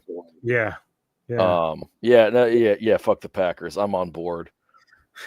I'm on board, and it's okay for me to say that because the Packers' daddy is here, and if he's saying that we can join the fuck the Packers. Well, it's a good thing my best friend's not here because he's a Packer guy. What? I'm not your best friend? That hurts. Well, you're one of my best friends. I'll kill him. How about that? I'll kill the dude. I'll kill a dude. I'll kill the dude. I'll move on up. Do I know him from Facebook or the board? Yeah, we got Mike Green here on the show. Oh god. I think. Oh god damn it! I would have been happy with Jackson Dart too, and I'm at the point of the NFL draft where I'm like trying to convince myself that I'm okay with what's happened. You know what I mean? Flawless victory. Oh god. Although I won't lie, if nobody's trading, there is a world where I was wrong about Shador, right? And so if everybody else is out on him for whatever reason, then I have to open myself up to the possibility that my analysis on him was incorrect.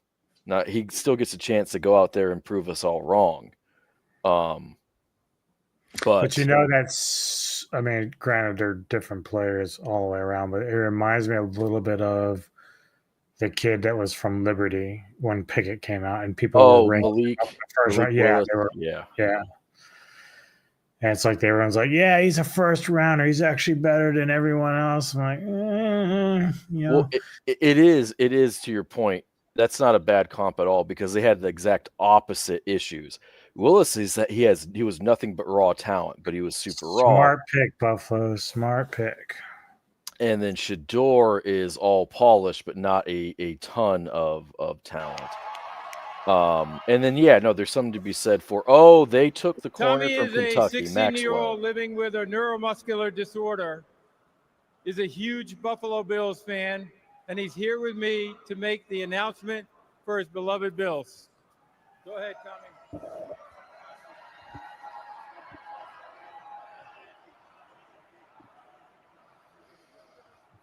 Let's go, Buffalo!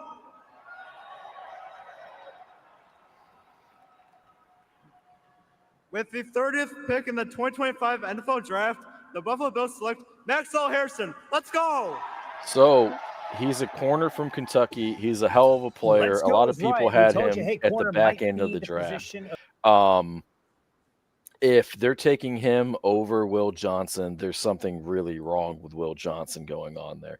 Bright Roar, yeah, man, that's definitely at least somewhat of a part of And I think that's something that people aren't really taking. And you know what? Unfortunately, Dion's part of the problem here, because if you look at what happened last year, despite the good year that Colorado had, like Dion was so combative in the media, like just constantly talking. I mean, it's his persona, but it's like I think after a while, people just get turned off by that kind of stuff. So you're kind of doing your son a disfavor there by, you know, bringing that kind of attention to not only the Buffaloes but your son who's trying to go into the draft. The Chiefs and the Eagles just swapped picks with one another. Oh wow, that's kind of weird. That's really weird. Unless there was something in the trade that they was really giving away. They probably. It's probably a something like, hey, I want this guy for the 5th-year option. I'll give you a little sweetener. It's not somebody that you want, you know what I mean? Which is, so this is an example of good GMing, because bad GMs across sports say, I'm not going to work with that team because I don't like them. And good GMs do what's best for their team. And so it's just kind of funny that's those two teams and they've played in the Super Bowl and all of that, but those are two of the best front offices in football, right? So it's a shock, but it's not a shock at the same time. With Dion, everything that you said is correct. I don't think all of that is unfair, and I don't think all of that is fair. But Dion, like the stuff with the Twitter, my son's going to be a first-round quarterback, et cetera, et cetera, et cetera, et cetera, et cetera. With Shedeur, it does feel like at a certain point he said, oh, the Steelers are going to take me, so now I can act however I wanted. My thing of it is I care I don't care about who you are as a person unless it's criminal or you hurt the locker room. There's nothing that shows that Shedeur has hurt the locker room. He's obviously not doing anything criminal. So it was easier for me. You asked me when you sent me that link the other day about like the bad interview. And my response was, I'm as worried about that as I am about getting cancer in my uterus.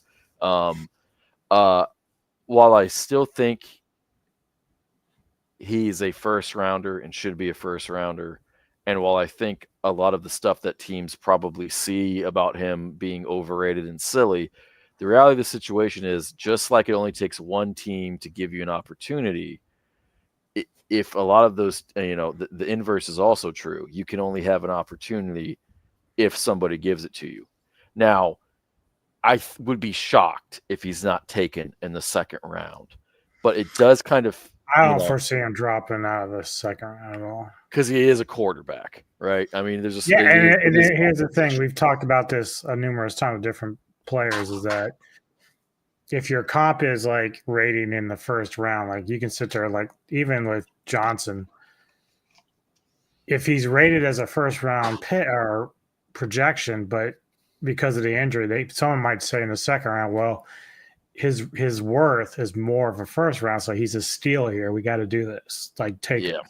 Same thing with Sanders. Like Sanders, even if you think that he doesn't interview well or some of the nonsense with the talking and the bragging or being brash, if you give him a second, or if God forbid he gets to a third, it's a fucking hell of a steal. Like you just can't look at it any different way. And really, to be honest, if this is all just based off of his brashness and the stuff that rubbed off from daddy, it's like, this is kind of like a humbling experience. This is sort of like what happened to Rodgers in some ways when he dropped down towards the end of the draft. And so, you can actually learn from some of this stuff, like how, like, okay, well, I kind of fucked up. I went in it too arrogantly and did my interviews and thought my shit didn't stink. So now it's like, I got to go out there and prove that I'm worth the guy that got passed up. It is. Randy Moss, despite getting drafted, he dropped and he went out and he just lit the fucking world on fire. And he was an example of, because a lot of people, like, we love him now because we have all of the memories. But Randy Moss was for the long time one of the most hated guys in the league. Yep. When you remove like the criminal aspect, type of thing.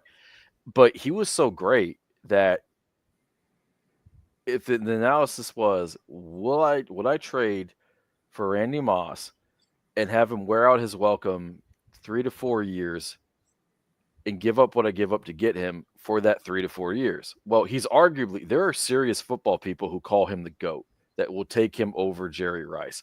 And while I don't know if I'm going to take a wide receiver over Jerry Rice, I'm going to really lean into the dominance argument, right? And to me, that has to be Calvin Johnson. My point isn't to litigate that, but is to litigate that there are serious football people who think that highly of Randy Moss. And so with Randy, and he's one of my favorite players ever. I mean, I grew up in the 90s watching Randy Moss, right? Like, how do you not fall kind of like in the early 2000s as well, obviously, in love with that. With him, we know that he fell too far. We knew and you were a football fan then, obviously. You remember when the Cowboys famously passed on him because they said that, hey, we're going to take you. He had 3 catches against them on Monday Night or Sunday Night Football for 174 yards and I think 2 or maybe 3 touchdowns. He literally beat them by himself. And so that's what Shedeur gets to do. I think that you're right on that Deion has something to do with this. And I also think that part of this is almost punishment towards Deion as well. So the reality of the situation is this: you can't make I'm not saying that this is happening, but if tomorrow we found out he's not taken in the second round, they're actually blackballing him, that would be wild. He's gonna be a second round pick, because even if you don't believe in him as a first round pick, anyone who's telling me he's not a second rounder is crazy. Fucking great pick, you fuck faces. Who'd the Eagles take? Campbell. Yeah. That's nasty. That's a nasty pick. Because he should not be there at 31. Yeah. I understand that I liked him more than a lot of people, but he should not be there. And I'm curious to see who the Chiefs take. They need offensive line. What about receiver? Burden, maybe? They could use wide receiver. They love speed. They love speed. Rice will be suspended. So they have Kelsey, who's diminished but still solid. They have Rice, and then they have the kid who went crazy in the Super Bowl. With the Kansas City Chiefs. So wide receiver is not bad. Still awaiting to find out. They might take Kelsey's replacement here. There's that third tight end who some people mocked into the first.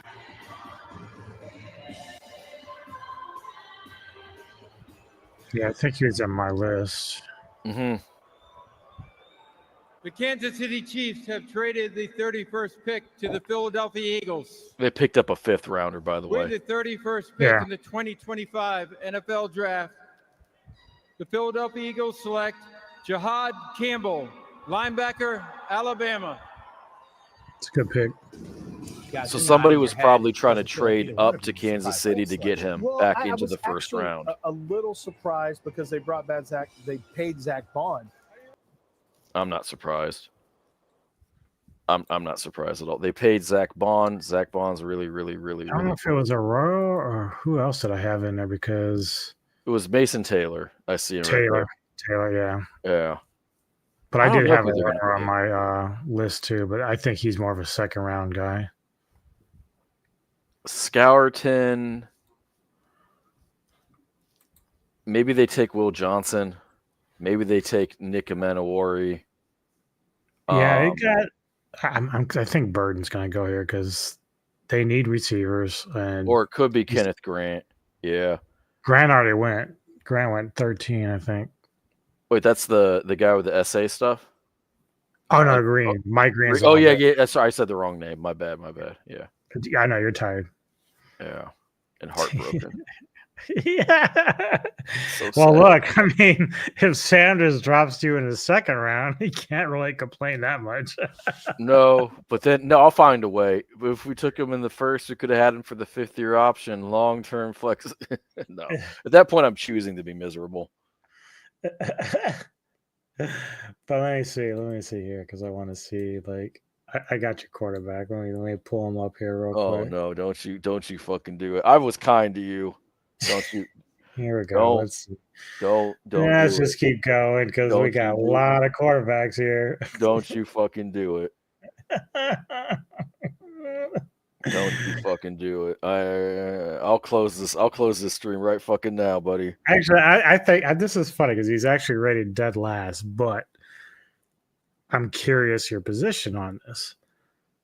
So obviously, he probably will go undrafted, but we do remember this guy named DJ Ugolele, and I'm pronouncing his last name wrong, from Florida State.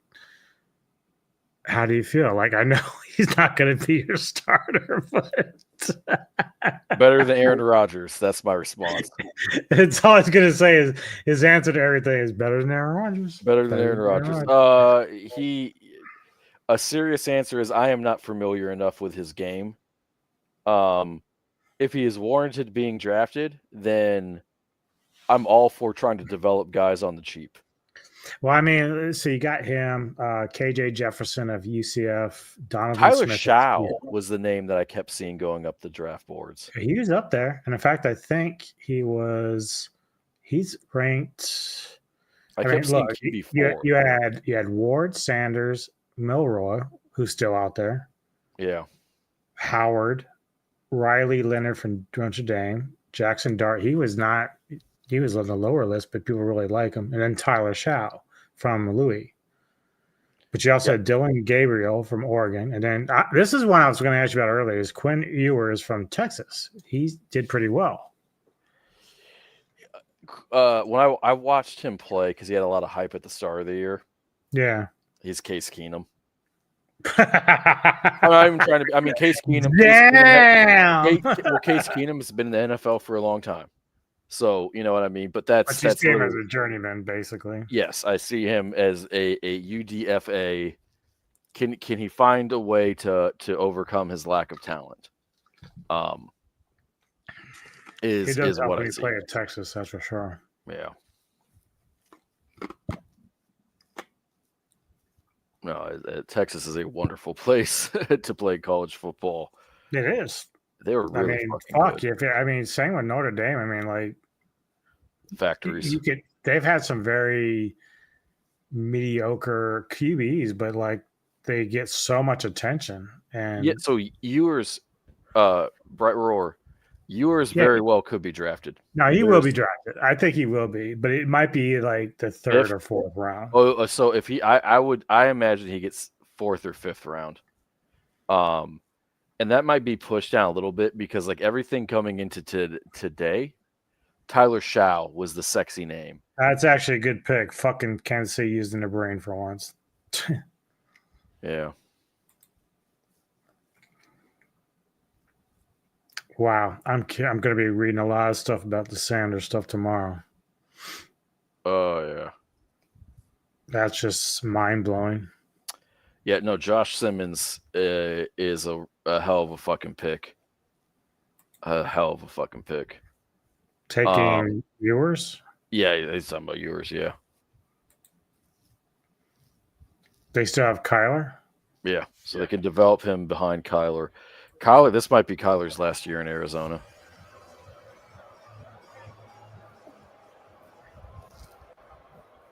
With the 32nd pick in the 2025 NFL Draft, the Kansas City Chiefs select Josh Simmons, tackle, Ohio State.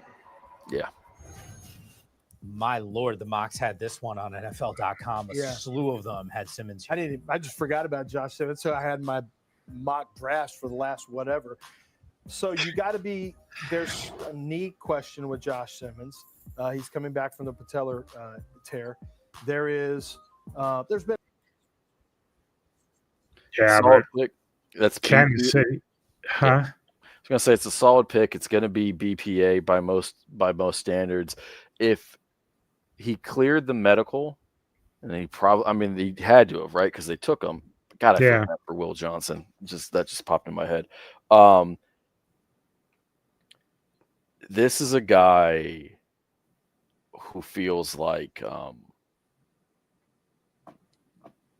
He feels like he's one of those offensive linemen where even if he doesn't play out, he's gifted enough to be moved to guard or be a backup. It feels like he's going to be in the NFL for a long time.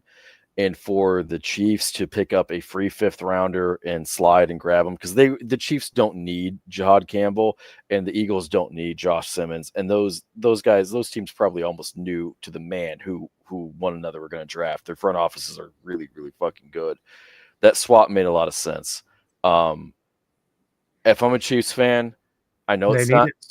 Yeah, I know it's not sexy to draft a tackle, especially at 32, but that's a very obvious pick. They could have gone other ways. Nick Scourton, if they wanted another edge rusher, if they if they wanted another linebacker, they wouldn't have made this swap and got Campbell and so on and so forth. But Simmons always felt like he was going to just sneak his way into the draft. Like I had the Rams taking him at 26, and the Rams traded, and did all of that. So, if I'm a Chiefs fan, it's hard. Like I said, it's hard to be ecstatic about taking the 32nd pick overall, 31st pick overall. But yeah, but if fans for Casey care about their quarterback, this is what you got to do. This is what you do. If you watch that team the last couple of years, Mahomes, as great as he has been running for his fucking life. 2 years ago, it was tolerable. Last year, with the injuries to the tackle, and they kept going through. When it got to the point they had to take Tooney and put him at left tackle, you knew it was bad, and they got by it. But then they ran into Philly, who was built to beat good offensive lines, let alone a team with a bad tackle. So they're gambling because they're starting a left tackle who's been a backup. This gives them some insurance, but they do smart things in Kansas City. That's a really, really good front office. Yeah. Well, that went pretty good without a hitch. We did good. Without a single fucking hitch. Got anything coming up that people need to know about? Yeah, a couple things. On Tuesday, I just launched a Call of Cthulhu game. It's horror-based tabletop role-playing game. There's spots for 5 players. We have 3. Most of the people watching this stream right now, at least at this point, would know how to get a hold of me, or at the very least, Anubis. My favorite bust, the big bust of a man, you big busty man. I'm just tired at this point. I'm sorry. I'm exhausted. I drafted everybody. you fucker, you fucking bastard. There's something else. I fucking forgot. I know what it sadness. is. I know what it is. It's him. It's the door watch. I just watched my man march into the second round. Is what I watched. Dude, we were like talking like it was like right there for the taking. The Steelers said nope.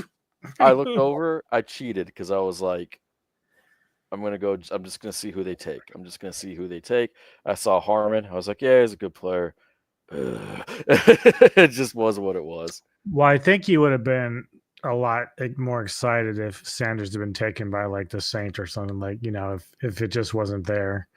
Wasn't there, and then I would have wanted Dart because I like Dart. I will say this for the Giants, that was a good pickup, and it is kind of funny that wherever Russell Wilson goes at this point in his career, there's always a quarterback lurking, whether one on the roster, whether one that's just added, or a hypothetical quarterback, or I guess for him it was Fields. So,